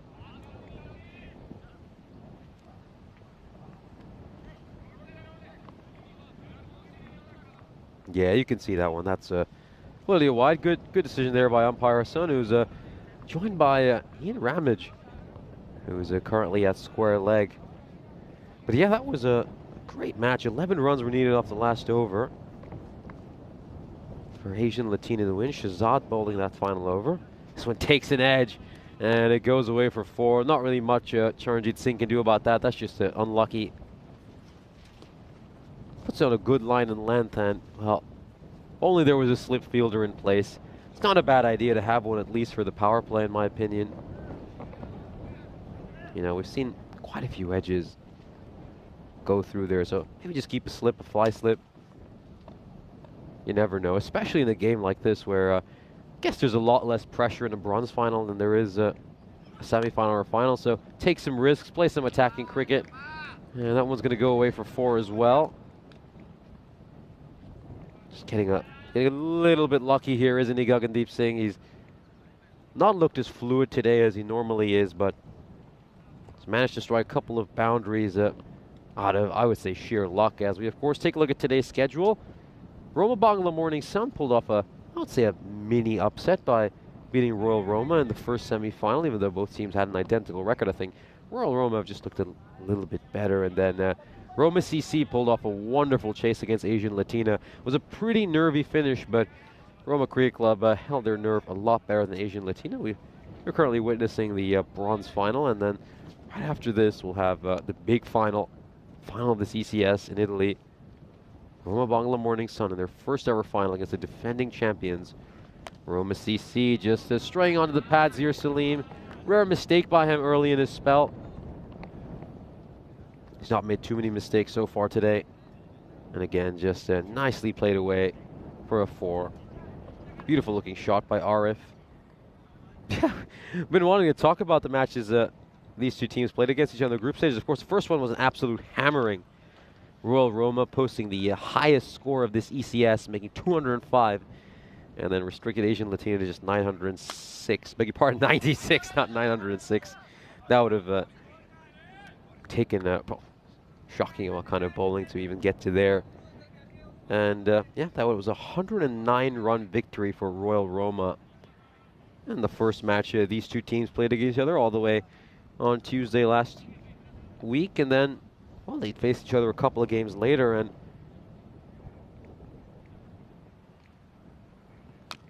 oh, inside edge onto his pads.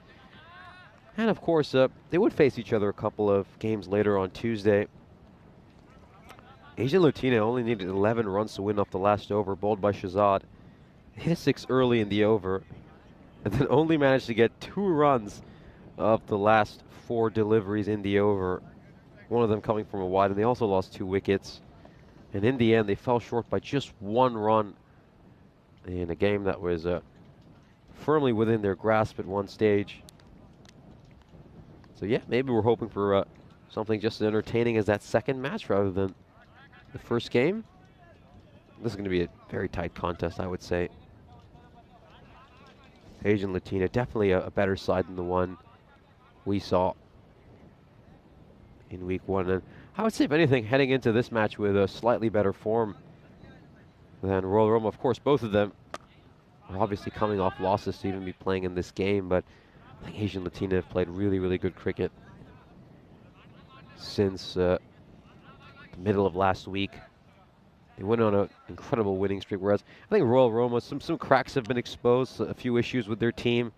I think their shot selection, a little bit too obsessed with trying to batter every ball towards cow corner, maybe not playing good cricketing shots all the time.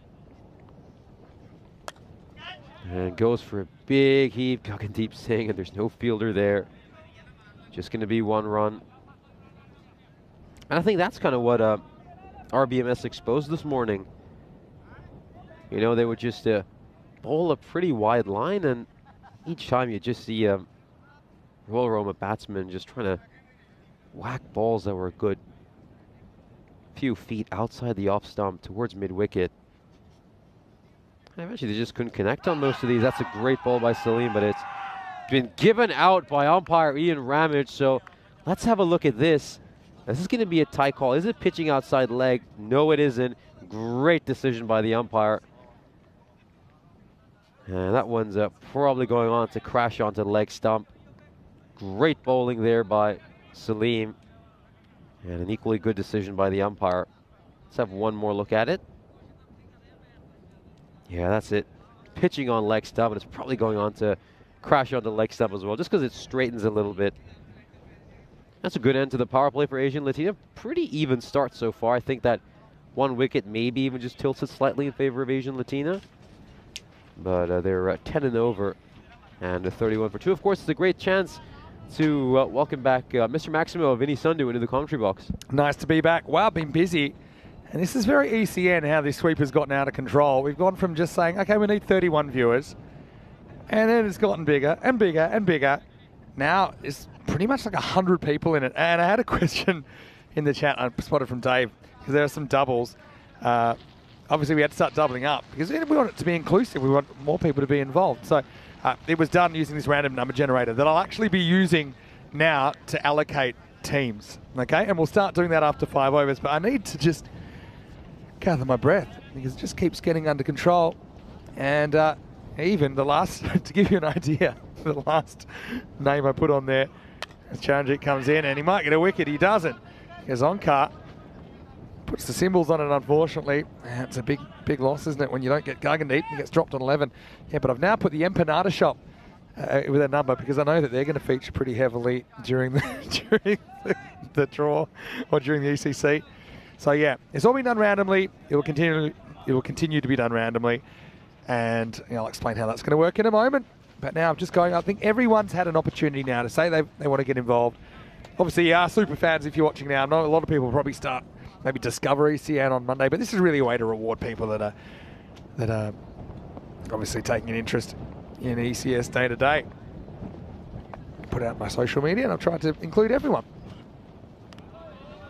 Great ball there. Nice fourth stump, line and length there by Charanjit Singh. So Dave, to explain, he said, number 1 is alone, whereas the numbers 2 and 3 have a double. What happened is, just literally it was like, someone wants to be involved, I pull a number out, that's who I added them to, and they wouldn't repeat. So some have doubles, some don't, and they're completely random. But anyway, it's kind of nice if you have a double, because I mean everyone's got a double anyway, because every team will be 2 numbers, because there's 62 numbers. So every team will have 2 numbers drawn out when we talk about that team, and that will be your kind of little mini team for the ECC. So everyone will have at least one person that they're paired with. Anyway, can't wait till that gets underway pretty shortly. Just gets swung and missed at. So Charanjit had a really good semi-final, didn't he? It wasn't his fault they went down. He batted really well. Kind of got them to 140, which will probably win you more games than you lose with 140. But I just think Asian Latina had some key moments. We talked about the big moments. Well, they just shot themselves in the foot, I think, down the stretch with those front foot no balls, maybe some of the bowling selections. Get a huge swing there, and this is very similar to how Royal Roma were batting against the RBMS. You could easily play a good off drive to that, but once again, just trying to bash it towards mid wicket and doesn't get anything there, as Singh faced 4 consecutive dot balls to start off his innings, and well, has the wind blown off the bails again? Yeah, it might be time to take him off if it keeps happening. But yeah, I mean, there was some thought that we might have a thunderstorm. There's like a severe weather warning between now and 2 p.m. tomorrow. Hopefully it doesn't turn up while we're trying to play cricket. There is rain listed for overnight. Of course, Finland and Austria, they'll be arriving today for the ECIs tomorrow. This one struck down the ground. So, that's a poor bit of fielding by Amandeep Singh. Thought he was just going to take care of that and ensure it would just be a single, but he just lets one slip by. Again, Amandeep Singh had a very mixed day in the field. He dropped that crucial catch in the penultimate over in the final match, and then makes an error over there as well. That kind of bails out Royal Roma after just making 1 run off the first 5 deliveries. Singh gets really lucky, I think, if he was on a 1 of 5 keeping strike heading into the next over. That would have been really good for Asian Latina. So again, big break there for Royal Roma, who are 36 for 2 at the end of 4. All right. I just realised, for some reason, Keanu wasn't on the list. I've added him, I think, and he's drawn 13. So I think that's got to be it. So everyone's had an opportunity. So yeah, Keanu, a big supporter of European cricket. And so end of this over. I'm going to start drawing, and we'll see how far we get. Might take more than 1 game, but anyway. Right here, 36 for 2. Something for everyone in the power play as Dinza gets ready to bowl over number 5. False start there for Dinza. Gonna go back to the mark again. Yeah, projected right now 90. Touch too low, really, if you're Royal Roma. And again, it's just been an odd day for them. They don't look like the same power hitting side we saw early in this series, as that one takes an edge and it goes away for a 4. So a little bit of luck here for Royal Roma. Obviously the misfield at the end of the final over, and then that top edge. All right. I think I'm actually done now. Oh yeah, we've got about 100 people now involved. So guys, I'm quite excited. So let me just explain. So we're going to start with Group A. So Group A, and we're going to draw the teams in order that they're listed on the graphic. So it'll go Spain, Isle of Man, France, Czechia, Greece. That's what I'm going to do first after this over. Oh, goes for the big swing. It's all the way up in the air. It's going to go away for 6, so it's another lucky edge. Of course, he uses a tree trunk for a bat, doesn't he, Singh? And if he just throws his bat at it, you'd probably know it's going to go all the way for 6. I was taught play straight growing up, but maybe the real value is straight behind. That's what happens when you bowl a short ball. It can happen, and you can see these guys, they know each other really, really well. And he's saying, yeah, well, shouldn't have bowled short. And so it disappeared. Right, Stevens in. Okay, I think we're out. Kai saying, what's the first prize? Maybe €1,000. No, easy. Let's just remember this is something we've chosen to do on our own, and we haven't cleared it with anyone. But I did include Dan Weston's parents in it, Ken and Lisa, because I know that they'll be big supporters. All right, so now we're 3 balls away. All right, and we are done. We're all ready to go. Oh, this one is, again, it's played off the pads. Not the best delivery there by Dinsa and Singh. He got lucky with a 4 earlier due to a misfield. This one, no luck this time. Plays it in very awkward fashion. He sort of hops while he's playing it. Not at all in control of that shot. But again, the captain just promoting himself up the order to have a little bit of fun.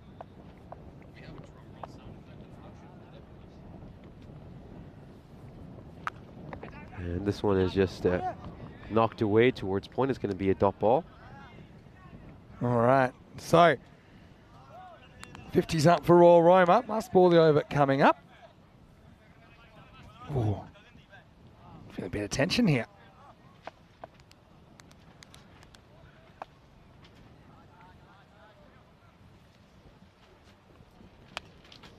Yeah, this is, ooh, this one struck the umpire at square leg. And it's hit him on the foot. Well, ooh, I think he's taking a blow to his shin. Well, even the umpires are foot fielding now. Oh, that's a proper shin boner. He tried to get it out of the way. It was probably saved 3 runs. 8. We could probably use an interruption there. End of the over. And the score is 52 for 2. All right, guys, it's time. Drum roll. Should we do a drum roll? Okay, so here's how it's going to work. I've got my random number generator, and you'll be able to hear it or see it. What's going to happen is everyone has a number 1 to 62, and we're going to draw out 2 numbers at a time in order of Group A. So Spain is first. So if you're drawn in the first 2 numbers, you have Spain as your team. Remember, it is a random draw. Next 2, we'll get Isle of Man. Next 2, France. Next 2, Czechia. Next 2, Greece. Okay, I'm just starting. You ready? Here we go. This is number 1, and it is 20. 20 and 39. 20 and 39. So Jeff Maguire and JJ Nowdy, they're 20. And 39 is Ian Lockwood. And Danny Hudacek, I added him as well. All right, so 20 and 39, they are Spain. All right, here comes Isle of Man. Are you ready? 35. 35 16. and 16. All right, 35 and 16, Isle of Man. Here comes France.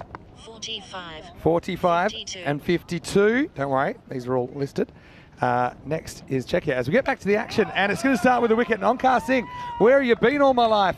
He comes on and he takes a wicket very first ball. Oh, we were stunned that he didn't bowl in the second semi-final. But he comes on here, very first ball. He gets a wicket. Let's just take another look at this.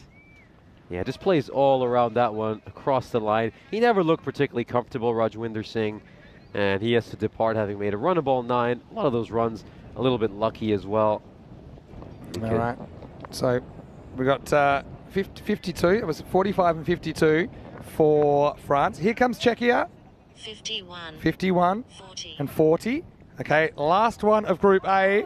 It's Greece, and the 2 numbers for Greece are 50. 50 19. and 19. Okay, for Greece. I'm going to note those down, and we can talk about that over the next over. As well, shows you technology. There's nothing it can't do. So we're 1/6 of the way there, essentially.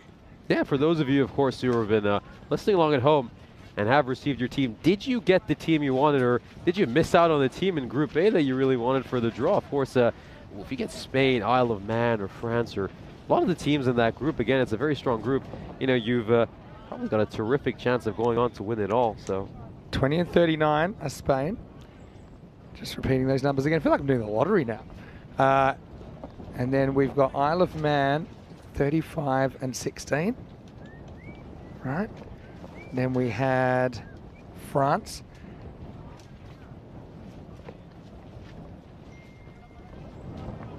That time my phone's blowing up now, of course.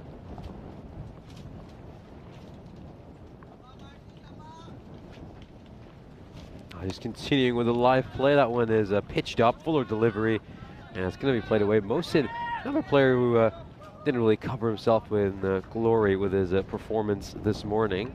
45 and 52 France. 51 and 40 was Czechia.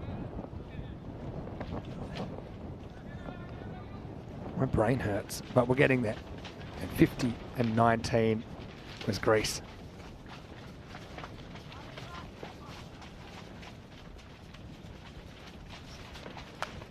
Oh, this one is tossed up, fuller delivery, struck down towards long on. It's going to be a single. Yeah, it's been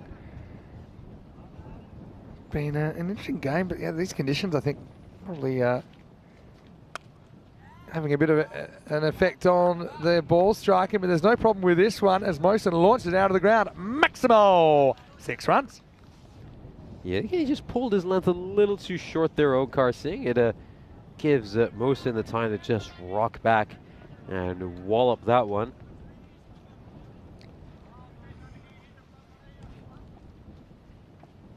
All right, planning to draw Group B at the end of the over. There's a big swing and a miss. I won't do them all on camera. You get the idea, and I know the voice is a bit annoying, but now you understand how it works, right? This, you can be my witness. I'm doing everything properly. Last ball for Onkar.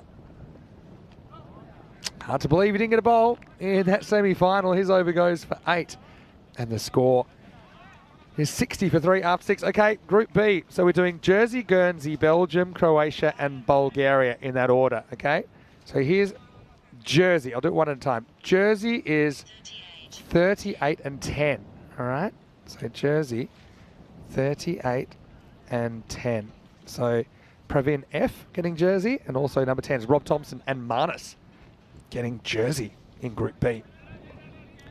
I'll do Guernsey while I'm at it. Just often together. Guernsey, 57 and 15. Okay. 57 and 15. So it's Gregor and Sohail, 57, getting Guernsey. And on 15, you've got Wazza and Mike Buckland getting Guernsey in Group B. It's up in the air. Is this going to clear the boundary rope? No, it isn't. It's found a fielder and he spilled the catch. Well, you'd expect him to do a bit better than that. Asian Latina, again, they've dropped a few important catches today, made some crucial misfields. Yeah, I mean, that was high, and I think they have dispensed with the bails now, haven't they, because of that wind, but wind playing havoc with the fielder there as well. Drilled away towards the fielder at long on. All right, Belgium ball. I'm drawing Belgium. Ready? 3, 2, 1. 23 and 41 for Belgium. So KG1, Ken gets Belgium. 23 and 41, which is Robert McCulloch. And it struck away towards long off again. Goes to the same fielder, but Dinsa takes it on the second attempt. Wasn't completely convincing over there as well. He gets a bit lucky. And the second time's the charm for him, or maybe even third time if you want to consider the 2 attempts that he took over there. There's a bit of catch or be hit about this, wasn't there? So, yeah, it just pops up a little bit, and Dinsa does the rest. And no big innings, unfortunately, for the much-hyped Gagandeep Singh on this finals day. For the second time today, he gets out by popping up a catch to the fielder at long off. He'll be hoping for the big innings or 2 on the weekend as he's played his way into the national squad. But, yeah, just his timing eluded him, didn't it, late in this tournament. All right, next one's Croatia. So we're going back to the draw. Croatia, 56 and 37. So Michael Pim gets Croatia, and 37 is Abdul Khan gets Croatia. All right, and we've got 1 to go in Bulgaria in Group B. Yeah, it's another one. This one's going to clear the boundary rope with some ease as a Singh. Well, very good introduction here to Kamaljeet Singh. Batting a lot lower down the order than he did in the first innings, where he got pushed up and they were hoping he'd provide a little bit of acceleration. He's thrown in a bit as a bit of pinch hitter, I think, earlier on. That was a nice easy swing for 6. Good ball in response by Mungat. Another one who was not bowled at all in the second semi-final. Very economical bowler usually, Mungat, but we didn't see him in the semi-final either. And maybe, just maybe, we're seeing Asian Latina rectify some of the errors from that semi-final. And this one's also going to go the distance. It's another huge hit as Mohsin finds the middle of the bat at last, and a strong end to the over. Mungat's over is just spoilt in that final ball. 15 runs off the over, an expensive one, although he does get the wicket. Takes some, maybe slightly over pitch there as it disappears. 75 for 4. Got one team to finish up Group B, and that's Bulgaria. Bulgaria is number 33 and 17. So Chris Schinkel and Iggy Mitchell are 33, and 17 is Josh Sayers in America, getting Bulgaria. Here's Onkar coming back for the 8th. Onkar just flighting one up, and it's going to go away to the boundary rope. Well played here again by Kamaljit Singh. Probably wishes he did more of this in the semi-final. Takes a few steps down the wicket, meets it on the half volley, and plays it very, very sweetly. All right, so we've done Group B. I think we can try and do Group C, and then we're halfway essentially, and then maybe we'll leave the rest for the second innings. Okay, so these next two are big because these are Italy.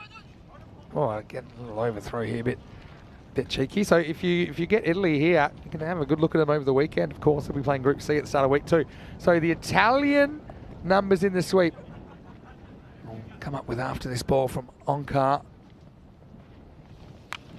which is launched. Well, Nish, this one is going to be caught, and I think it's a legal catch. It is. He might have collided with his fielder, but it was unintentional, and I thought it was going to disappear. I suppose it did, into the hands of the fielder.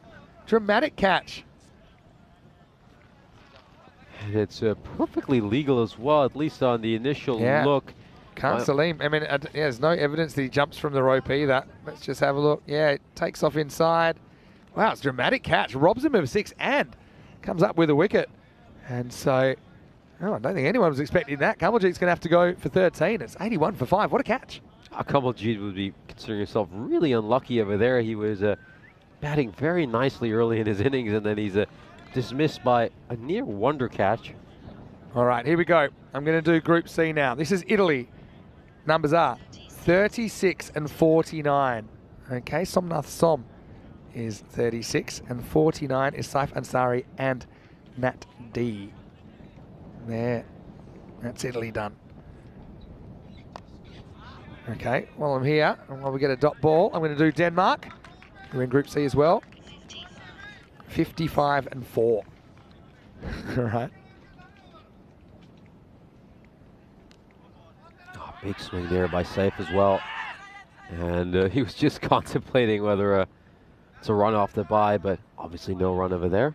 Decided against it. Quite easy now with no bails. Just stick the stumps back up and play on. Now every time the ball strikes the stumps, it's considered breaking the wicket, whether or not it's been hit on that delivery previously or not. This will just be a single. So we had Denver Thurston getting Denmark, as well as the Empanada Shop. And Tripp and Selvakumar Murugasamy also getting Denmark. That's number 4. Sweden are next. As we get to the end of the 8th over, the score 82 for 5. Maybe we can finish off Group C here. So this is Sweden, and we've got number 61 and 62. All right. So Louis Bruce is 61, and Sam Bright is 62. Coincidentally, that's how random numbers work. Sometimes that can't be random. They're next to each other, but sometimes that happens. And now Serbia on debut and Estonia on debut. They're the next 2. That'll finish Group C. So we'll do Serbia first. Serbia is 13 and 43.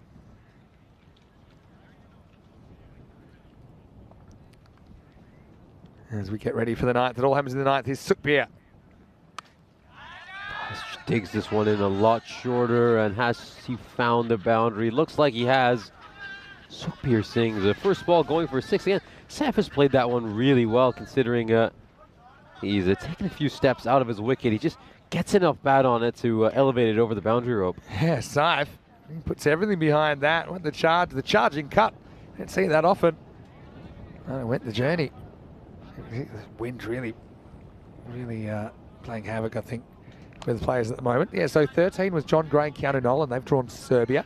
43, Margaret McClelland and Oktay Galami. I'll tell you what's interesting about that.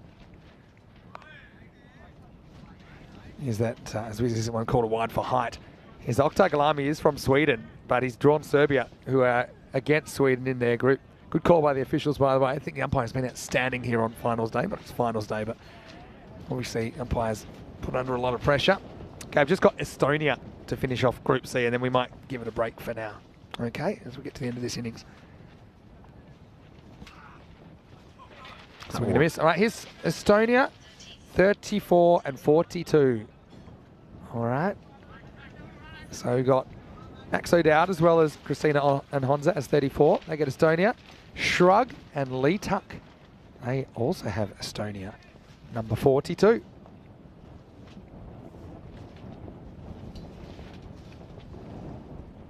Here's Sukbir.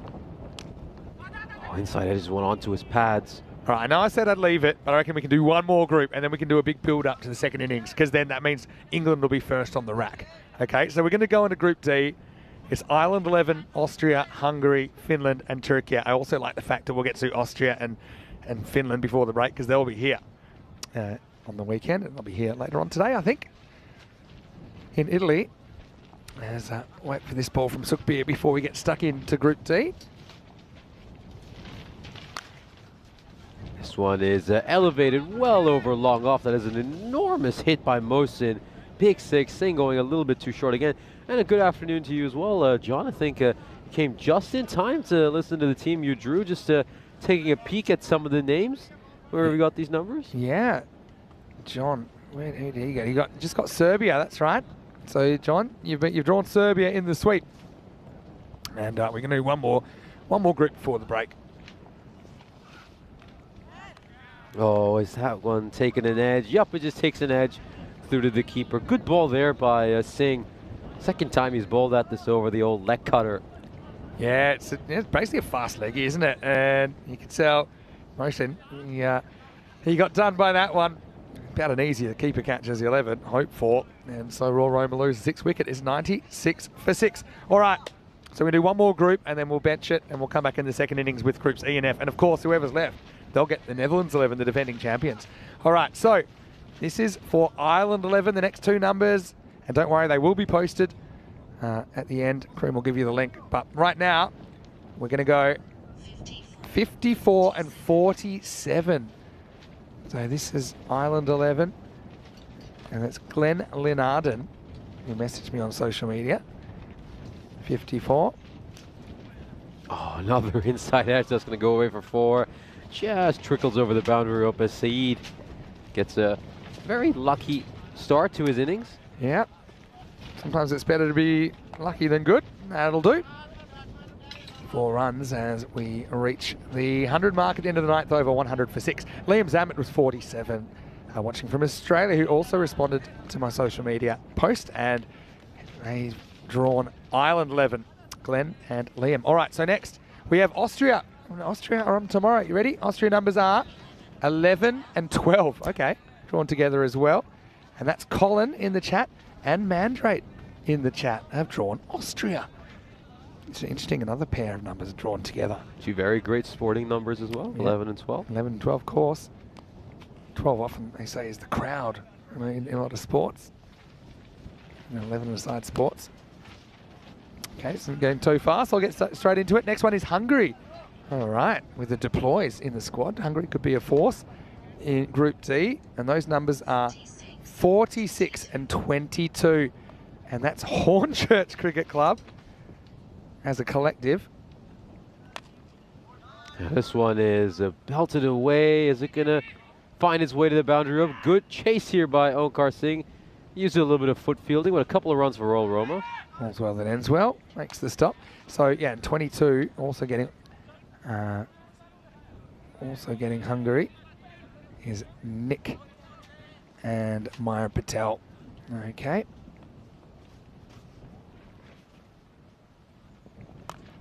Oh, again, inside edge, another one onto his pads here, Saeed. So we just got Finland and Turkey, and then we'll call it for the first innings. This is Finland, who will be here on the weekend. You get to have a good look at them.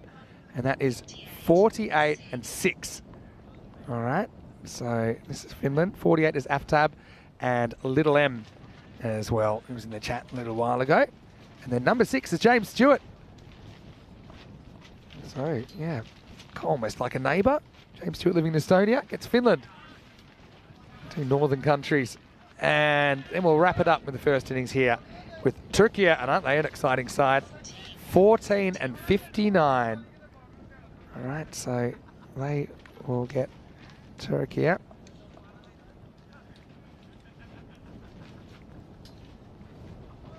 Takes some pace off the ball again. Good couple of slower balls here by Dinsa. And that's Chris Smith as well as Tom Weston for number 14 and Gail Williams for 59. So, okay, I'll send that to Kroom and he can put that up, the progress report, okay? That's where we'll be at the innings break. I don't know what's going on here. He's saying, hey, they hit the stumps.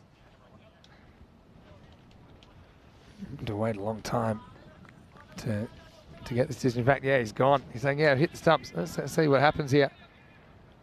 So, slow ball. Oh, yeah, it's bowled him. Yeah, so, yeah.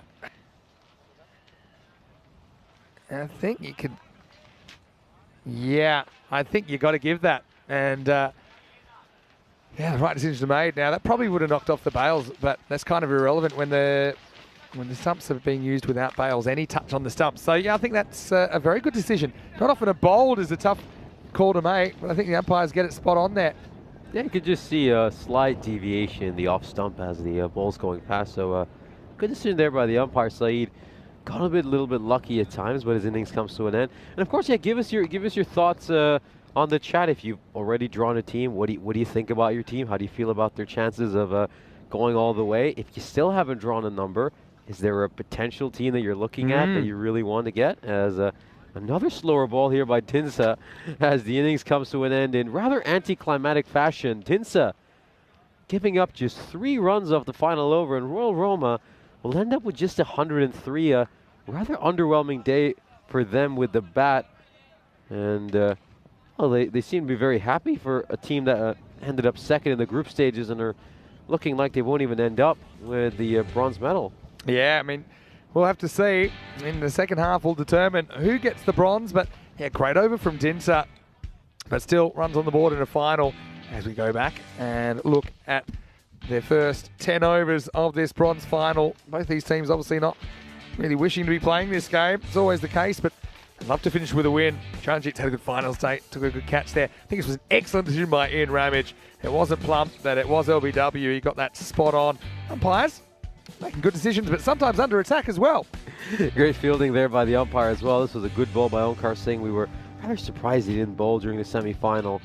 And he came on here, took a couple of wickets. Tinsa would drop one, but then a couple balls later he would take that catch on the second attempt.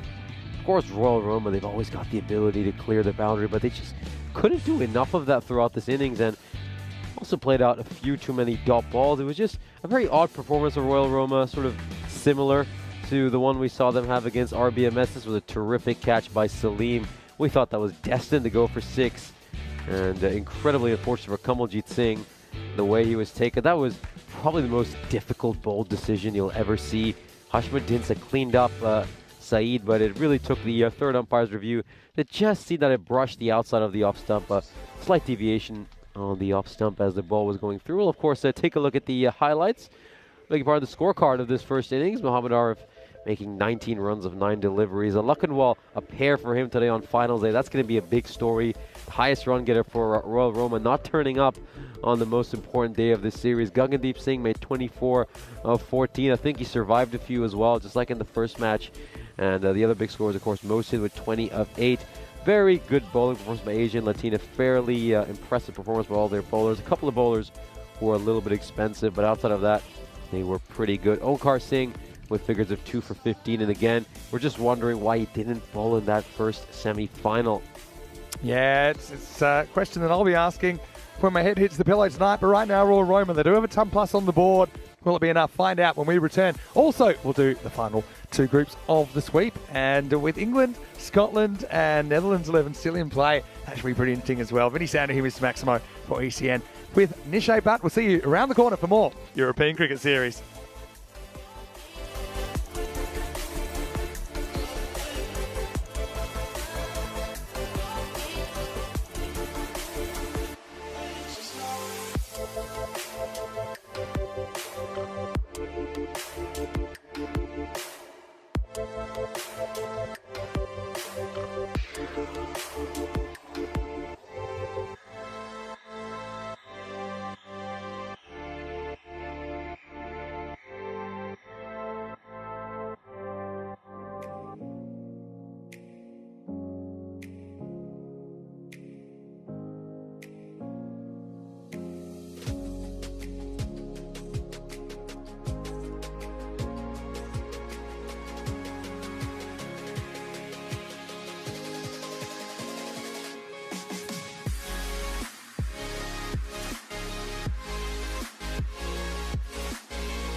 This European Cricket Network event is proudly brought to you by HCL Software and Bizaway. Welcome back for the second innings of our bronze final. Royal Roma posted 103 runs on the board in the first innings. They've just been a little bit off with the bat on this crucial finals day. They could be in danger of finishing in fourth place despite being second in the group stages. Of course, Asian Latina, full credit to them. They bowled well, they fielded well in that first innings, and they've not got the chance to knock off a side who finished second. Of course, the big story in that first innings was our sweep. We've still got a couple more groups to go, and of course, the coveted Netherlands 11 in this inning. Should be a lot of fun drawing some numbers. Just looking at some of the response in our chat, of course, John Gray getting Serbia. The Balkan Bombers, they'll be a very interesting side, and dark horses potentially. I love Helix's optimism. I'm sure he knows that if his number isn't drawn, he's going to end up with the Netherlands 11, and well, who wouldn't want the defending champs? Julian Dawson saying that he finds the sweep more dramatic than even the game itself, and certainly it's, well, I'm on the edge of my seat and just taking a peek every now and then to just see which names are associated with which teams. As we see a big team cheer there by Royal Roma. They're going to need a big performance in the second innings. And, well, Asian Latina, of course, both the batsmen come out for them. I think they'll be very pleased if they can get third place in this tournament, especially considering the huge losing streak they started off with. Of course, they weren't too far away from the final. Batted superbly in the first innings of the semi-final, and well, they maybe taken some catches, avoided a no ball, a few no balls I should say, then could even have upset Roma CC.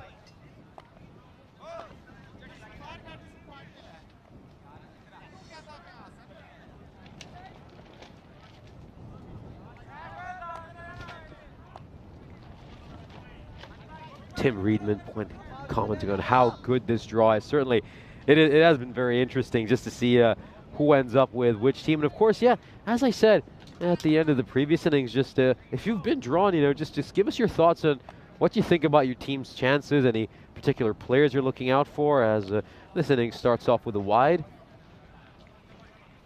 And also, of course, you can go on ECN.cricket or EuropeanCricket.com, check out the stats of your team, who their best players are. Maybe go back and look at some of their highlights, just to hype yourself about your chances.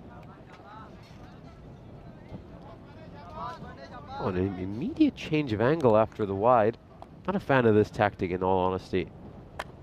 Oh, but it's a great Yorker.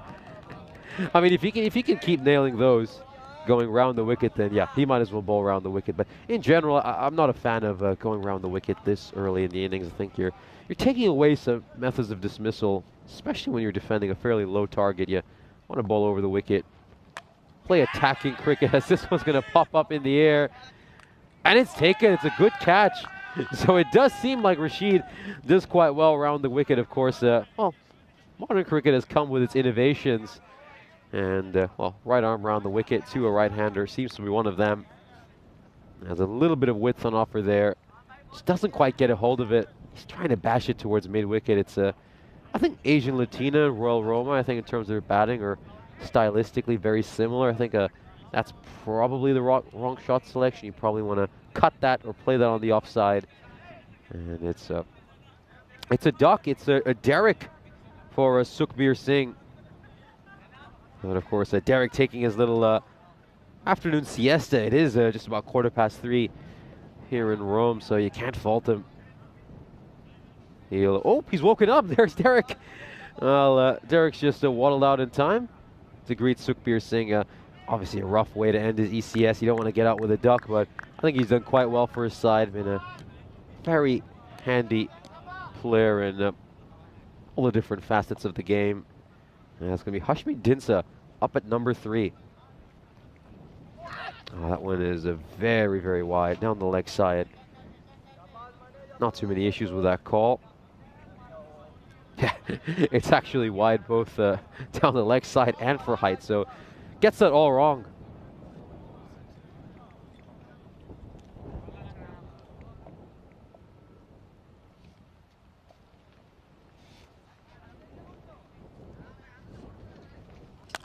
Oh, he gets a hold of this one. There's a chance for Gagandeep Singh, and he takes it very well.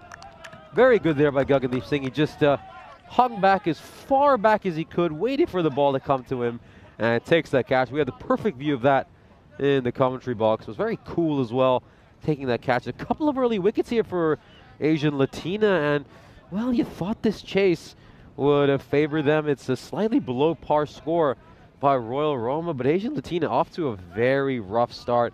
They lose a couple of wickets early, so immediate pressure on the batting side.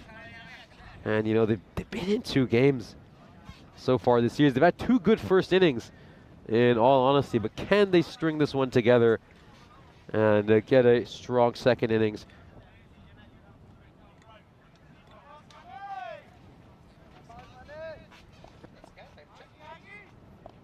Two for 2. And just nudged away towards mid-wicket. That's going to be a single. And it's, well, Amandeep Singh, the captain's been at the non-strikers and watching a complete calamity. And joining me in the commentary box is Mr. Maximo Vinny Sunday. What a rough start for Asian Latina. Yeah, 103 might stand up. You never know your luck. And you know, Asian Latina, I suppose they haven't had the chance to have Amandeep on strike now, who leads the side here. But, yeah, what an over by Rashid. Still 2 to come. Oh, that's a very poor full toss. Rashid's only got a couple of balls wrong this over. That's one of them. It's easy pickings for Amandeep Singh. He's not going to get too many easier boundaries than that. Yeah, beautiful looking shot. Just timed, wasn't it? So these two, big player. Just feel like one big partnership probably takes the game away from Royal Roma, but so far they've nipped 2 in the bud. Okay, so at the end of this over, we'll have a quick look at the golden ball counter. Then it's time for a big draw because England 11, previous winners, they're next up in the sweep draw. This one is played away towards third man for single, and the over comes to an end. Asian Latina 8 for 2, and it's now time to move on to, of course, talking about the golden ball. Just 328 matches since we last had a golden ball on the European Cricket Network, and now could have it here. Let's have a look at our sweep. All right, okay, so Dave B, I know now he's going to get someone in the 2 weeks that he's going to be there because he's coming actually. So I know that Dave B's number 3. It'd be funny if this is, but anyway, the next 2 numbers, they are England. Are ready? 29 and 8. 29 and 8. Okay, and we'll draw the rest of Group E and then Group F. So 29 and 8. I just had a quick look at who number 8 is. Go on. He didn't want his number to get called, but I think he'll be pretty happy that he did end up with this team. Helix is number 8, and number 29 is Michael Dabb and Shauna Henry. Okay, so England 11, good chance. A lot of people tipping them for the whole thing. But anyway, thanks for getting involved. And I just love this. Very ECN how the community's come together. Started out as quite a small idea. Now we've got kind of over 100 people involved. They're going to take a special interest. Maybe they've got a second team. Maybe they're neutral. And this is kind of the first team they'll be going for. But it's just creating a bit more buzz and certainly a point of interest. So, yeah, what do we have? 29 and 8 getting England 11. So, sorry, Dave. I know you wanted England 11. Didn't happen for you. That's fate. All right, while we're here, we'll do, during this over, we'll do Cyprus, Switzerland, Romania, and Malta. So again, it's in order of how it's listed. There's Khalil, has a hat-trick in series. Won't get a wicket here. So you ready? So the next 2 are going to be Cyprus. It's number 3. There you go, Dave. And 31. Oh, you were so close, weren't you? So, so that means, I suppose Dave, he's naturally going for England, but now he's got a second team. He's got Cyprus. So does Neville Russ. And 31 is John Tucker and Mark Hullett. Well, we could root for the same team throughout the ECC, Dave. He's going to have, you know, kind of like England shirt, Cyprus hat or something perhaps. And of course, Cyprus, team close to your heart, Nish. Yeah. This is up and over the top. That's going to be for Charanjit. I suppose he's kind of brought up his 50. He made 49 not out earlier. Turned out to be a losing cause. That's a nice little uppercut, up and over the top. I'm waiting for Dave's reaction in the chat. He was 1 spot away from getting 11, which was his dream. But now I suppose you've got 2 horses in the race in Group E, Dave. I'm waiting for Helix's reaction as well. This one is just played away towards cover. Obviously, Helix was clearly one of the Netherlands 11, but I don't think he's going to be that disappointed with England. Yeah, it'll be funny if it goes to a Netherlands-England final, which was a rematch of last year. Okay, next up, we've got Switzerland. By the way, Switzerland, not a bad team to get. They've been playing some really good cricket. As the rain has just started, we thought we might have dodged this, but hopefully it passes. It'll just give us more time for the draw, I guess. Oh, this is very nicely stroked away. Good shot here by the skipper, Amandeep Singh. Of course, he was so disappointed after that loss in the semi-final when he put down a huge catch. And we had a perfect view of him at long on. You could just see his face. He looked absolutely devastated. He just turned red after dropping that catch. So he'll be keen to make amends in this innings. It wasn't as easy as it looked either with the wind as it was. But yeah, here comes the rain. Hopefully it's not too heavy to force everyone off. We're not quite at a legal match yet. But that will be the end of the second over. The score is 19 for 2. And just a reminder that the ECCW is also going to take place, and it's going to be our last tournament of the year, 17th of December. It'll be 4 matches a day for 6 days. 5 nations involved in the first ever ECCW right here on the European Cricket Network. Now, Prabhathik Nalagoda, who essentially runs Roma CC, he's the women's coach of the Italian national team, who are now the owner of one pair of Mr. Maximo's orange shoes after I lost a bet with them. But they'll feature as one of the 5 teams. That should be a really wonderful celebration of cricket and the season that was 2023. And if they win the series, I believe they've also been promised to pick one of your jackets. Yeah, thanks for reminding me about that. I was trying to sweep that under the carpet. But Nish, you obviously pay attention. Probably good for a commentator. All right, so now this is Switzerland. Here's your numbers. Switzerland are 58 and 2. All right, so 58 is Navneet and Marianne. And 2, well, there you go. It's Kroom and Julian Dawson. And Kroom, of course, watching from England as well. So he's drawn a team in a group that are against his national country. But, again, win-win for you, Kroom. What do you think? And Julian also sharing number 2. This one is played away towards mid-wicket. Yeah, we're going to have a lot of English fans rooting against England at this stage. So I'm going to try and finish Romania and Malta, which finishes Group E during this over. Rain's just sprinkling at the moment. Hopefully it's just a passing minor shower. Good shot, straight to the fielder. Okay, Romania next. Ramesh Satheesan, the captain, is often in the chat.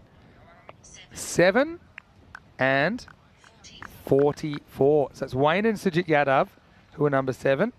And then 44 is Phil G and Ederico from the Philippines. All right. And now that just leaves us with Malta.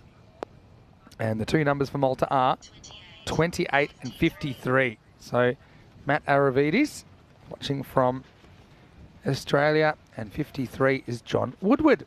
Woody will get Malta.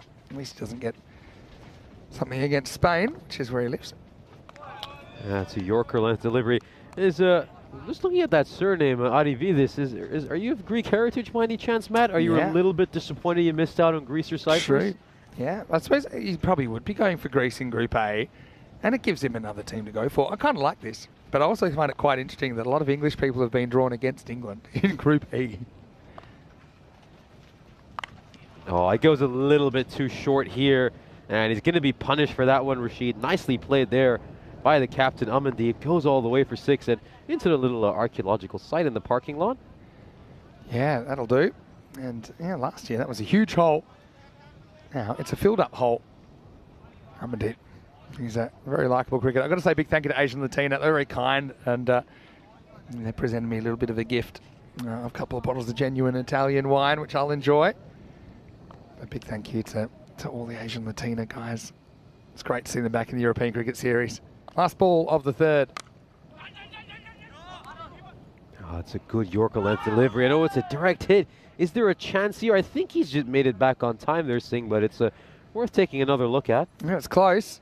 And there's no bail, so literally as soon as the ball hits the stumps, it counts as the stumps going down. Let's have a look on the replay.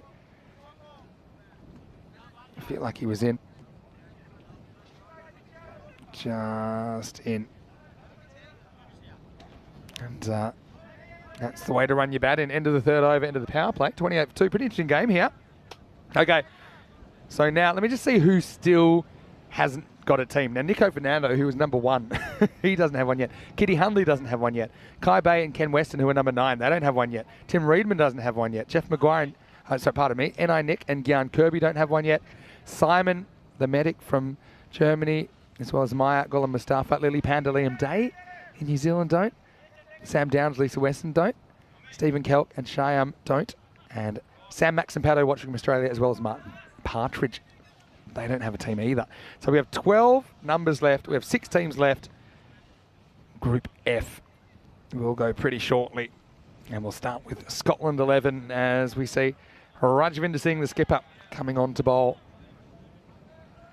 Whoever's left right now has got a great chance because pretty much all the teams left now are really, really strong. I mean, Group F has been dubbed the Group of Death. And, of course, if your number isn't picked, then you're going to get the defending champs, the Netherlands 11. This one is struck very firmly towards cover for a single. So I think whoever has not had their numbers picked yet will be fairly pleased. They'll be fairly satisfied, I think. And you're exactly right about that. Group F has some very good teams in it.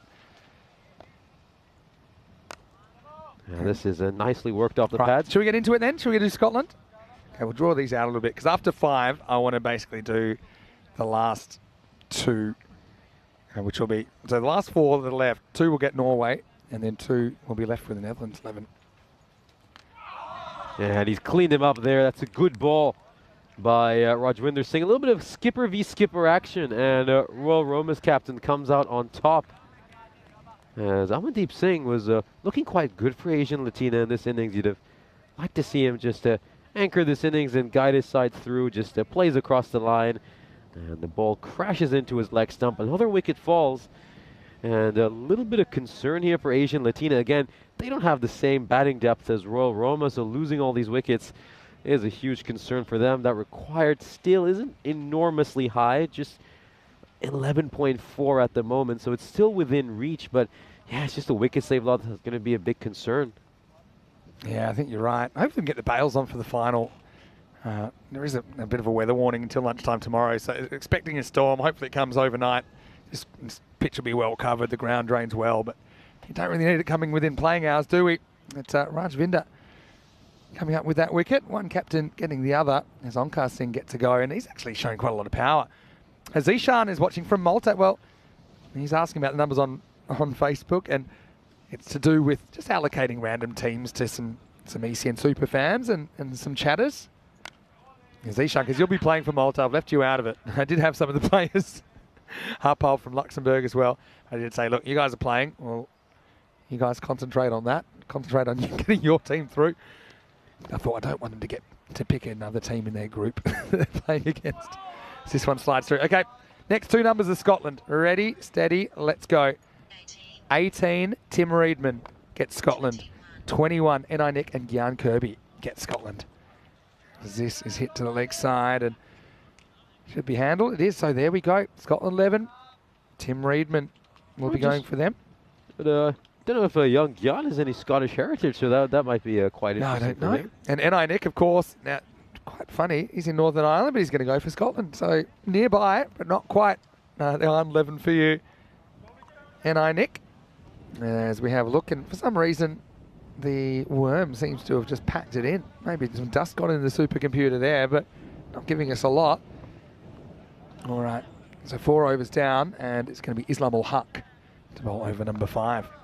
Yeah, so Germany's next. I mean, Germany have been in good form as well. Quite exciting, this. A bit of organisation required, but still. And of course, we just had Malta come up, didn't we? And Matt Naravidi's got Malta. And who else got Malta? Find on my sheet. John Woodward. Oh, nice shot. Uppercut from Onkar. Intelligent cricketer. And this is a really good shot. Had to kind of ride the bounce. He almost has 2 feet off the ground when he hits this. Yeah, very, very nicely played by Onkar Singh. Of course, going to need to step up big with the bat here. His highest score of this series did come against Royal Roma when he made a 31. Outside of that, though, it's not really been in the runs a lot for his team. Just a 92 runs so far this series. All right, I'm doing it. Germany, ready? By the way, Maya from Germany still in the mix. Simon from Germany still in the mix. They're 24 and 25. Okay, and we go 25. So Maya's drawn Germany, along with Gula Mustafa, who's sharing number 25 with her. Well, how about that? Maya. Oh, how about that as well? Although, found the fielder, and Mohammed Mohsen takes the catch. So Onkar just tries to flat bat this down the ground. Islam with the breakthrough. Mohsen's just a little bit of an underrated cricketer, I think. He normally does what's asked of him. And that time, he's in the way and takes the catch fairly effortlessly. It's 35 for 4. Yeah, you got to say to Onkar Singh, it's obviously the last time we'll see him over our fortnight in Italy, and it's been very impressive to watch this young man, the way he has grown, provided us a lot of entertainment, particularly with his leg spin bowling. Couldn't quite do it with the bat over there, but he's had a good campaign, and hope to see him a lot more in future ECSs. Yeah, for sure. All right, well, if this is 24, that'll be hilarious, because Maya's German, she got Germany, and here's the second number for Germany, 5. It's Kitty Hundley going for Germany. So a couple of the ladies in the chat being given Germany. And so Tripp got Denmark and Kitty got Germany. Of course, they're married, watching from the USA. All right, Islam to bowl to Salim. A really good ball there by Islam Al Haq. He just gets the ball to dart back into the right-hander a fair bit. All right, we're doing Portugal now. Conrad Greenshields, I don't think he'll be playing. He's got a bit of an injury. But they'll have a good side, I'm sure. And the Portugal numbers are the next two. It's going to be 26 and 27. All right. Oh, big heave over here by Salim. So do you want to know who that's two New Zealanders that were next to each other? Lily Panda and Liam Day, both getting Portugal. All right, now while I'm here, I'm going to do Luxembourg, 30 and 60. All right, that's Luxembourg. Sam Downs, Lisa Weston, as well as Sam Max and Paddo, watching from Australia, and Martin Partridge. All right, so you know what this means. And by the way, Norway not a bad team to get, but the next two will get Norway, and the remaining two will get the Netherlands 11. We've got Nico Fernando still in there. We've got Kai Bay and Ken Weston, who are number 9, still in there. We've got Simon the Medic still in there, 24. We've got Stephen Kelk and Shyam Shamsuddin at 32. So you ready? Here we go. The first Norway team is, can you see that? There we go. First Norway team is 1. So Nico Fernando and last one? 9. All right, well, that's not 9. Turn it upside down because that's a 6. And it's up.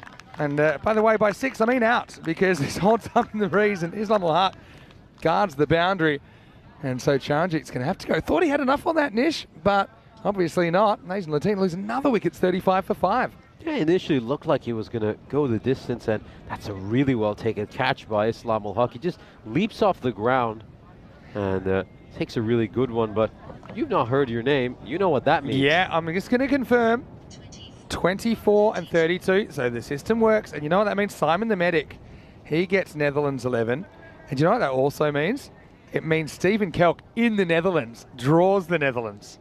So yeah, a couple of times people have drawn their home team, but I suppose that's randomness. Sometimes it'll work up, sometimes it won't. But we have completed the draw, so I'm going to put that. I'll give that to Crewman. He can actually also put it on my social media, obviously.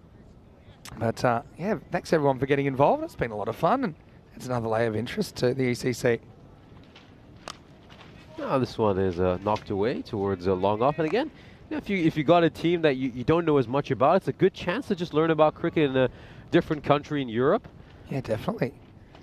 Nico Fernando getting Norway, who, by the way, are a pretty good cricket team. Yeah, this one is, ooh, it goes straight to the fielder at long off. That was a tough catch from Mohammed Mohsen.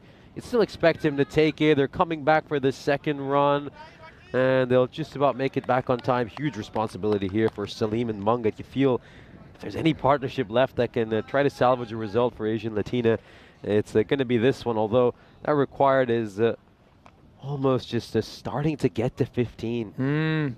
5 wickets don't help. I'm going to keep swinging though. Why not? This will just curve. This curves back actually past the fielder. I don't know what's more impressive, the fact that we organised that, but the fact that we did it within essentially 10 over period in a match from the 5 over mark to the 5 over mark in the bronze final. But I'm so happy that we've got that organised now. Yeah, this is a lowish full toss, and oh, that is not the best effort by Islam ul Haq. We just saw him take a terrific catch out on the boundary, and then this is a very casual bit of fielding. Well, he's just wrong-footed himself. Yeah, and sometimes it'll spin one way and then the other on the second bounce, and so yeah, get a bit of an idea of it here. But well struck. But, yeah, I mean, 103 might hold up here. Roll Roma. He finished in the top 2 every time.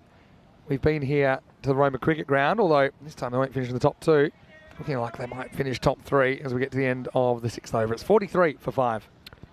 43 for 5 going along at just about 7 and over, which won't be enough for them at this stage. They need to just start getting those 15, 20 run overs from here.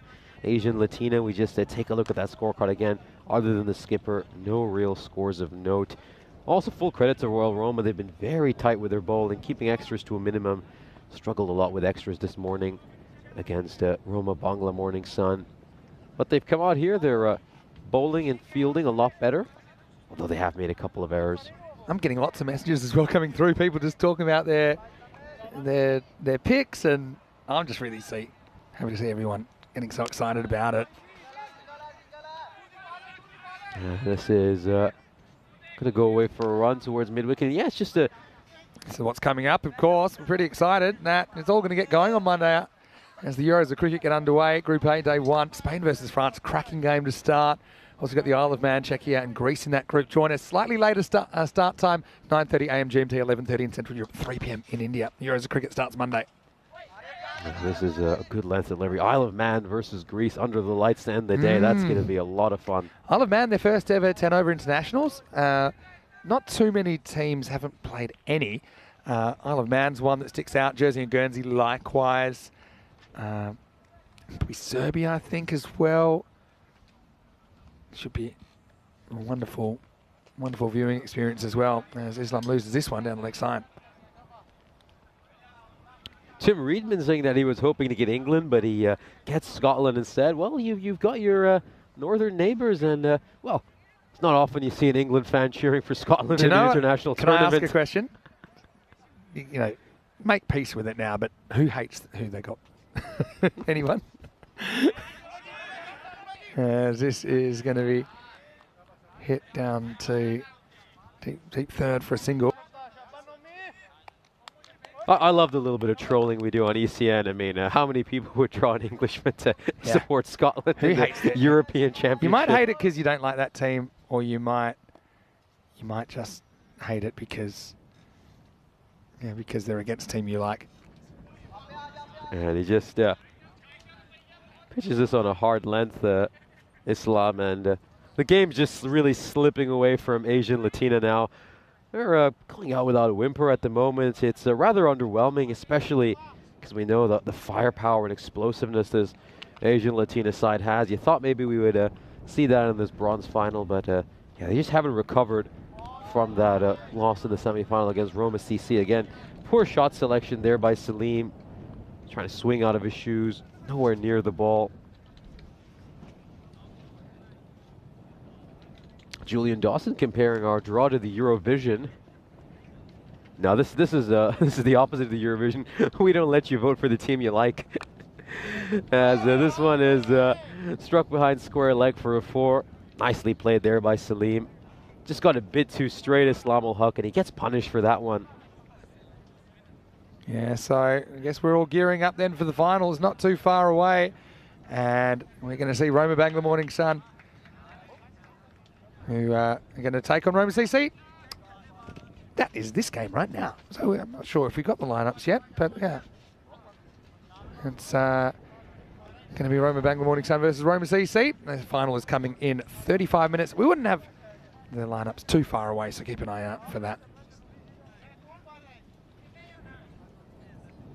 Yeah, Kai Bei saying he was just one call away from the Netherlands. Well, You know, Norway a pretty good side, you know, from what we've seen. They could be a team that could, if they get out of that group of death, then really anything is possible for them from there. And this will just slip past the fielder at third man. And Dave asking if someone can bring him a Cyprus hat for Cardam. I mean, you know, you could. Anyone's watching from Cyprus? Maybe Mohammed could bring another one.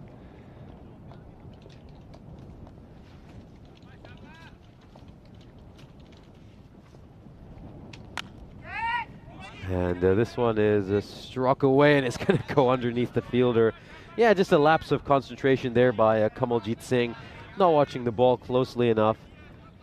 It's very firmly struck by Salim, in fairness, as we now get a chance to look at the fantasy dashboard for this final. Of course, this is the moment we've been waiting for, the big final of this ECS in Italy. The undefeated Roma Cricket Club will take on Roma Bangla Morning Sun, playing in their first ever ECS final. Of course, the big story will be Sharif Rehan. Can he guide Roma Bangla Morning Sun to an unlikely final win? That's going to be a lot of fun. Really looking forward to that. Huge game. Absolutely huge. Don't get much bigger. So looking forward to that. And it's not too far away. Like I said, 35 minutes away.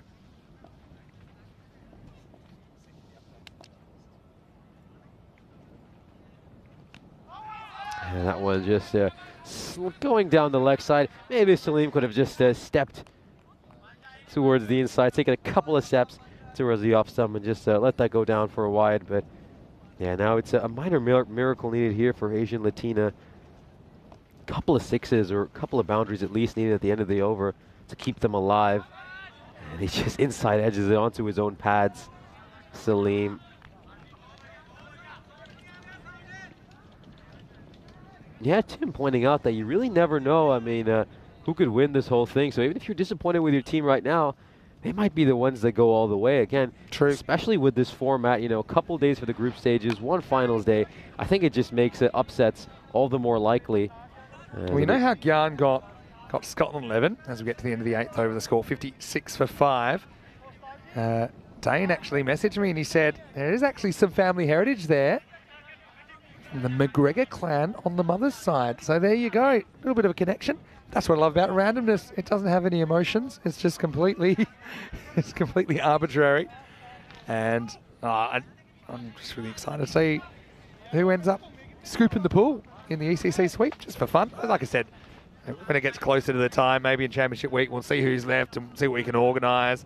But yeah, as far as getting a Cyprus hat, well, if you're coming to the ground, Dave, you might be able to chat to some of the Cyprus team yourself, because he'll be there during Group E. As Khalil is hoping to shut the gate here. Asian Latina needing 48 off the last two.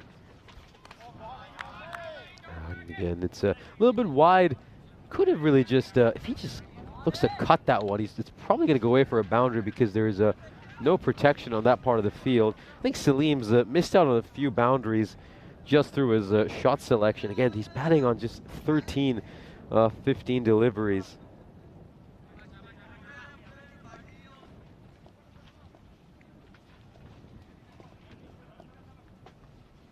Khalil got a whippy action, doesn't he?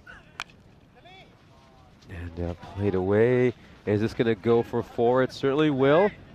And they're going to need a boundary pretty much every ball from here, Asian Latina. So certainly the right mindset there. Yeah, a few more needed now. As Corey would say, probably more likely that the world will stop spinning and start spinning the other way. But it's still been a good effort from Asian Latina to reach the top 4. Remember the start they had, and they were right in that semi-final as well. Really pushed Roma CC. And this one, does it just touch the red line along the way? Not according to the umpire. This is one that I feel might have just touched the line. But I suppose, look, you know what it is? Actually, it's pretty good umpiring. You know what? He had a toe outside off stump by about a stump, so even though it grabs a bit of the line, I think probably a good decision from Ian Ramage. Very experienced umpire. Next one will be 4. And Salim will just carve it away. Consolation runs coming in the night for Asian Latina. 40 needed of 8 now, so a 6 of pretty much every ball for Asian Latina to even have a chance. But yeah, just to keep the reaction coming in on the chat. Tell us how you feel about your team. Dave, I suppose a bit unlucky not to get England, but also lucky you get a team that you'll be able to see close up, Dave. And this one's going to be another dot ball. So we're just starting to reach the stage now where it's pretty much reaching the point of impossibility for Asian Latina to take this. I think Julian, he'll be there for the last 2 weeks as well. Am I right there, Julian? So you'll get to see Switzerland against England as well. Switzerland is your pick. Good swing.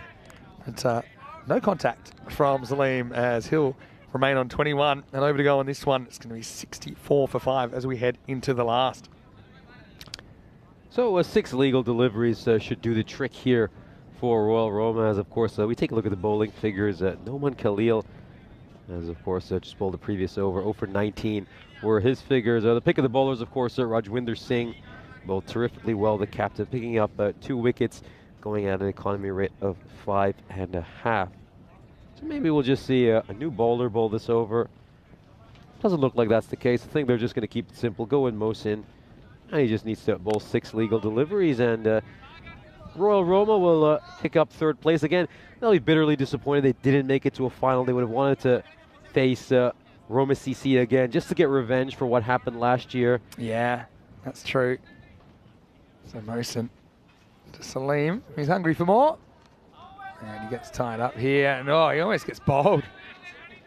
That's actually really good reactions. Like, it doesn't matter that much at the moment, but if this ball rolls onto stumps, even a little bit, even if it's not enough to knock the bails off, then, if there were bails, then it's going to be bowled, but good reactions. So let me just talk you through. Colin and Mandrake, they've drawn Austria, and Austria here tomorrow, right? And then, let me just see who's drawn Finland. As this is hit.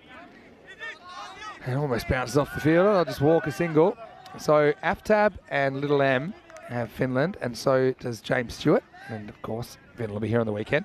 But then Group A, you've got Spain. So Jeff Maguire, JJ Nowdy, and Ian Lockwood and Danny Hudacek. They've all got Spain, Group A. And so they won't have to wait too long. Isle of Man was Twilight, Vinay Bangalore, and Elsboy. And then you've got France, which is Rob Lowry, Sukesh, and Fred Norris. Then you've got Czechia, which is Andrew Thompson, Amy, and Kenroy. As this is lifted up, and Salim will try and finish in style. That's a nice little pickup shot. Maximo! 6 runs as we approach the last ball of the bronze final. And just finally, Greece, also featuring in Monday's action. Jules Udebridge, as well as Ufus, Xander, and Mubrak, all with Greece. So, yeah, follow along. Last ball, Nish. And Salim plays this one away quite nicely. He's going to get a 4 to end the innings. He will. So Salim ends with a nice little personal milestone of getting to a 30-plus score. As Royal Roma take this one very comfortably, Asian Latina will end up in 4th place. Just as they were in the group stages. Again, they'll be quite disappointed that they just haven't been able to put together a strong second innings in either of their matches today. Royal Roma, well, they desperately wanted to make the finals and face Roma CC for the 3rd successive ECS Rome final, but in the end they'll have to settle for 3rd place, and you have to say it's a well-deserved. They're a pretty decent side, but it just didn't quite have enough to actually go to the main dance against Roma CC. That's the way the cricket crumbles, I guess, as we now count down to the final, which starts in about 25 minutes. And you saw the news from the toss that Rome Bangla Morning Sun, they have won the toss. They've sent in Roma CC. I think Roma CC would have liked to chase. They won't get the chance to do that. So that is what's coming up as we roll into the highlights of this one. 103 didn't look like a lot on paper, but it's good enough. And once again, congratulations to Royal Roma. Ultimately win the bronze medal here in this European Cricket Series. And we take a look at the highlights of this innings. Of course, well, he started off on the front foot, Royal Roma, picking up a couple of wickets in the first over. Asian Latina were 8 for 2 right from the outset. Sukhbir Singh and Hashma Dinsa would both depart for ducks right at the start. We saw some nice hitting by the skipper, Amandeep Singh, until he was clean bowled by Rajwinder Singh. He made 20 of 12. Onkar Singh would be caught out at long off. Good catch there by Mohammad Mohsin. And there was this really good catch taken by Usman Mulhaq at the end of Charanjit Singh. We'd see Khan Salim at the end hit some nice looking strokes. He was aided a couple of times by misfields. But by that stage, the result of this game was pretty much settled. He'd end up undefeated on 32 of 24 as we once again look at the fantasy dashboard for our final that is coming up. It's going to be an absolutely huge game. Roma Bangla Morning Sun in their first ever final. 2 star players for them, Sharif Rehan, Anik Ahmed. You know, they're going to go some way in determining how far this team goes. And Charles Fernando, Dinidu Moragi at the other end for Roma CC. Quality players on both sides, and it should be a high quality, intense, nerve-wracking final as we, of course, take a look at the scorecard once again. Only 2 players managed to make it to double digits. Asian Latina will be very disappointed they made just 77 runs, knowing the kind of power-hitting ability they have. And, of course, as we mentioned, constantly in top score with 32 of 24 with a little late milestone for him. We take a look at the bowling figures. A fantastic all-round bowling performance here by Royal Roma. I think all the bowlers will be fairly pleased with themselves. The captain, Rajwinder Singh, is the pick of the bowlers with 2 for 11, and also gave up just 3 runs of extras. That is mightily impressive. And in the end, the match summary for the bronze final is that Royal Roma will end up in 3rd place by defeating Asian Latina by 26 runs. Join us again in a few moments as we will have a huge final for ECS Italy. We'll be back in just about 25 minutes.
8 teams started this journey, but only the top 2 remain now. Roma Bangla Morning Sun, what a tournament for them. They've smashed records in this tournament. They can be a bit hot and cold though. They make their first final this afternoon. Roma CC, the defending champions, the champions of Italy last year. They went to the big dance in Spain, but now they're here to defend their title. Get ready, match 60 on the way. This is the European Cricket Series Italy-Rome final, and it starts right now.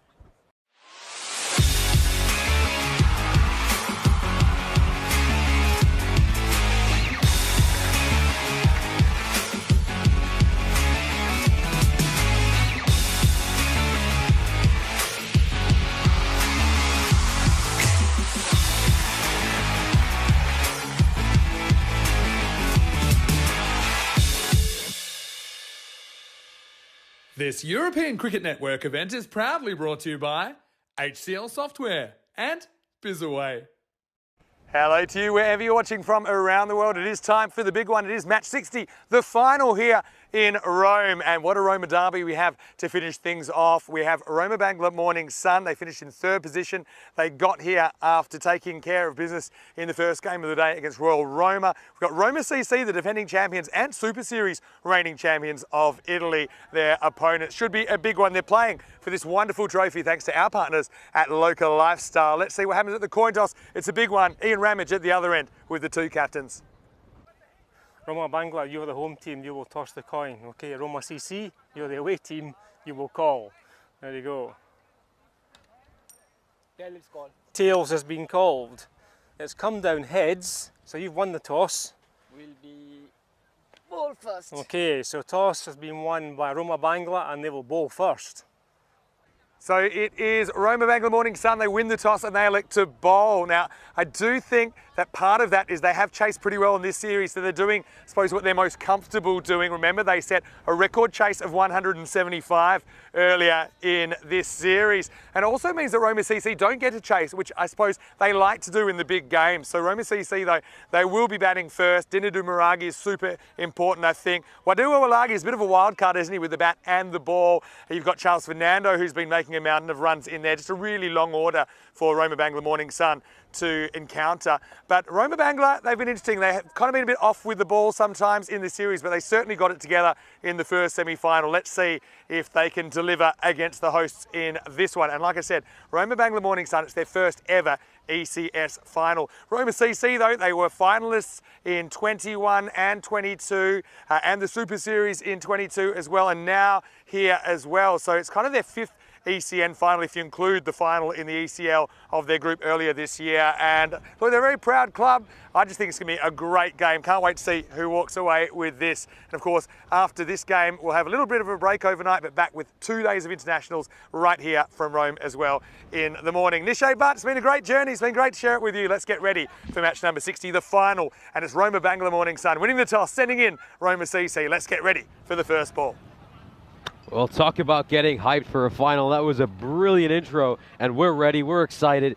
It's Roma Bangla Morning Sun and Roma Cricket Club battling it out for a chance to be Rome European Cricket Series champions. As we'll take a look at the fantasy dashboard, of course, Roma Bangla Morning Sun 10-5 against Roma Cricket Club. We're looking to make history by going undefeated this entire series. Of course, the key players are Sharif Rehan and Anik Ahmed for RBMS, and for Roma, it's Dinidou Marage and Charles Fernando. I think whoever plays best versus those 2 duo are going to go on to win it all. We then take a look at the bat versus ball wall, and of course, Roma Cricket Club fancied as 7-run favorites. And of course, look at the amount of runs these 2 sides are averaging so far. I think we're in for a high-scoring, thrilling, tight finish. It's going to be a whole lot of fun. Then we take a look at the win predictor. Of course, Roma CC, rightfully so, fancied as favorites heading into this game. They are 68% favorites according to the win predictor.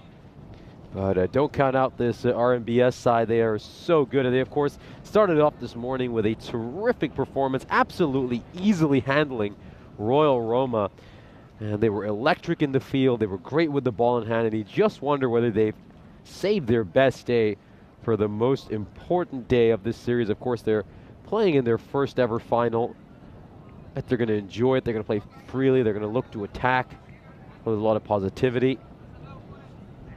And of course, Roma CC, we've seen them pull off big chases in pressure situations throughout the past couple of years.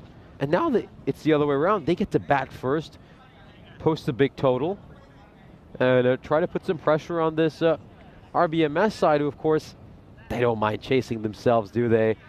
They were involved in the greatest chase ever in ECS cricket earlier this series.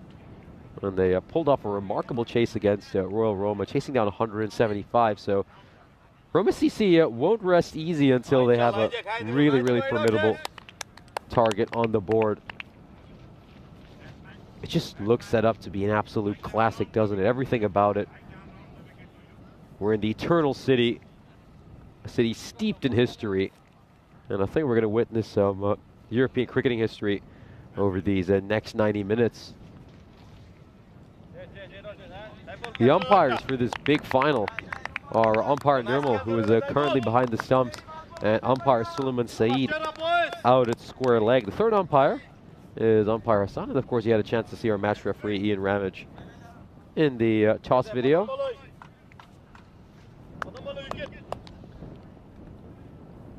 Everyone is ready, the players are ready, the umpires are ready. And here we go, first ball of the final. This one is just straying down the leg side. It's not a great ball to start off, but luckily for him, Marage, the dangerous Marage, doesn't get enough bat on it. Doesn't get any bat on it, in all honesty. It's going to be leg buys and a single. Just gets away with one there, Anik Ahmed, who has been among the top 10 wicket takers in this series. The captains led his side exceptionally well, played terrifically in the semi-final. And we're just looking for the big players, the captains, to step up and have a big performance during the final. Fielder out at third man, and then a fielder a deep backward square leg. Those are the two fielders outside the circle for this power play. And Wodewalage blocks out the first one again. You know, Roma CC have quite a few batting options, so they've been keen to maybe just play around a little bit with their opening partnership. But certainly for finals day, it looks like they've settled with Wodewalage and Marage.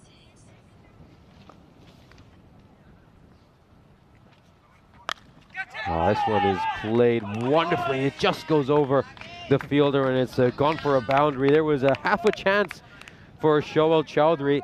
Maybe if there was a taller fielder there, it could even have been a catching opportunity. Wodewalage, though, doesn't just live to fight another day, also gets a boundary. But yeah, it's been a good series for him so far, averaging 30, a strike rate of 200. That's why he's earned the promotion up the order.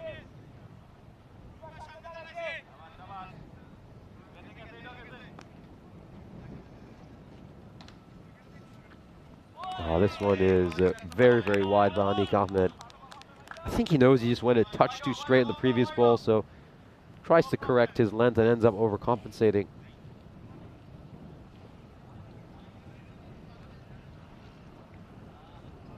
Yeah, this is what it's all about for these teams. You know, you've had a grueling couple of weeks, and it now comes down just 60 balls per inning to decide who's going to be the champion, as this one is absolutely battered away by Wodewalage. It goes a bit too short there, Ahmed. And allows Wodewalage to get underneath it, and he just clubs that away. Huge six. And instant pressure now on Anik.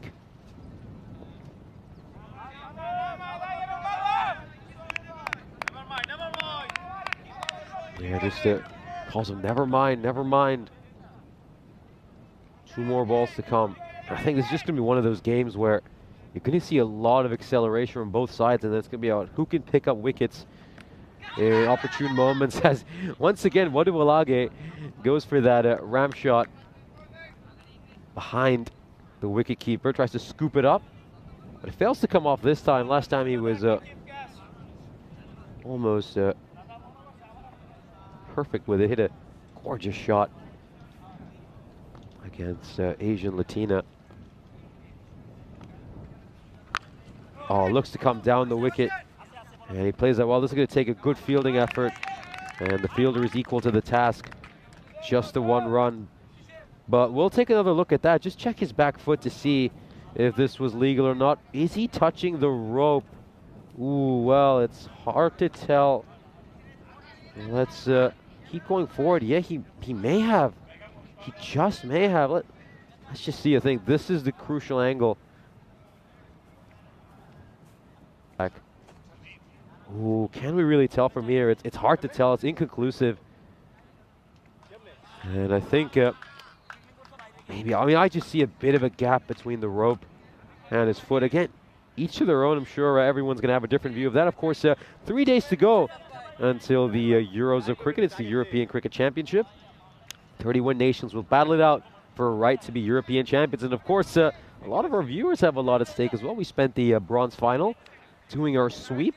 Many of ECN's faithful got a team allotted to them. And of course, we just like to hear what you think about your team. Some reaction has come in. Hope more reaction pours in throughout this final. Are you happy with the team you got? You know, there's a few people who are like, well, I was just one number away from getting a team I really wanted.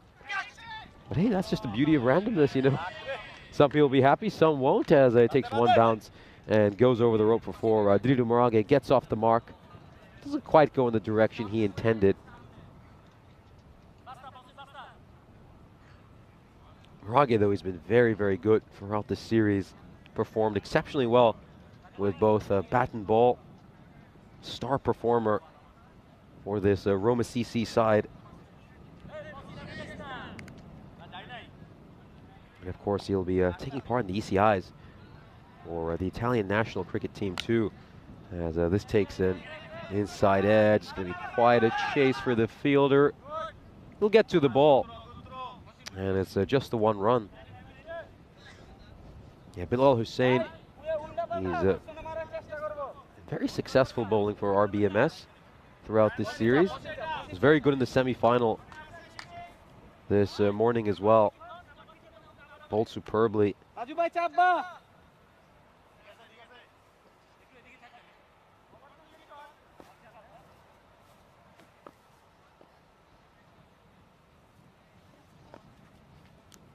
Oh, it's a great ball. Was there an edge there? There might have been. I think there was just a little click, and the keeper's reaction will indicate that. Again, he shouldn't be kicking the ball away that way. And oh, there might have been an edge.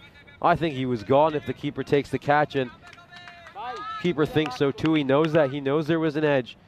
But yeah, kicking the ball after that, well, that's not the right reaction. You don't want to see that kind of frustration. You know, they could easily have run a run there sneakily. Roma CC as another inside edge. And this will bring Roma a couple of runs. Again, it's important that RBMS don't get too frustrated after that drop catch. Obviously, the danger man, Bodu Walage, you'll be very annoyed that you've given him another life. But you got to keep your heads up. You got to keep creating chances. And, well, it's another slice of luck here for Roma Cricket Club. Just getting a little bit lucky to start off this innings. And again, it's just he's trying to whack that over mid-wicket, and it ends up taking a huge edge and flying over the boundary at third man. There we go, let's see. It's going to go around the wicket now. Change of angle for Hossein. And this is a good length, really good length, which is why Bodu Walage has missed that one. Dot ball to end the over. But going along at a good rate here, Roma CC. As we, of course, take a look at today's schedule. We've had a couple of semifinals so far today. You know the result of those. It was the two winners of the semifinals that we're watching right now. And then Royal Roma took the bronze final fairly comfortably against Asian Latina. And of course, it's a chance to welcome Mr. Maximo Vinisandu into the commentary box for this huge, epic final. Yeah, it's a big one, isn't it? Don't get too much bigger. Bangla Morning Sun, first final they've ever made on ECN. They've been near enough before, but Roma CC, they've won 2 ECS finals, not only the Rome Series last year, but also Super Series also were finalists back in 2021. Oh, this one just strikes the pad going down the leg side. It's good to see the wind's died down a little bit now, Nish, so the bail's back on, and there just could be a little bit of unpredictable weather around over the next 24 hours. Hopefully, if there's any rain, it falls outside play hours. Walagi super lucky. I think he's dropped behind. And Naeem not in the side for Roma Bangla Morning Sun. They've got Bomic back there, who's normally a pretty good keeper. It's just been a little bit out of touch, I think, this series. As Salim gets driven down the ground, and that will beat the infield. It'll run away for 4. So, I mean, that one, I don't think he quite gets it, but this guy is so strong. You can see that, muscles it down the ground for 4. He's going to feel every run that comes up. Walagi's bat here, Chunder Bomic. That's 8 runs he's made since he was dropped. And I'm sure Bomic is keeping count of that. He just needs to put that aside, though. And it continues with the good keeping. I think square leg's been brought back into the ring. They send someone out to long on. Oh, just hits the pad, pitching outside leg, obviously. And it's going to be leg buys in 4. It's a big swing, isn't it? But you're exactly right about that. Nish saw it perfectly. It was down leg, pitched outside leg, the leg stump. But yeah, it cost them 4 runs because it does go to the fence. Yeah, they just need to keep their cool here at Roma Bangla Morning Sun. They've had a rough start to this final. And a lot of things just not going their way. Obviously, catches put down quite a few edges of flown Roma CC's way as well. They need to just hang in there, stay mentally strong. And again, you know, a final is not just a test of your cricketing ability. Of course, if you've reached a final, you're probably pretty good at the game as it is. It's more about mental strength and fortitude. And we're going to have to see if RBMS have the nerve. Yeah, it's a flying start, isn't it, from Roma CC. Bangla searching for this early breakthrough. Walagi 30, plus a kicked 4. He almost nicks this. Well, he's given him. Wow, I got to say that I had a little glance sideways and maybe gets a bit of help, but I don't know if the other umpire's in a position to really make this call. I mean, it's close to the edge. Maybe the umpire was drawn, he just wanted confirmation. But Walagi is going to have to go. Again, the umpires, to give them credit, they're a lot closer to the action than we are. But it just seemed like even the fielders weren't completely convinced. The umpire was, though, and that's what matters. And the score now, 38 for 1. I mean, looks there like there's a big gap between bat and ball, but that's front on, and yeah, it's hard. There could have been a little noise. It's not something really the video can be conclusive about, but you've got to just have the instinct there with Walagi. A little bit unlucky to be given out caught behind. Yeah, tough break there for Roma Cricket Club. But again, it's what RBMS needed. Not much has gone their way early in this innings. Walagi making 16 runs after being dropped by the keeper. Chunder Bomic will feel great that he was the one that got to take that catch. Long on, and a very fine deep third man out for the danger man, Fernando.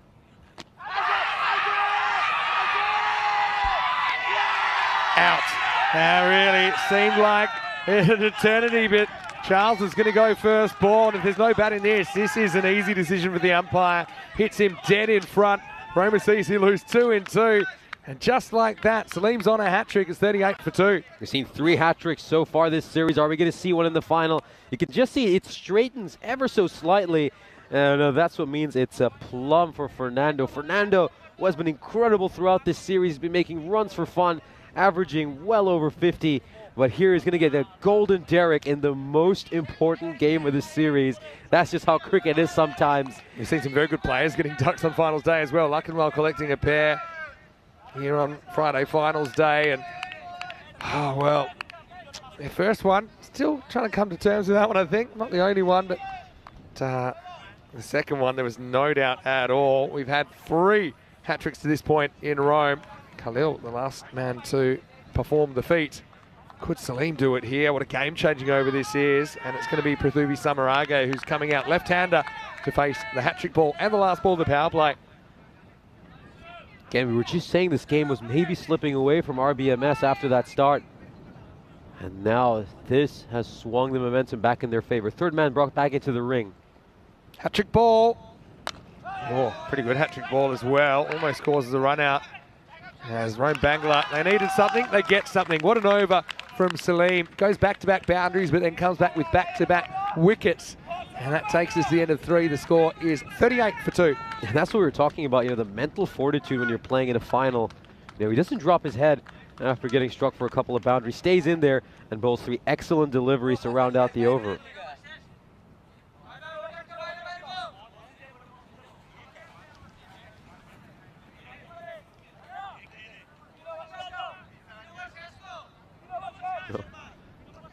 Marage, though, he's still there. He's only faced 4 balls so far. And let's see if they can double down and turn that into something more. Rome Bangla, really, their bowling had a bit of the pin the tail on the donkey kind of feel earlier in this tournament, but they've kind of clicked at the right time, haven't they? And this final takes a twist. I feel like there's a few more before we'll be done and handing over the trophy. Here's Bilal in the 4th, and this is up in the air. Well, deep third's coming around, and he'll drop the catch. Well, that was an opportunity. If ever I saw one. They've had a couple that have gone their way. This is Hero, who's normally a good fielder. Made good ground to get there, but just dropped it at the critical moment. We saw Hira take a great catch running backwards 3 days ago, but he puts down a fairly simple one in the final again. That's the 2nd catch they've dropped already this inning, so they're creating chances of plenty. RBMS just need to start taking a few more of these. Yeah. Marage dropped on 5. Samarage out there, stylish left-hander. And gets a wide down the leg side. Well, he must have hit the pad here. It doesn't get the wide call. So again, umpires are a lot closer to the action than we are. I mean, Sully's an experienced umpire. Yeah, it has hit the pad. It's good umpiring. Just flicks the trousers. No real protest from the batter. So just a couple of things running away from Roma CC. Oh, and this one cuts him in half. So the last couple of minutes have been all Roma Bangla Morning Sun, I suppose, with the exception of that drop catch. Very, very good comeback by Roma Bangla Morning Sun. Samarage played quite well in the semi-final. Played some beautiful shots over the offside. Gorgeous looking left-hander. And Samarage come down to these two again. They've had some good partnerships together throughout the series. Samarage at least able to get some bat on this. And it'll just be a single. So, yeah, Roma Bangla Morning Sun, we were calling them the chaseologists, weren't we, earlier in the tournament, because they chased down some pretty decent scores, including a record 175 earlier in the tournament. But the question is, can they do it under pressure against a very good Roma CC bowling lineup in this final? And how many will they be chasing? Maragi just taps this over the head of the deep point. Well, what a shot that is. Maximo! And when you're trying to get the momentum back in a big match, helps have a player like this. This is just like a little love tap, but he times it so well, it's all the way over the fence. Great counter punch here by Maragi. His side, we're just under a little bit of pressure these last 8 or 9 deliveries, and he just punches RBMS back. Loses run there, Bilal, but Bilal's had some really good moments, and credit to Roma Bangla. It's weird, they've rarely got their batting and their bowling clicking at the same time. If they can do it on finals day, it's hard to see any team that can stop them. Last ball, the 4th. Pretty well bowled, pitches up, gets the ball back. End of 4 overs, it's 46 for 2. So this game is just nicely hanging in the balance. That great spell. Ibrar Salim has just pulled his team back. Bilal Hussain, well, a good over here as well. Just 8 runs off it. Could and should probably have had a wicket. It's going to be, it looks like Salim might just come back for a second over immediately. I think you would. I mean, why wouldn't you? He's hot as you like. He's gone wicket, dot, finishes over. I think you get him out there while he's full of confidence. And the thing is now he's got a bit more protection as well, because he bowled the 3rd over, which was the last power play over. Only 2 outfielders allowed there. Now there's 5 allowed. Samarage, though, he's very, very skillful, but his timing's eluded him more often than he's had it, I think, in this tournament. Let's see if he can find a gear in the final. Salim 2 for 8 off his first over. Comes back to bowl out, and he's going to get whacked away for 4. It was too short. Didn't get it right to Prithuvi, who makes him pay 4 runs. Gets it all wrong there, wrong line, wrong length. And a player of his quality is always going to smash those away. And Salim just needs to continue bowling the way he was at the end of his previous over. Get it up there, aim it at the stumps. And gets it wrong again this time. It's penalised with a wide. You can see the projected score at the moment, 116. You'd expect, though, Roma CC, if they've still got wickets in the bank, they'll accelerate quite a bit in the last 3 or 4 overs. 50's up for Roma CC as well. Oh, that's a loose shot. Prithuvi doesn't quite get behind the line of this. He's trying to hit his way out of trouble. Can't really blame him for that. But yeah, this one bounces pretty much straight over middle stump. I'm trying to work out what the kind of par total is for Roma Bangla to chase. Given the fact it's against Roma CC, maybe it's like 110, 115. As this is hooked up and out of the ground. Maximo! Samarage, mixture of timing and using the pace of Salim. This one went a long way off the stick. Very nicely hit. Beautifully controlled shot as well. Gets underneath it beautifully and manages to elevate the ball over fine leg. And now this partnership, a nice little counter-attack by them these last couple of overs. They've just put the pressure back on Bangla Morning Sun since RCC lost those couple of wickets in quick succession. Nice looking shot, slightly inside out this time, although it'll only get him a single. Anik Ahmed, didn't he play well this morning? And now I like this running. They were basically took it on a bit like a quick single on the overthrow though, saying, well, if the ball's going to miss the stumps, it's going to be a pretty difficult pick up and throw for the backup fielder. So Anik tries to keep the batter honest. In the end, the fielders are kept honest. I think he would have been in here. Yeah, he was in, and then Samaragi very quick say, you know what, let's take it on. They do get another run. The bowler should be doing a bit better there, in all honesty.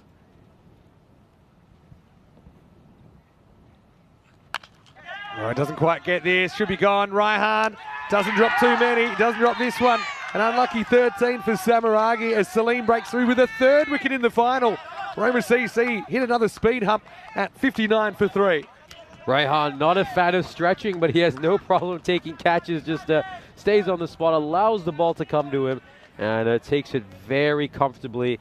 Again, he was looking to play that inside-out cover drive. He loves to, but he could only wake it up and present a simple catch to Raihan. The formidable batsman takes an all-important catch here. And again, this is what we were talking about. You know, it's that you know that RCC are going to hit boundaries. Just that, can you keep getting wickets at regular intervals? And so far, thanks to Salim, RBMS are hanging in this game, and it's finally poised.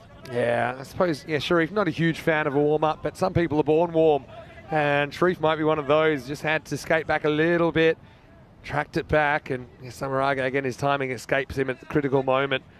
He goes for 13 with the ball to go on the 5th, and Salim searching for a 4th. If we get 2 and 2 here, he'll be super impressed because it's Krishan Kalagamage. Very, very talented middle order bat to come out. And, he's still got over half the innings to work with. Last ball of the 5th. Last ball for Salim. Great ball by Salim.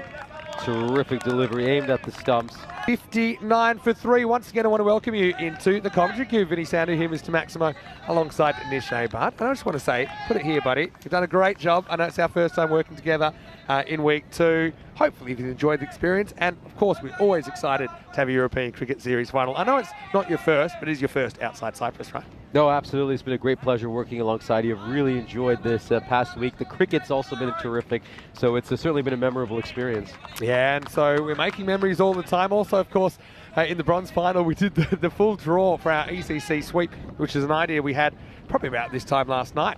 And so many people getting involved. I think over 100 people involved now, some of our most loyal viewers and people that take a big interest in ECN. So a bit of fun there as well. And of course, the ECC starts on Monday. I've posted the final draw to my Facebook, Mr. Maximo. Anyway, this is a beautiful shot from Mirage to start the new over as he eases it away over the offside. Maximo! And here it's kind of luck of the draw, I guess, but Maraga's only faced 7 balls in the first half of this innings. That's a warning shot that he's still there and he's hungry for more runs.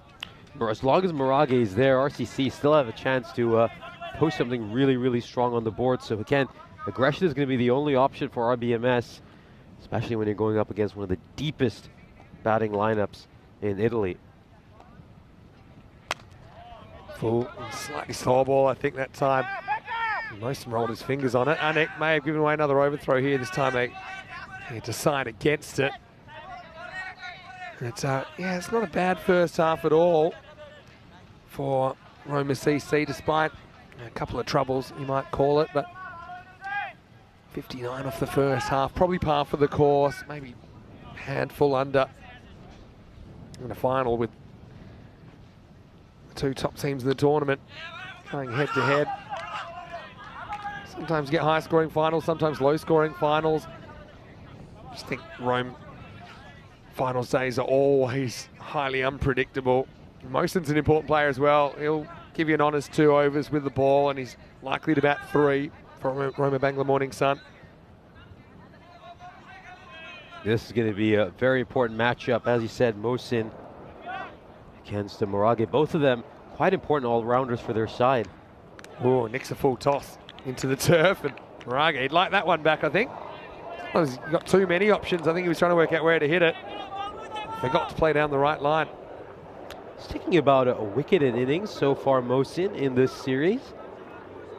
Had a pretty, very healthy strike rate as well, getting a wicket every 9 balls. It's not the quickest, but yeah, he generally puts the ball where he wants it, Ahmed Mosin. Now this might be an exception as it's short, wide, there's no protection out there. Flies away and goes all the way. Seis carreras Maximo, 6 more to Marage. Just slashes at this one. It's a bit too wide. He gets underneath that one very well there, Marage. Again, it's a safe shot with no fielder out there. He just can't afford to bowl that wide with the sort of field setting he has. He needs to bowl a stump-to-stump line. So getting that one badly wrong, Mosin. Went for quite a few runs earlier today as well. I don't think he bowled particularly well. Well, he gets a bit more of this, and it's still on the way up as it passes the rope. Maximo! Marage mode activated as he makes the most of the 6, gets the strike and does something with it. It's 79 for 3 after 6. Motors on to 30 plus here, Marage. This one is over pitched by Mosin, and it gets the treatment right in the slot. It's the kind of length that, you know, certainly at the ECC we'll probably see disappear for 6 more often than not.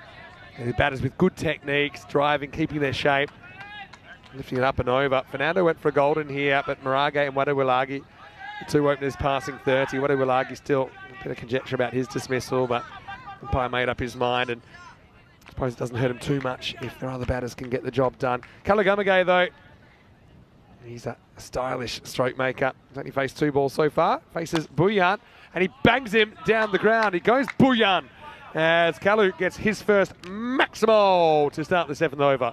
Oh, great hit here by Kalu. Again, it's over pitch. You just can't bowl at that length.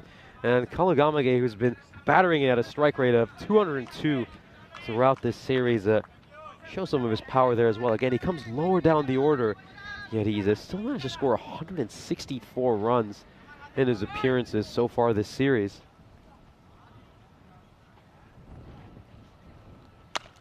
Now just flat bats this and puts it a long way deep, doesn't he? Back-to-back Maximals for Kalagamage. Roma CC, you might get 3 of them, but you better catch them all like Pokemon, otherwise they're going to put on a big score in a big game. Oh, alarm bells ringing right now for RBMS. No, somebody other than Salim needs to come up with a wicket over here. Maybe even the captain needs to consider just inserting himself back into the lineup again. He's been amongst the top 10 wicket takers this series. I know he had an expensive first over, but he does have a history of taking quite a few wickets. I think it's time to bring him back. Kalu gets full toss, he tests out the fielder. Has to deal with a slightly awkward bounce out there. That's Mansour Mujamal, who comes in, I think, for the first time in this series, in this final. James Stewart saying, Nish, it's been a great pleasure to listen to you. Let's hope it's not too long until we have you back in the cube. A job well done. Yeah, well said, James, and I agree 100%. Bullion comes in, he gets hit hard, and once again, that is going to clear the field up. Maximo Maragate to 37. But yeah, James, I think echoes their sentiments. A lot of our viewers have really enjoyed having you back in the cube. Oh, it's been an absolute pleasure. Of course, a big thank you to the European Cricket Network for giving me this opportunity. And thank you to the fans as well, for, especially during the solo days, for being there alongside me and helping me get through the days. It was great conversing with you all. And we really have the absolute best community in the world here on the European Cricket Network. Has this one a bit too much width over there. It's slashed away for 4 by Maragate. And keep in mind, he was dropped when he was on 5. And that's going to come back to hurt. I think it is, especially when a guy's made so many runs in the series, Maragate. I'm excited to see him in a blue shirt this weekend for Italy, and of course in Group C of the ECC, starting at week 2. He's warming up now. He's faced 7 in the last 2 overs. He only faced 7 in the first 5. And now he's going to put another one out of the park. Maximo Bullion on the verge of going supersonic, as that one goes for 29 runs. The 100 comes up during the over as well. 108 for 3 after 7. This could be a very exciting chase in the second innings, because as we know, RBMS are just about capable of chasing anything. And Roma CC look like they're going to give them a pretty formidable total. Of course, we'll take a look at some of tomorrow's fixtures, as it will be the start of the ECI with Italy, Finland, and Austria involved. The very first match will be Italy against Finland, so it'll be good to see a side we haven't seen for a long while in the European Cricket Network, Finland, and then Austria, of course, making a short trip down south to Italy. So lots of great matches on offer over there. It's a great opportunity, I think, for Finland in particular, who haven't played a lot. I think it might actually be their first 10-over international that they play, and it's going to be a great experience for them. Of course, they've been drawn in the same group as Austria as well. So join us same time. There's 5 matches tomorrow. There's 4 on Sunday, as that European Cricket International takes place over this weekend in Rome. 7:15 a.m. GMT, which is 9:15 in Central Europe. It's 12:45 in India. Okay, so they're going to turn to Monster Mojamal in over 8. Come in for the final. Let's see what he can do. Oh, it almost gets wicket first ball, but it's going to be the 50 partnership. Not really a controlled stroke by Kalagamage, but effective nonetheless, as he French cuts this one for 4. When it rains, it pours. Inside edge here. They just need a little bit of good fortune, RBMS, but they can't seem to find any at the moment. It just seems like luck's favoring Roma CC as well. Everything going their way right now. It seems that way. Mojamal still wasn't a bad ball first up. This one is a fraction short, lifted up and out of here. Maximal, so 4 and 6 to pick up 6 as Roma CC pick up the pace. Look at this pose. Just have a look at how beautiful a pose that is when he hits the 6. You know, that could be a logo on a t-shirt. It was so gorgeous. Yeah, you're right about that. It wasn't even that short. That's the scary thing. Kalagamage 24 off 7. Now drives this pretty hard, picks out the fielder because they go straight away. They'll get through for the run. And Kalagamage, he is lightning behind the stumps. In fact, he's going to take on a 2 and force a fumble from Salim. So, yeah, pressure in many ways being heaped on at the moment by the home side. At this stage, really, Roma Bangla Morning Sun have to at least try to keep Roma CC under 160 or something. That's about the only realistic goal for them from here. Again, just put in a good 15 balls, taking 1 ball at a time. Well, 59 off 5. Then the 6 went for 20, and then 29 in the 7th. And now this is going to go all the way back to the line, and it's 6 more. 6 más Maximo. Once again, the pull is on and executed perfectly. Stole the strike back and then smash and grab stuff. 6 runs more. And this is just the incredible thing about this Roma CC side. Kalagamage probably hasn't had enough batting opportunities throughout this series, but he steps up in the biggest game of all. Bit of ball that time from Mojamal. Oh, he gets pinged with a wide, I've got to say it. My instinct was it was probably all right. Oh, yeah. Harsh one. But when things are rolling against you, they're rolling against you. I've got to say the umpires, they've been excellent at wides throughout this tournament. But, that one went against the bowler. Now full toss, drilled. Another magical over. Mojamal, well, the writing was on the wall when the little inside edge went for 4 first ball. And this innings is now out of control. Low full toss, and again, those are never easy to play. Kalagamage, such brilliant technique. So finely balanced. He plays the right shot to that. Gets it straight down the ground. I think they missed a trick not bringing Anik back sooner here. Cat's out of the bag. There's another shot. This time I don't think it'll go all the way. Not quite the timing. First one in a while. It hasn't been out of the screws. So miss hits first and last ball, but in between, bit of carnage. 8 overs down, the score 134 for 3, and another magical over, 26 coming off that one. So now, since the halfway point, we've had overs, I should say, of 20, 29 and 26. So what a start to the second half of this innings. Incredible start, and of course, the reward for Anik Ahmed, who's going to bowl the penultimate over, is that he gets to face a red-hot Christian Kalugamage. Again, these 12 balls are going to be very important. They just need to find a way to somehow keep this below 165 again. Yeah, they the fact you're even saying that, you know, if that's your goal now, it's a sign that things have gone very, very wrong. They did manage to chase 175 against Royal Roma, so... Here's Anik coming back. He almost gets a wicket first up with the fumble of the keeper. They take it on, and Maragi will get home. So, yeah, they did chase 175, that is true.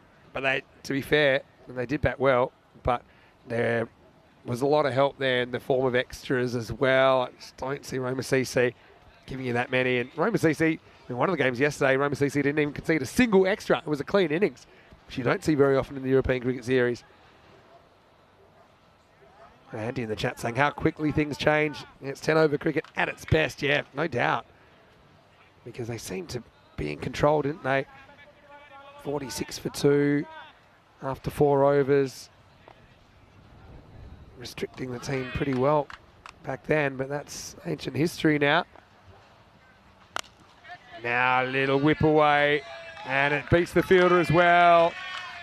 So Roman CC motoring towards something very, very big. Yeah, if you want to talk, first 4 overs went for 46. The next 4 overs went for 88. If that doesn't tell the story, nothing does. This is quite a hammering. And again, you could maybe look back at certain decisions as well. Was it right to bowl Mojamel, who's barely bowled throughout this series, and he went for 26 runs? Hasn't played since last year. And this is going to come out of the ground as well. So that one's going to knock into the cast.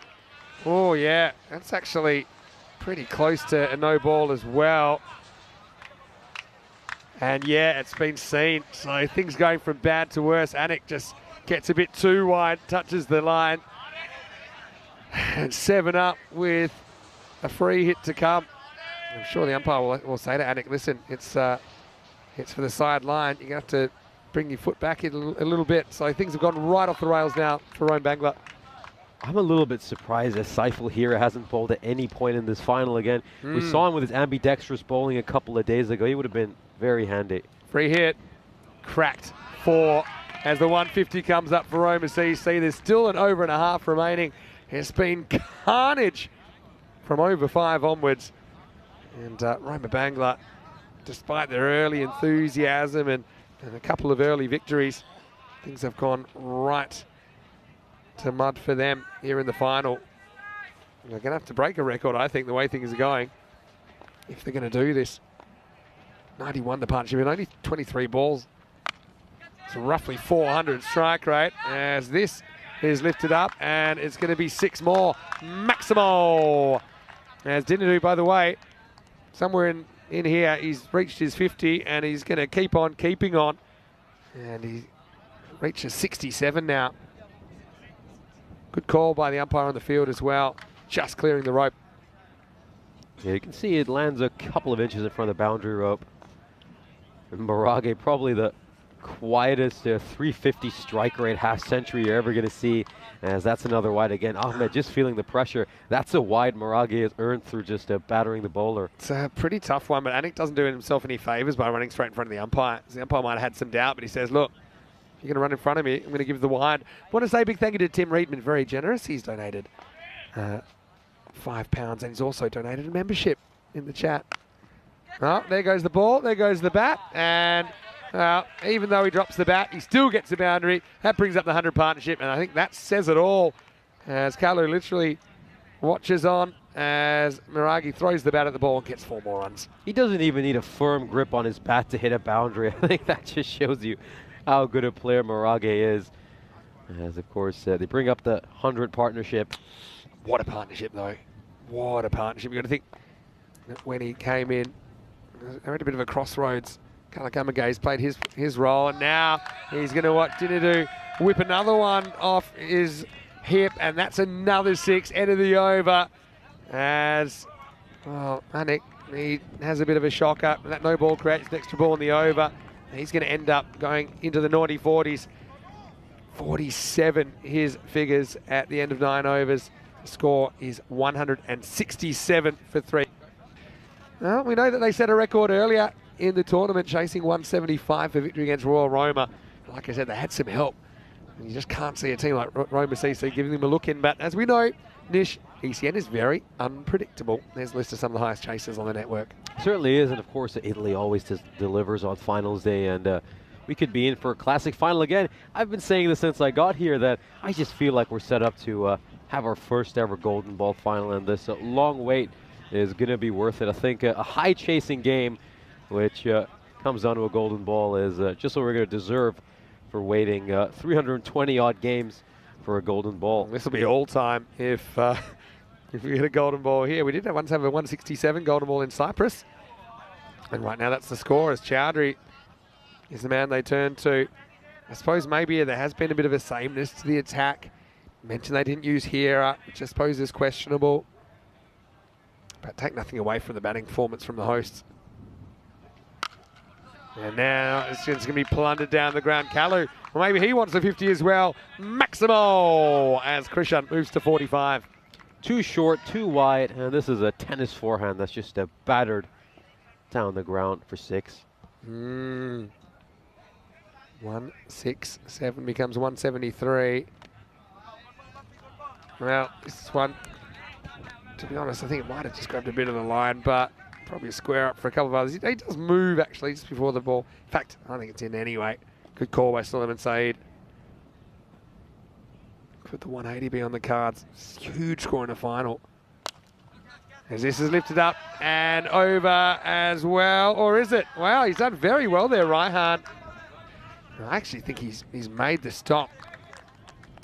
Thought it was over him for all money, but Raihan had other ideas. Raihan is going to have to chase most of these. Oh, I think he might have. It's going to be 6. Oh, it's a good effort from Raihan, but I think that shows he's still in contact with the ball as he steps, and that really sums it up. Even the good effort there from Sharif can't prevent the Maximo.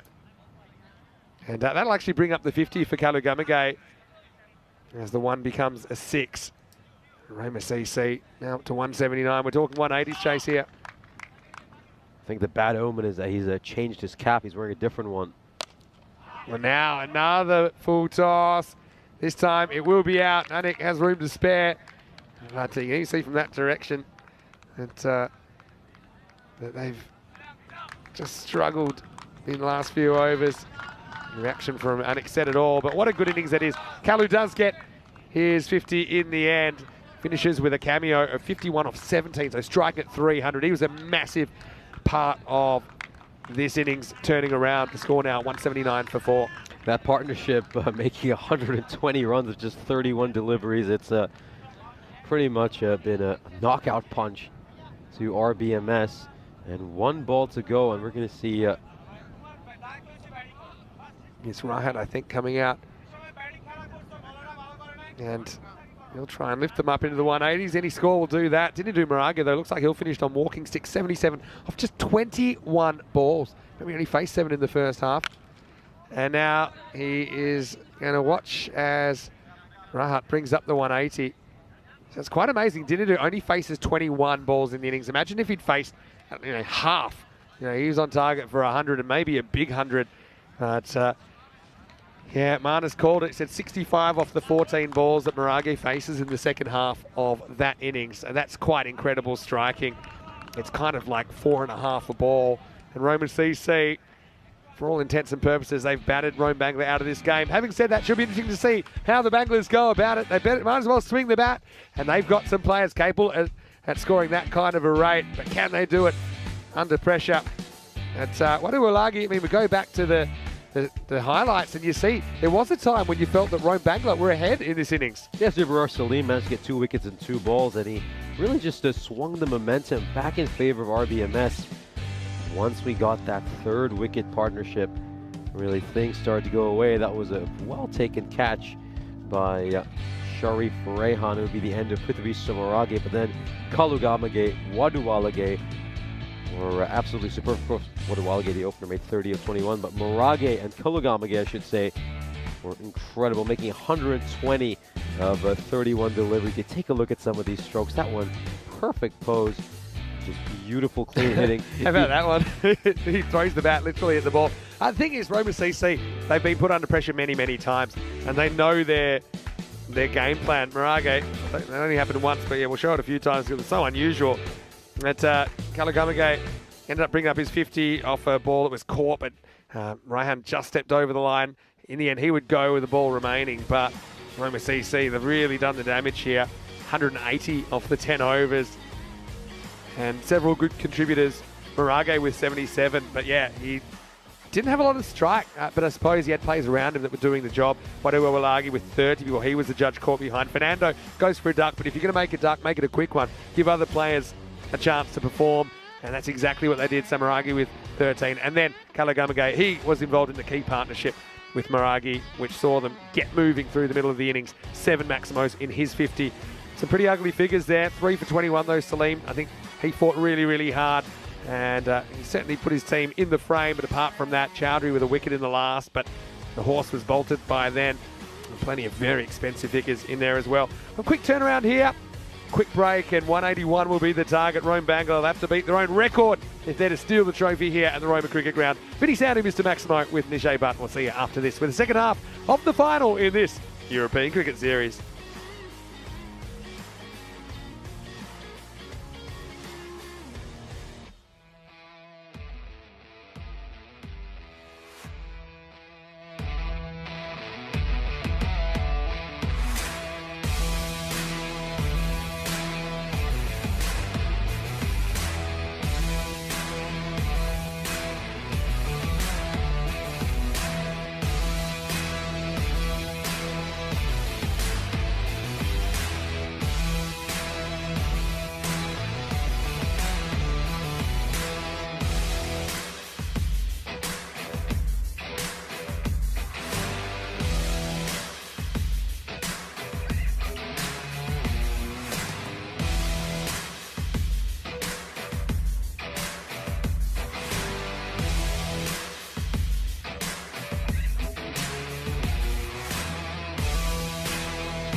This European Cricket Network event is proudly brought to you by HCL Software and Bizaway.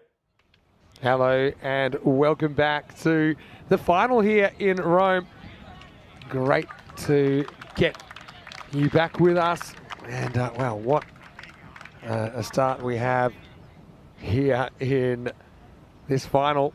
The chase is 181 for Roma Bangla Morning Sun. They'll have to break their own record. 6%, well, 6% is better than nothing. I suppose the fact they have a chance at all is to do with the fact that they have done something similar.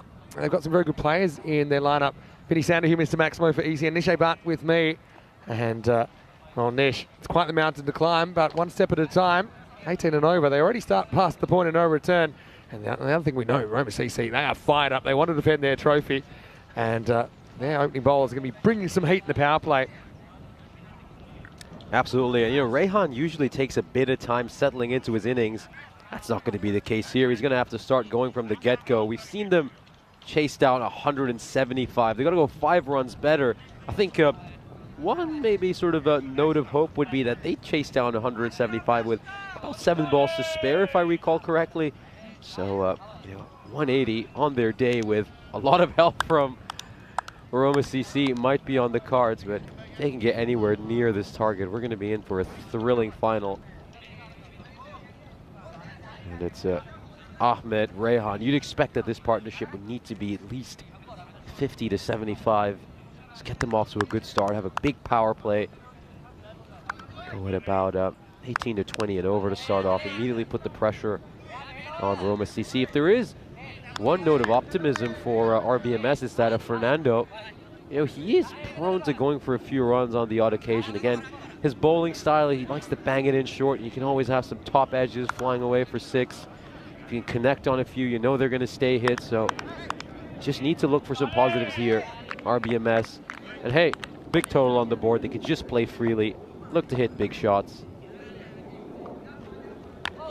And this one is just played away behind point. It's going to be a single for Rehan. He's immediately off the mark. I suppose the thing is, when you're chasing 180, you can't be blocking too many, can you? They've got to take the game on. There's nothing to play for, like run rate or anything like that. It's just going to have to be swinging from the bootlaces, I think.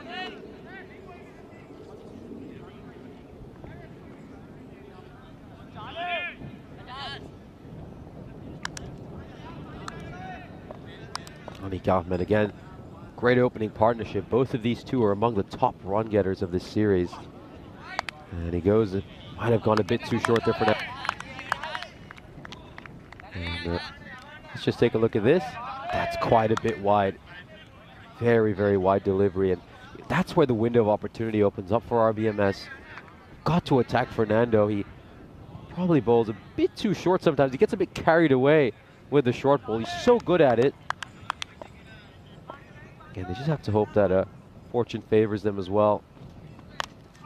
And it's going to take an edge. Is it going to fly over the boundary rope? It will. And again, that's just what can happen when you play Fernando. He bowls with a lot of pace.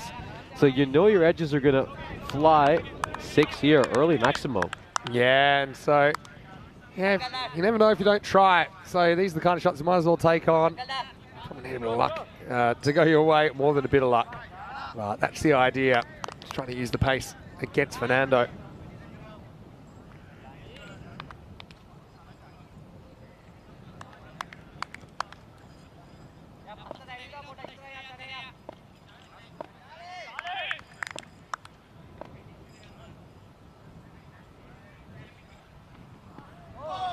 Oh, it's a dot ball again. It's just in and around the off stump. He's fishing a little bit, Ahmed. You can't really afford to play those kind of strokes. You've got to play decisive shots. I think just poking your bat out, poking and prodding, there's no time or room for that right now.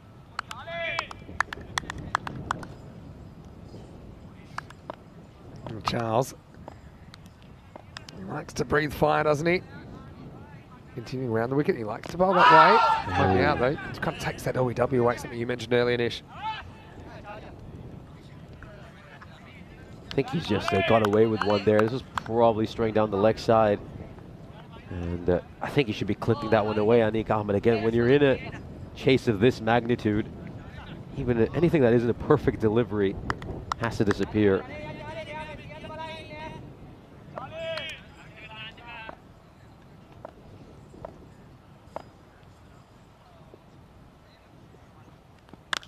A bit too much width on offer there, and Rehan will just carve it away behind point.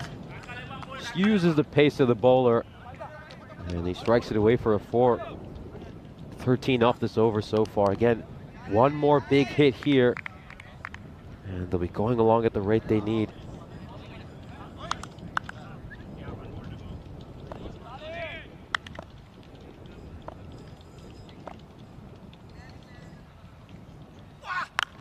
Oh, that is a very good ball by Fernando. It's a nice length, and he has to block this one out, Rehan. He knows he can't do that too many more times throughout this innings. 13 off the first over as we, well, it's been 329 matches since a golden ball, and the 330th match sounds like a wonderful time to break it. Again, I've been saying for much of this series that the best things come when you wait for them. And have we waited all this time to get a golden ball on a match where both sides score 180 runs in the final? That would be an absolute classic, and it would make this long wait well worth it. Struck away towards mid-off. He's going to take a shot at the stumps here, Fernando. Good backing up, though. Quick single. Yeah, it's sort of power play you need here. Kind of 50s, you'd imagine. I mean, the dramatic thing about that first innings is actually Roma Bangla seemed to be, if not on top, at least going kind of pound for pound with Roma CC in the first 4 overs. But yeah, since then, it all went downhill.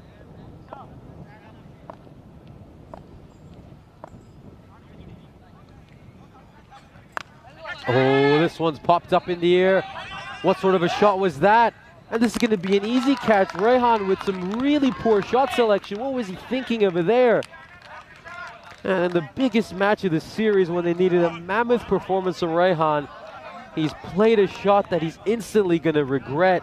He's trying to turn it around the leg side. Not the right shot selection. You've seen him play some good-looking shots behind point, and he pops up an easy catch. A disappointing way for a terrific campaign for Rehan to end. He will end up as the top run getter this ECS regardless. But a huge early wicket for RCC. He's a cutter as well, isn't he, Rehan? And that was probably there to play, but yeah, you must have a lot of things going through your head when you've got this situation. He's thinking, okay, I'm going to look for this. If I nick it, maybe it'll fly over the keeper for 6. But he is the first wicket to fall. It's 14 for 1. Shoal Chowdhury, of course, he was one of the key heroes during that remarkable chase RBMS pulled off. Made a terrific quick fire 71. I need a similar performance from him here. And this is a wide by Kalugamage. Yeah, Sully. He's an umpire that's very, very experienced at ECN, but I've got to say that Nirmal and really all the umpires we've seen have done a wonderful job during this series. Tim Reedman in the chat also donating £5. Very nice of you to do that, Tim. As this ball flies past Chowdhury's outside edge. Kalugamage, he's been a real revelation. He started the series bowling spin, and he's got back to pace, which he bowled a couple of years ago. He's got some genuine pace about him. Just asking him about his availability, he said, look, it's been a big season. I've just elected to take a bit of time off from cricket, so that's why he wasn't available for ECC selection. But the way he's bowling, there's an injury or something like that. I'd certainly be on the phone to him trying to change his mind.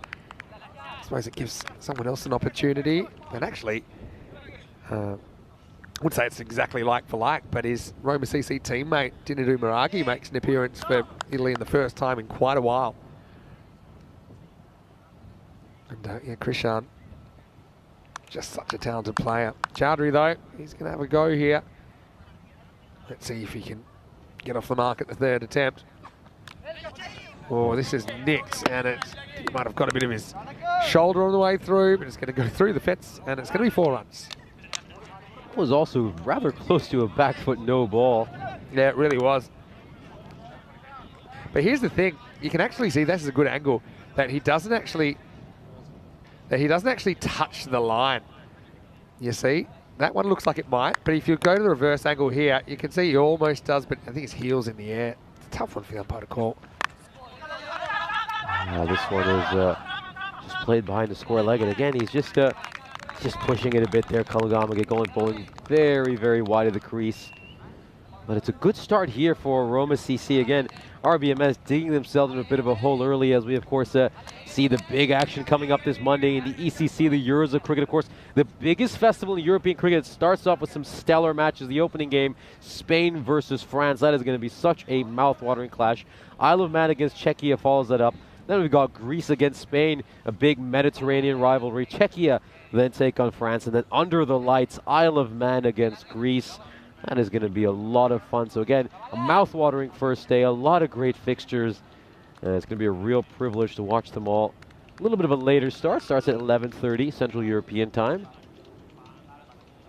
Yeah, slightly later. So slightly different time zone, but essentially 11 hours from start to finish there. So hopefully you can catch some of the day, and you can always catch up on the highlights and player of match videos as well, even all the live action if you want to watch back. This one coming back quite a bit as Apuhami coming in to bowl this third over. He bowled a superb first over in the power play against Asian Latina as well. Had a slightly expensive second over. Otherwise, he's very good in the power play. Just bowls top of the off stump. Very simple bowler. He's got some good pace and bounce as well. And a great little stat here by Ernest Loose Bus Change. Raihan ends the tournament just 13 runs and 6 runs behind Priyan Pushparajan and Vidor Yadav. As this one is just wide, as the highest run scorers in an ECS tournament this year. Yeah, good pickup over there. I think yeah, all three of them had stellar ECS tournaments.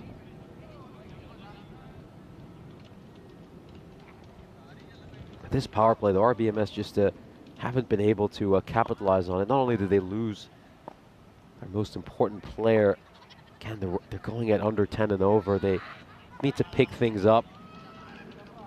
Need to try to have a magical third over here. And it's going to be very hard when Apuhami's bowling that way. Just aims for a leg stump Yorker, and it very innocuously went away for a 4. It wasn't cut off by the fielder. And it goes to the boundaries. Very well played there by Anik Ahmed. You'd have to say that's good placement. Yeah, it's a good shot. And he's had a good series, hasn't he, Anik Ahmed? He's a guy we did actually see playing fiddly at the ECC last year. Just reminding us of how good a player he is.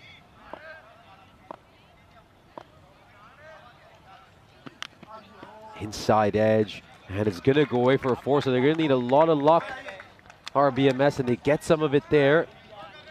Apuhami. This isn't a bad ball by him at all. It's a pretty decent delivery. There's just not much you can do about that. He's actually bowled a couple of very good deliveries, and he's been hit for 4 for both of them. Doesn't seem too distraught, though. He's still got very strong body language, and again, he knows he's got plenty of runs to play with here.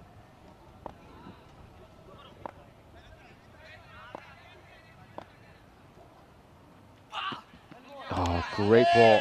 Great ball. You could just hear the as he just hits into the pitch that little bit harder. You could just see it take off the surface, and had some good carry through to the keeper.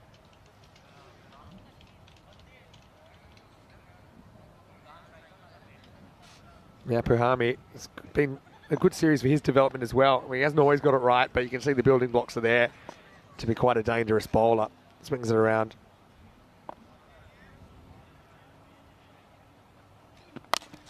That's hit pretty well. And is it going to go all the way? Maybe, maybe not. Oh, that would have been such a good catch to Kalugamage. The way things are going for him in this game, that might have stuck. He gave himself a chance, just couldn't quite hold on. Yeah, they're going to need some help from RCC in the field. That was never going to be an easy catch. But again, RBMS dropped a number of catches in that first innings. Of course, the most costly of them being when they dropped Marage on just 5. So they're going to need a lot of help to get to this target of 181 as well. Hoping for some generosity from RCC, who have been very miserly throughout this series. Another great ball here by Apuhami, just top bowling by him. Great line and length throughout that over. They've been on the money here, RCC. No complacency after posting that incredible target. Into the over, 29 for 1. And yeah, well, have a look at that second half. And they scored 121 in the second half. You might go, okay, is that a record? Well, get a load of this. 136 is the record by Badalona Shaheen when they put up 229. But you saw from the start, Bangla in the contest, but now I think it's all academic that the trophy is going to stay at Roma CC.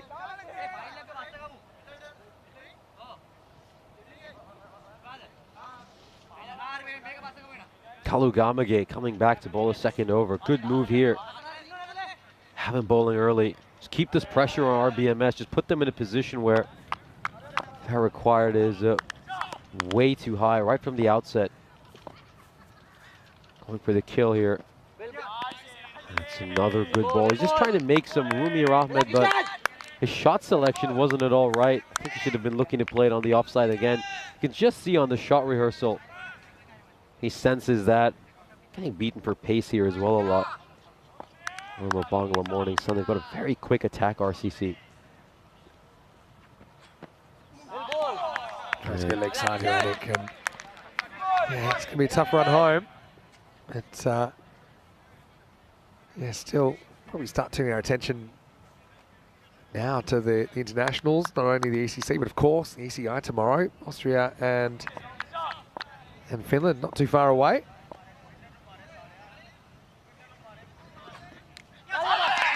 Edged, yeah, that's gone. Rilla is miles behind the wickets there. We had plenty of time to look at it. Anik's going to nick off for 17. It's 29 for 2. Yeah, you could just hear that sound as it went past the bat. Well taken catch, and RCC, yeah, they've just come out and snuffed out this RBMS chase really, really quickly. Very professional performance by them so far. And doesn't look like lightning's going to strike twice for Bangla Morning Sun early. It's, well, the sun's setting rather fast to play a little cheesy pun.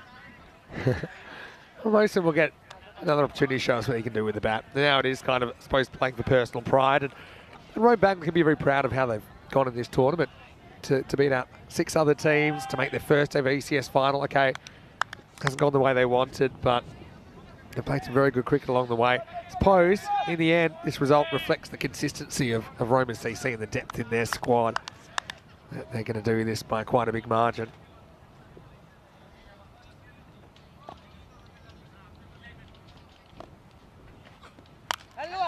Oh, another one that's gone up in the air. Is this a catching opportunity? Oh, he's taken it. What a terrific catch. That is absolutely outstanding. Sujith Rulegode, the skipper, taking a brilliant catch, running backwards, diving and grabbing it. And he's going to get his entire team converging around him. Well, there's a couple of things to this. He's already quite far back, but I mean, I don't know many 48-year-olds around the world that are taking a catch like that. And he pretty much goes all the way back to the ropes, unfortunately, for Mosen. He's going to have to go for a golden duck, and Galagamage gets the wicket. But what a catch that is from Sujith Rilagadagi. And the bowler now on a hat-trick. Well, are we going to get a final hat-trick? Of course, we had a bowler on a hat-trick in the first innings as well, when Ibrar Salim got a couple of wickets in the third over. As we once again, just take a look at the hat-tricks we've had this year. Rome's been pretty generous to us when it comes to hat-tricks. We've had 3 so far this series. Are we going to get a 4th in the final? That was such a good catch to watch as well. Not often you see the keeper having issues with the boundary line. 48 years of age. Brilliant running catch. And well, Kalu, he's done it all, hasn't he? Can he get an ECN hat-trick? And jammed out. It'll just be a run as Rajib is left with that situation, which he negotiates. Just a single.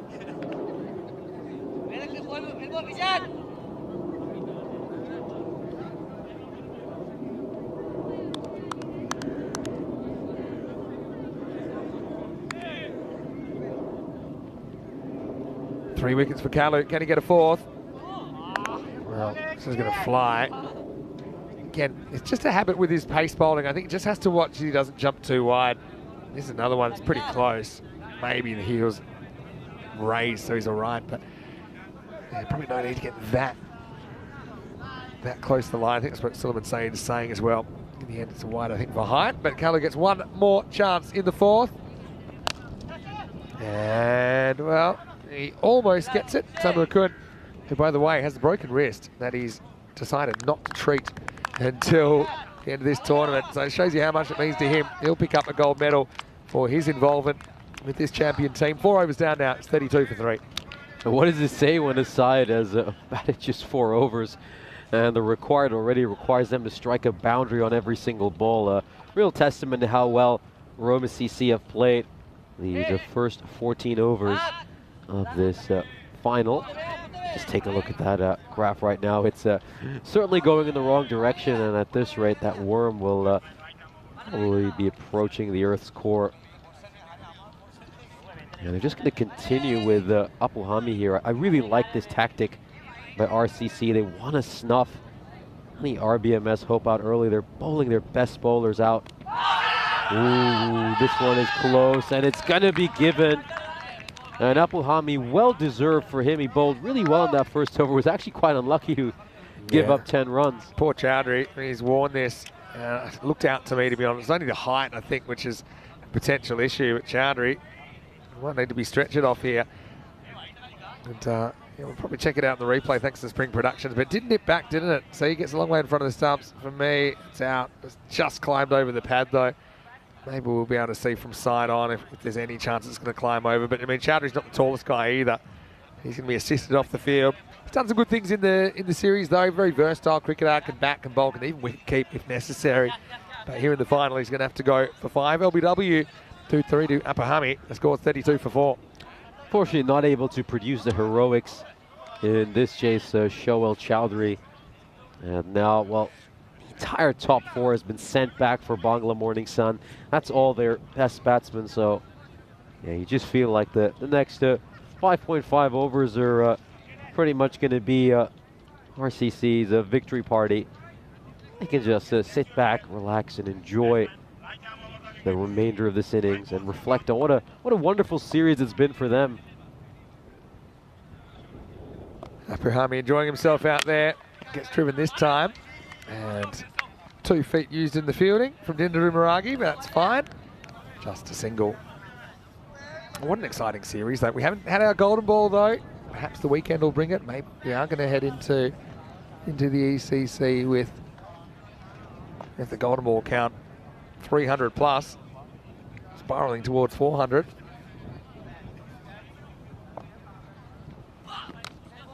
Well, French got this, and now if they go to the bowler, well, this is actually potentially going to be 4 overthrows. It won't be. I think it'll just be 1 run. Put this on your wagon wheel. I think fielder probably had time to throw it to somebody closer, like anybody closer. In the end, he goes for glory, given the game situation. Charles saying, hey, anyone? Like someone in basketball that has someone wide open but tries to shoot from half court anyway. But that's just going to be a single in the end.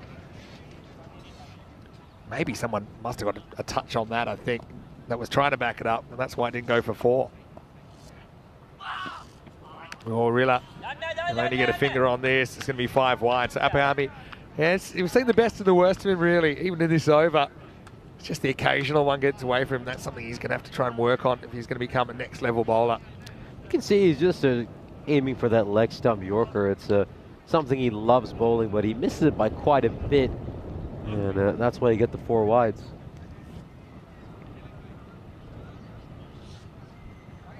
But yeah, Fernando, I mean, basketball analogy is absolutely perfect for him. I think he looks like someone who could succeed at basketball. Very tall, very athletic. And he's got a great vertical jump as well. This one's an inside edge. And onto the pads.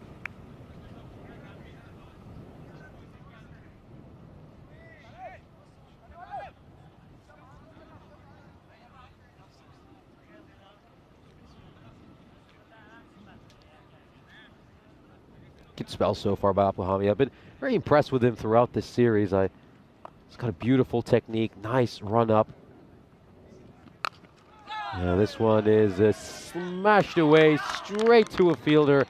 And another wicket falls here. Salim, who bowled well in the first innings, was on a hat-trick, picked up 3 wickets. Unfortunately, can't quite replicate that performance with the bat. He departs for just 1 run. We'll just take another look at that. Yeah, it's a cross-batted stroke, and again, this is a good focus on that catch. He's just watching it closely. And half the Roma Bangla Morning Sun team has been sent back to the dugout, and at the bare minimum, they'll just want to avoid the humiliation of getting bowled out in the final. That'd be pretty embarrassing, but it could be a good chance just to reflect on the campaigns that both these sides have had. You know, Roma CC, the defending champs. We'll just take a look at this. They're looking set to go back-to-back. That one's going to just trickle away for a 4. It's going to be like by, so it's not going to be credited to the batsman, but you have to say, right after becoming defending champs, I mean, they were 3rd, went through a gauntlet of knockout matches to win it last year. As of course, we take a look at the squads for this year's ECI. Of course, there's some familiar names there in the Italian team, some names you've got a chance to watch over these last couple of weeks. Of course, Finland and Austria, they're going to be very excited to come over here. I'm sure they've been watching a lot of this cricket very intently, just trying to make some notes on several players. Yeah, for sure. You know, I'm super excited for that series over the weekend. Bit of a preview of Group C and Group D. Teams will see, in fact, all of those teams will play in week 2. Italy in Group C and Finland and Austria in Group D of the ECC. So what a perfect time for them to have it out. I've got a question for you, Nish. I'm going to throw it open to the chat as well. Who's your MVP for this tournament? I know you caught most of week 1, bits and pieces. And of course, you joined us on Sunday for the first time in the box. But who sticks out for you? And I'll put that to the group as well. I would need to think about that, but it would definitely have... the first 2 names that come to my mind are Fernando and Marage, just because they've contributed with both the bat and the ball. I mean, Rehan, obviously the top run getter by a fair bit, but you often like to have your MVP from the winning team as well. However, Rehan doesn't have the same contribution with the ball, so I think someone like Marage and Fernando, who's just been so good all round, I think they're some of the first names you think of. Could be a late bolt of MVP as Denim Senavaratne comes on. 10 wickets in the series, and he gets a little edge here. It's probably going to run away. Lucky he's so slow it won't actually go for 4, or will it? Not quite, as Rahat pulls it back with the foot. I'll throw Anik Ahmed in the mix as well. Seeing we've got Roma Bangla Morning Sun on the field here. I think he's been excellent with the bat and with the ball. I think there's no problem there. And then you've got kind of Gagandeep Singh and Lakanwal, who obviously they impressed a lot in the early stages of the tournament. I suppose the fact that they couldn't quite make it happen in the latter stage of the tournament probably puts them out of the running. Remember, Akasain had a very good tournament for the Gladiators. You throw him in there as well in the mix. Onkar Singh, to be honest, he had a very, very good tournament for Asian Latina as well. And he was certainly a rising star for them. But yeah, I mean, it could be any of those names, could be another. Let us know what you think.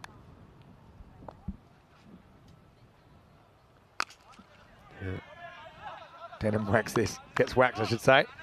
And well, this would have been out of a hit. And you can't afford to take it easy at any time. Rajim almost loses his wicket there. So I think Marage, though, playing well in the final as well. I think any performance late in the tournament, particularly during the knockout stage, just counts double. I think for me, though, I think between him and Fernando, probably a favorite. I'm probably talking myself into giving Marage my MVP, as this one is just a little bit down the leg side. It's going to be played away behind square leg. Well, you certainly couldn't begrudge either of those two. And sometimes performances in the final, like when there's a few players that are in the mix, they kind of act as a bit of a tiebreaker as well. And Dinadu certainly didn't let us down. Didn't have too much of the strike, and that's what made his innings of 77 all the more remarkable.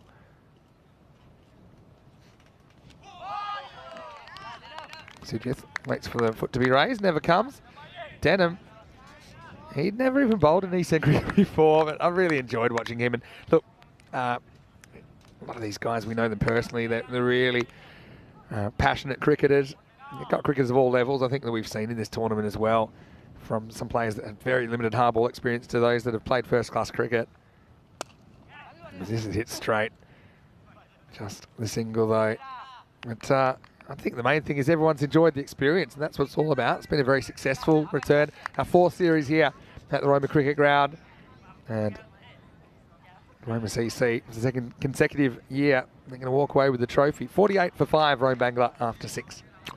Not a scorecard RBMS are going to want to look at. Only one total in the double digits, and that was the captain, Anik Ahmed, who, of course, we just mentioned as a potential MVP candidate. Just a great bowler and a great batsman. I mean, to be in the top 10 list for both run getters and wicket takers is very impressive, and Anik Ahmed is there. And even though it seems like RBMS are going to come up short, I think he can be mildly pleased with his side, making it to their first ever final. They've improved a lot as a team, and it's a huge milestone for them. So this one's going to be slapped away for a 6. It's just the second maximo of this innings. Bowler went a bit too short over there, Wadawalagi, and he got punished. Yeah, and so it looks like Wadawalagi's gone for the leg spinner there. An unorthodox delivery. That doesn't get it quite right. 50's up for RBMS, and now it goes back to the orthodox, and Sajith whips off the bails and the stumps. I think he's safely home. Hey, don't forget as well that this is their 16th win of the series, so they've had a perfect series, and it also means Roma CC have tied for second in all-time streaks now, because Catalunya Tigers won 19 in a row in the ECS. I think Prague CC are on an active streak of 19 still going in Czechia, and only Albi Zalmi 20 in a row, which came to an end on finals day in Stockholm earlier this year. They're in the crosshairs of Roma CC, although we'll have to wait, I think, till 2024 until we see them again in ECS cricket. But what a performance.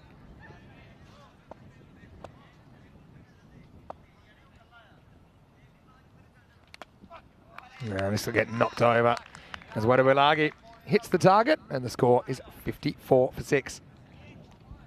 Yeah, at this stage, Roma Bangla Morning Sun just need to avoid getting bowled out. That would be quite embarrassing in the final. Inside edge over there for Ahmed. You can't begrudge him the big shot, and decided to go for it. Of course, his partner at the non-strikers and Hira was a little bit surprised he didn't bowl whatsoever in the first innings. Again, he was just a little bit different as well than a lot of the bowlers who did bowl. You know, he's an ambidextrous bowler as well, so just changing it up by bringing someone like him in could have halted RCC's momentum at one point. Yeah, it's going to be Bilal Hussain, who's the new batsman.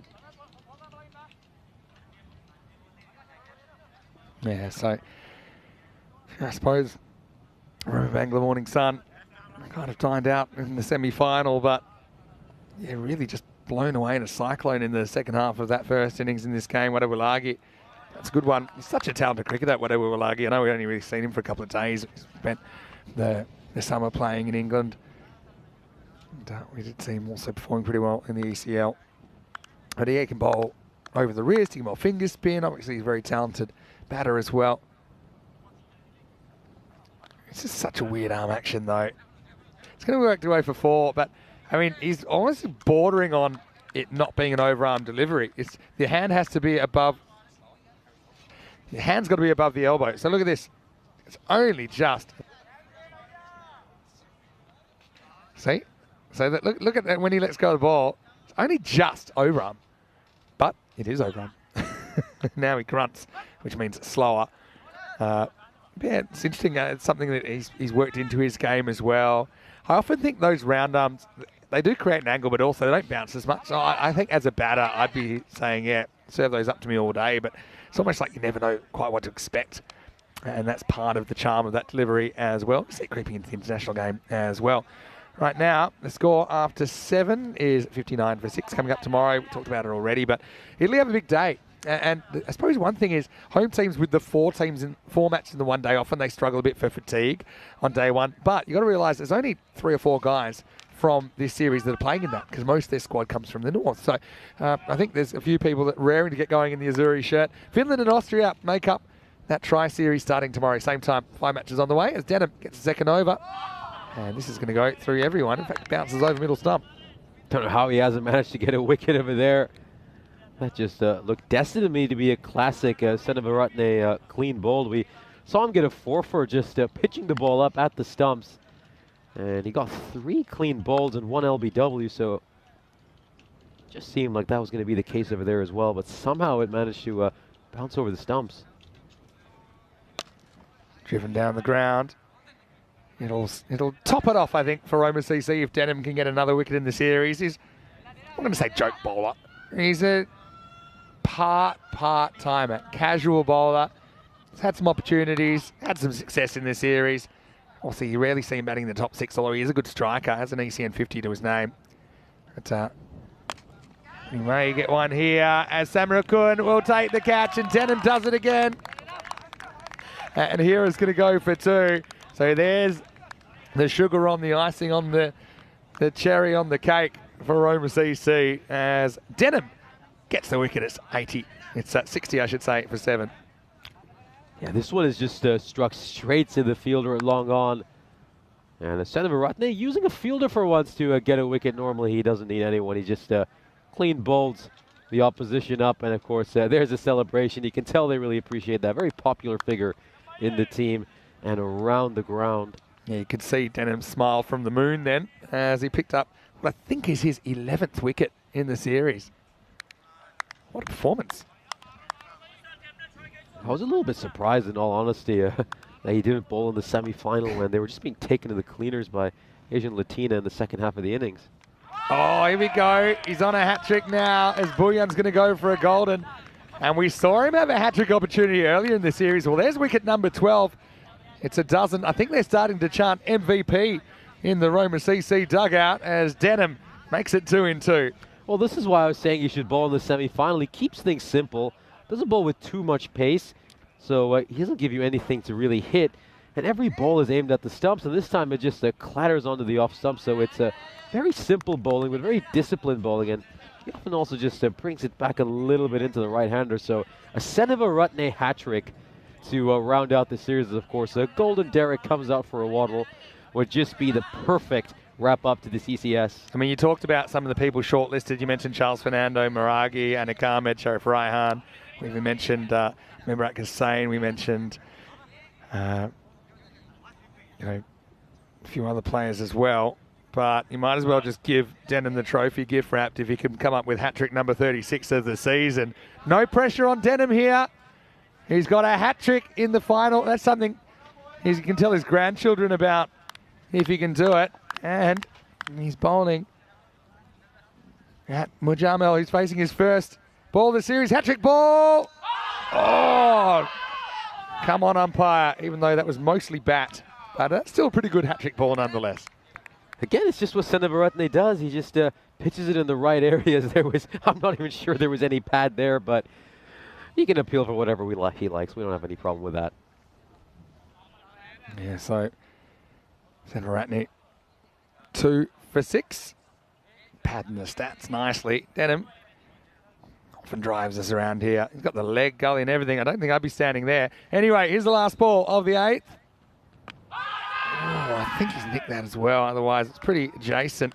Maybe just sneaking down. But Mujamel survives the Denham Thunderbolts. And that's the end of the over. The score is 60 for 8. 2 overs to go here in the final. That one, if there was no bat there, it was rather close. Well, yeah, obviously no real comparison between these two sides. I mean, the gap between them looking a bit like a river delta at this stage. Yeah, I mean, that one was interesting. It might have even been going over. We saw some balls narrowly missing the bails, and we know there's a lot of bounce in this pitch. That's going to be interesting to see Italy, Austria, and Denmark. Austria, they got some real quick bowlers. So do, not Denmark, pardon me, Finland. So yeah, watch out for some of their paces, and I think they'll really enjoy these conditions. It's just the bounciest pitch in Europe, I think. All right, 2 to go. All happens in the 9th, and Karupu, it's his turn. Lucky number 49. Or even number 9. And this is high, and it should be out. Samarakun is going to have to do it himself. No, but Samaragi says, I'll have it. And he grabs it. So Karupu with the wicket, and now RBMS down to their final batter with a score 60 for 9. Immediate success for Shamira Karupu. This performance just reflects how good RCC have been as a side. I think this is just a perfect painting of everything this team personifies. They bat superbly in the first innings. When they come out in the second innings, they're absolutely ruthless with the ball. They're quick bowlers, set it up perfectly. Then in the middle overs, they're slow over bowlers. Just help their side clean up the lower order. It's been a great fielding display as well, and they're going to be deserved champions. Chunder Bhowmick, the wicketkeeper, coming in at number 11. I think he's just going to want to avoid his side getting bowled out. That would be a real black mark in their book. Maybe, or maybe just wants to start celebrating the silver. There's two ways to look at it. Still 11 balls on paper left in this innings, but one ball could end it all now. Roma CC, every ball could be that winning moment now. And Bhowmick says, no, I'm going to try and take the sting out of the moment, and just blocks the first one. I'd love to just see 10 balls blocked out until the end. Yeah, I was going to say, if you want to be a bit petty now, you've played your last shot if you're Roma Bangla Morning Sun here. This ball worked away, but they won't get a run here. So yeah, if you can't have your moment, putting a dampener on the other team's moment is often the next best thing. But I mean, what a performance it is. They're going to win by 100 plus in the final, which is quite incredible. And you would never have thought in the first innings that that could be possible. Bhowmick now looks like he's batting out for a draw in the last session of a test match. Now, Roma CC, they were 46 for 2 after 4 overs. Kurupu was going to be a good test of his bowling ability to get through the barn door of the number 11, Chandra.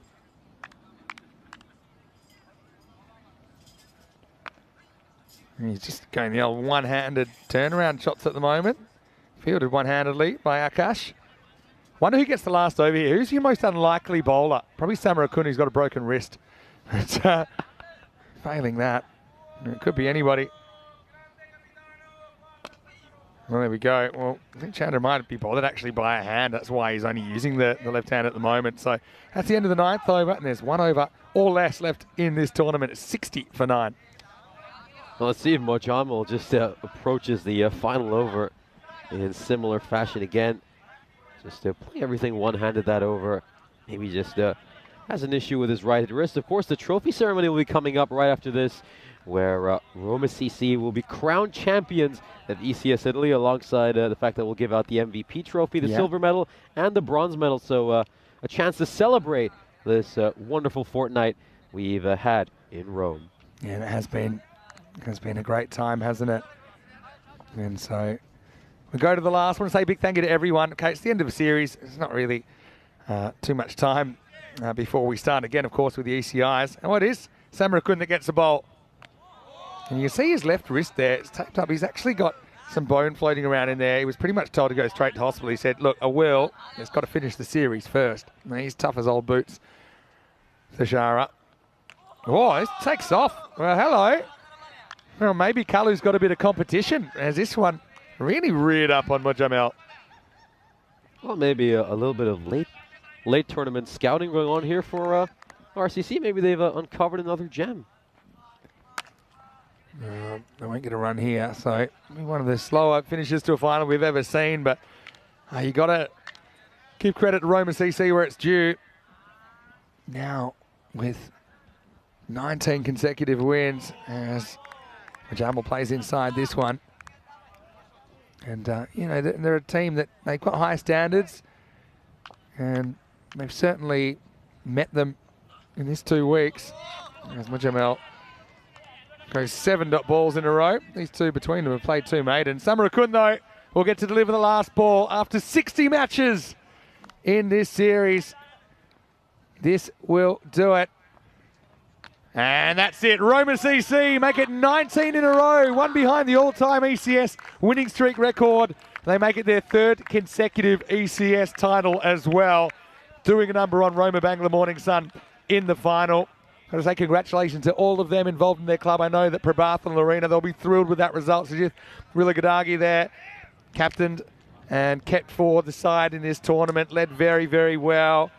A team of stars, but also they're an all-star team, aren't they? And they take a lot of pride in their performance. They end up winning the final by 120 runs for Roma CC, setting the standard here in the nation's capital. Great performance by this. One of the finest championship teams you will ever see.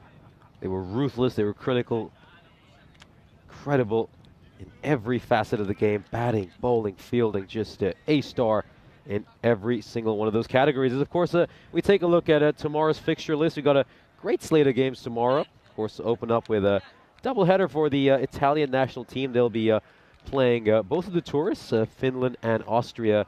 Great chance to get a look at some of those teams. Of course, Finland and Austria will be in the same group during the ECC, so it's a chance for them to just feel each other out. That's going to be brilliant. And 5 matches tomorrow, 4 on Sunday. I know I'll be here at least for the first part of that series, Nish. I know you're going to take over, and I'll be keeping a keen eye on it. Got to say, the teams, there's a lot of mutual respect between these players as well. They've played each other quite often. They both, I wouldn't say share the ground, but, you know, the Rome Bangla side played a lot of cricket here at the Roma Cricket Ground, so they're well known. And they'll be disappointed with how they went, but yeah, I've got to say, you know, they deserved their spot in the top 2 teams. As we go back, and 181, it was always going to take some chasing. And they certainly had the right approach early, but I suppose they lost some of those key players. Not just that, but the fact that they weren't able to kind of get that magical over away early just meant it was all academic as Roma CC steamrolled the second half of this innings. RCC were just incredible in those first few overs as we see this brilliant catch by Religadage, and that would be an LBW.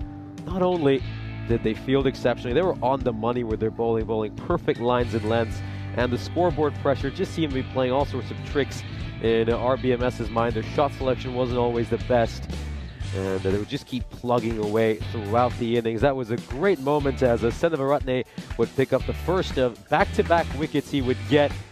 This was one where he cleaned up the batsman. That would be the end of Buyan, who'd be on a hat-trick, bowled a pretty good hat-trick ball. And this is another one there that was popped up in the air, very well taken by Prithuvi, Samarage. Mojima and Pomik would then kind of play spoiler in the last couple of overs, blocking out 10 straight deliveries. As the Roma CC are deserved champions, they take this one. And hey, stick around with us. We got the trophy ceremony coming up very soon. Yeah. MVP, give us your thoughts in the chat. I mean, we mentioned a few names. You might be able to come up with another name as well.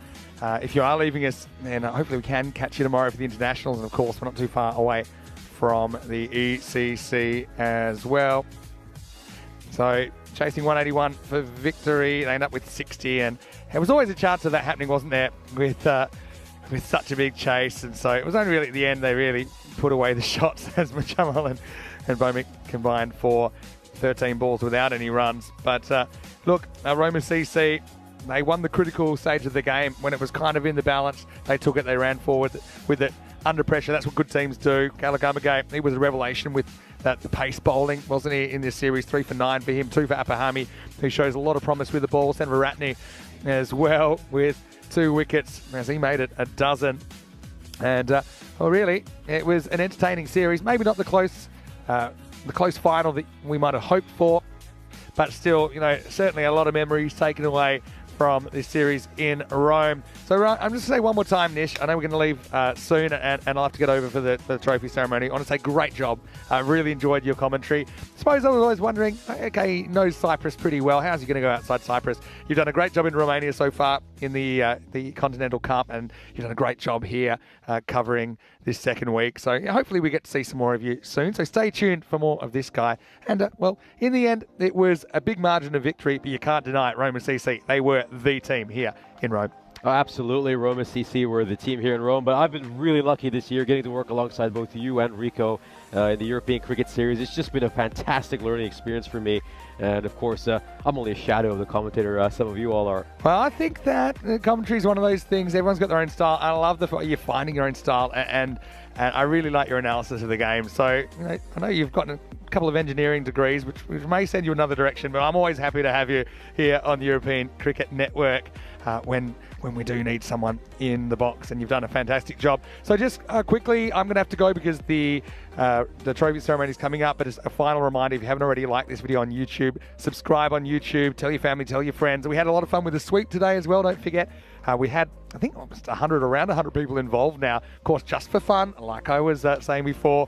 I think it's added a bit more engagement and interest to the ECC, and I know people are connecting all around the world as part of the ECN community. You can go to our website, check out some of the squads and the fixtures for the ECC. And then finally, our social media at European Cricket.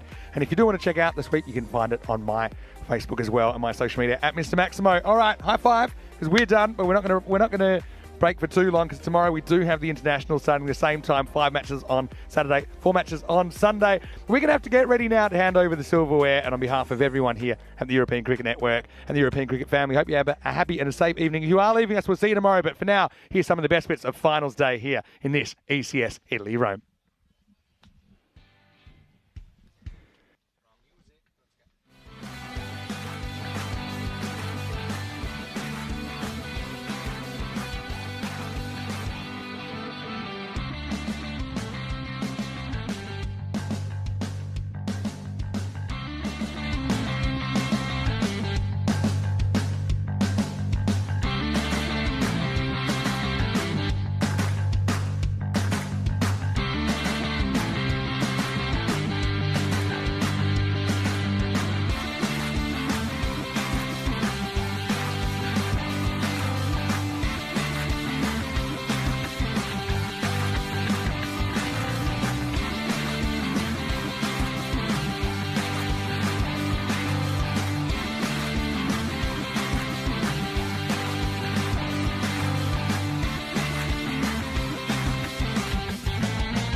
Hello everybody, wherever you're watching from around the world. I'm Mr. Maximo and welcome to the trophy ceremony of the European Cricket Series Italy here in Rome.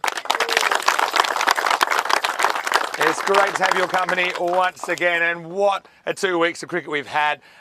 It's been awesome to see the local teams here from this area over a 2 week period, all the twists and turns. An 8-team series, 8 teams started the journey, 4 teams made it to finals day. Ultimately, we saw Roma CC and Roma Bangla Morning Sun making the final. And ultimately, of course, we saw how that went with the hosts defending their title. But just before we get going, I want to say a big thank you on behalf of the European Cricket Network to all of our wonderful partners and sponsors. We couldn't do it without you. So to Grizzly Bear Sports, who provide a lot of the cricket balls, and a lot of them a bit banged up after you guys were finished them as well. We saw some really big sixes here in Rome. And I want to say thank you to Grizzly for their support, as well as HCL Software. Of course, we couldn't do this without support of Fancode in India and Dream 11, and to Local Lifestyle as well, who will provide these wonderful trophies and medals. They're very unique mementos of the European Cricket Network events, and we hope that you treasure them for a long time. Also want to say a big thank you to Bizaway, who get us around Europe with the operation getting bigger and bigger. That's no easy task, but they do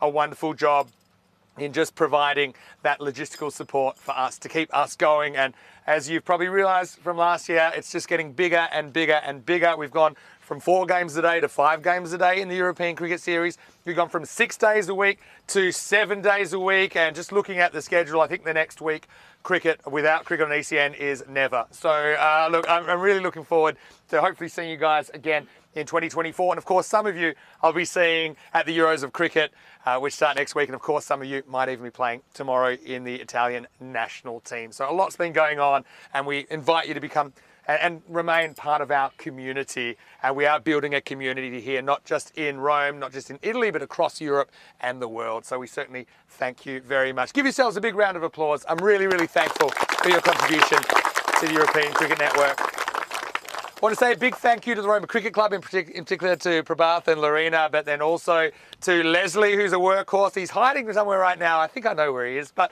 to everyone around the ground for organising our lunches, our transport and all these things, even some of the transport of the players I know you're responsible for. You really made us feel welcome. I'm really excited to see this cricket ground develop, and I'm excited seeing the plans of what you're planning next. So I want to say congratulations on a wonderful effort hosting, to the Roma Cricket Club and to all the helpers that made the 2 weeks so special. Let's give them a big round of applause. Thank you very much.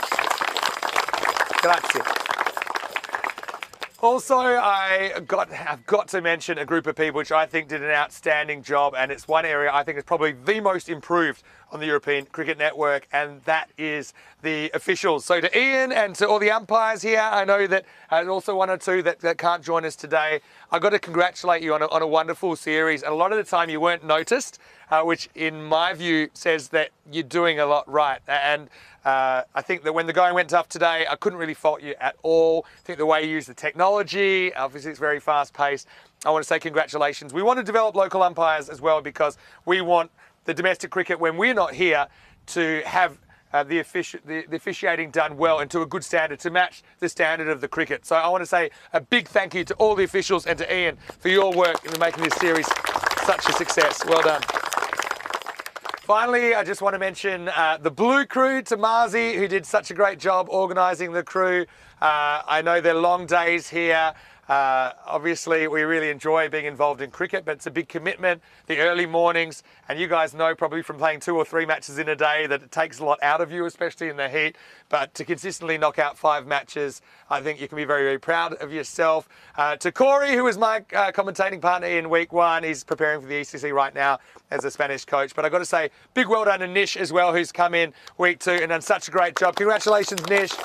Really love watching you come along in the commentary box, and look forward to hearing more of you. Finally, before we go into the presentation proper, I want to say there's a group of people, they are magicians what they do, and that is Spring Productions, who do our TV work and our TV production. Now these guys, they are working, they're here as early as anyone, they're leaving, they're the last to leave most of the time, and they have really taken the European Cricket Series to the next level. And I think those of you that did play back in 2020, the Wild West, you know, we were finding our way, but the product they're able to put out there now, taking what you do on the field, really putting it into a product which is consumed in over 150 countries. You've got viewers all around the world following the cricket, enjoying the cricket. But I think, obviously, with decision-making and replays and all these things, just those extra little touches, Spring Productions, well done. Big thank you to everyone who's here. And of course, we've got Elsa in the box, and we've had Andrus as well. And, you know, these guys, they've just taken it to the next level. Okay, well now we've got that out of the way, why don't we get into the presentation before the thunderstorm hits. We're going to start, of course, with third place. I should also mention Asian Latina, who fought back from six consecutive losses to make the top four. Unfortunately, they couldn't get a win on finals day. Royal Roma, and they were also disappointed, I think, to lose their semi-final. That's the way it goes. Sometimes Royal Roma have been the team that sneaks up, like in 2021. I remember when you guys didn't beat any of the top three, but then won the whole trophy. Today, it just wasn't your day, but I'm really excited to see Gagandeep, for example, in the ECIs and the ECC. Congratulations on making this squad. I'd like to invite their captain to come up, Royal Roma, to Rajvinder, if you'd like to come up and collect the bronze medals. The third place goes to Royal Roma.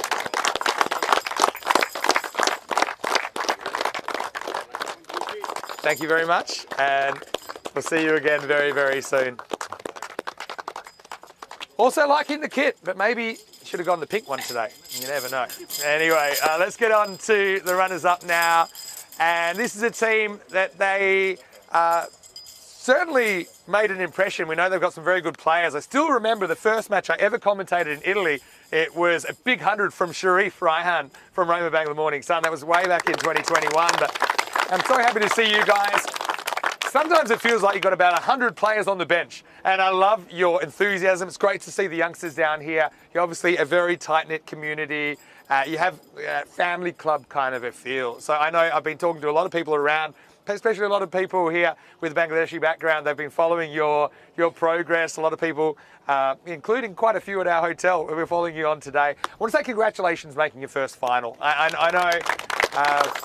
I know the final didn't go the way you wanted, but I love your enthusiasm. I love watching several other players in their development as well. I know Anik and Sharif and Mohsin get a lot of the attention in the top three. I love the keeping of Naeem, for example, during the tournament, and Chandra picking up the gloves today. But I want like Bilal as well, for example. Too many to mention, but I want to say to you guys, stay together. You know, you've made it the next level. Maybe next time it'll be your year, but keep enjoying your cricket. That's the main thing. I'd like to invite Anik Ahmed to come up and collect the silver medal. Second place goes to Roma Bangla Morning Sun. Well done, Anik.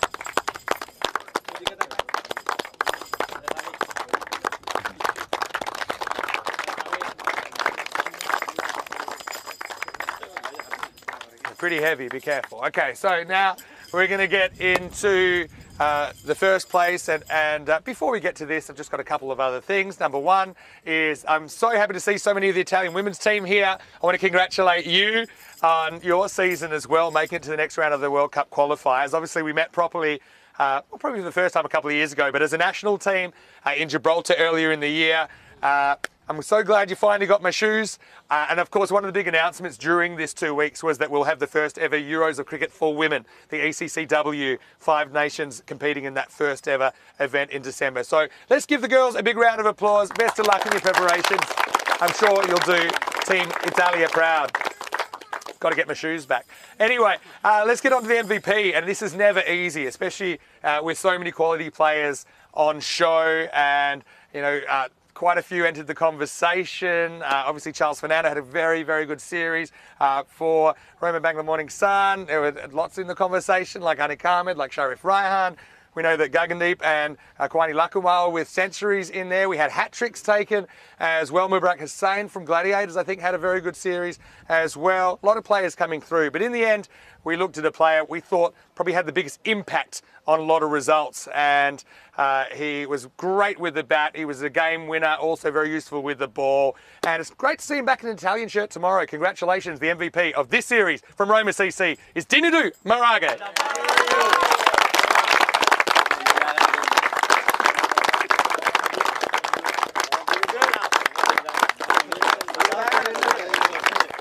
Congratulations, Dinadu. Don't celebrate too hard tonight, Dinadu. I've got my eyes on you. You got the job to do tomorrow as well.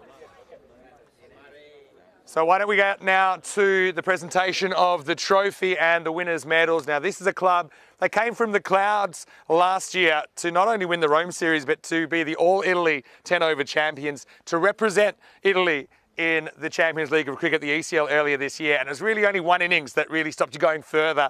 I know that you guys will be hungry to make it back there again. I love that this time you were very much on the radar, but you are not only a team of champions, but I think you're a champion team. And as you know, in team sports, that is the element. So keep enjoying each other's company. Keep enjoying your cricket. I wish you all the best for the rest of the season, and hopefully we meet again soon. With a perfect record, in fact, equaling second place on the all-time ECS streak with 19 consecutive wins now. Next year, perhaps you can go past the record of 20, but you'll have to wait. But right now, you don't have to wait. I want to congratulate you. One by one, you can come up and collect your medals from Lorena, who will be doing the presentation. Please welcome the winners of this European Cricket Series, Roma Cricket Club.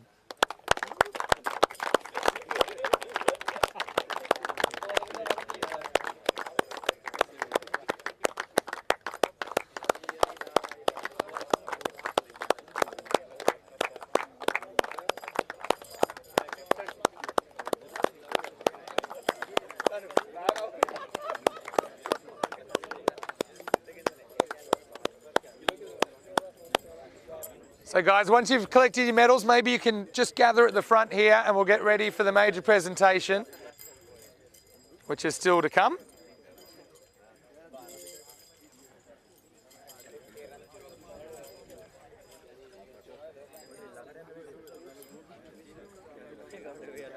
Roma CC 19 consecutive ECS wins now, and they continue their unblemished record in the last 2 years of consecutive finals won on their home ground. That's 8-0 in sudden death matches now over the last couple of years.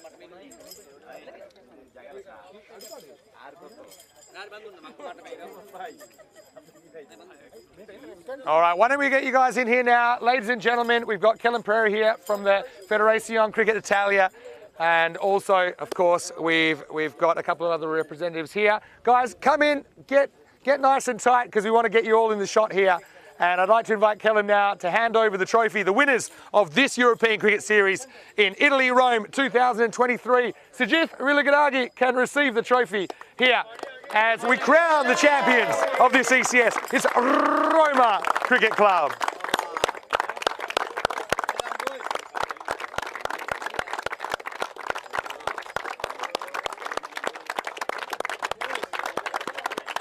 Why don't you go back, and as a team you can raise the trophy. Let's hear it one more time for the champions of this European Cricket Series, Roma Cricket Club, as they hoist it into the air. Congratulations. Well, one series finishes, but another not too far away. Internationals over the weekend. Don't forget, we also have the Euros of cricket starting on Monday morning. 109 matches, 31 nations, the biggest we've ever seen on ECN or anywhere else in the world for that matter. So I'll be back tomorrow for those ECIs. But for now, from everyone here at the European Cricket Series and the European Cricket Network, hope you have a happy and a safe evening. I'll see you tomorrow for more action right here on ECN. The Internationals on the way. Hasta mañana.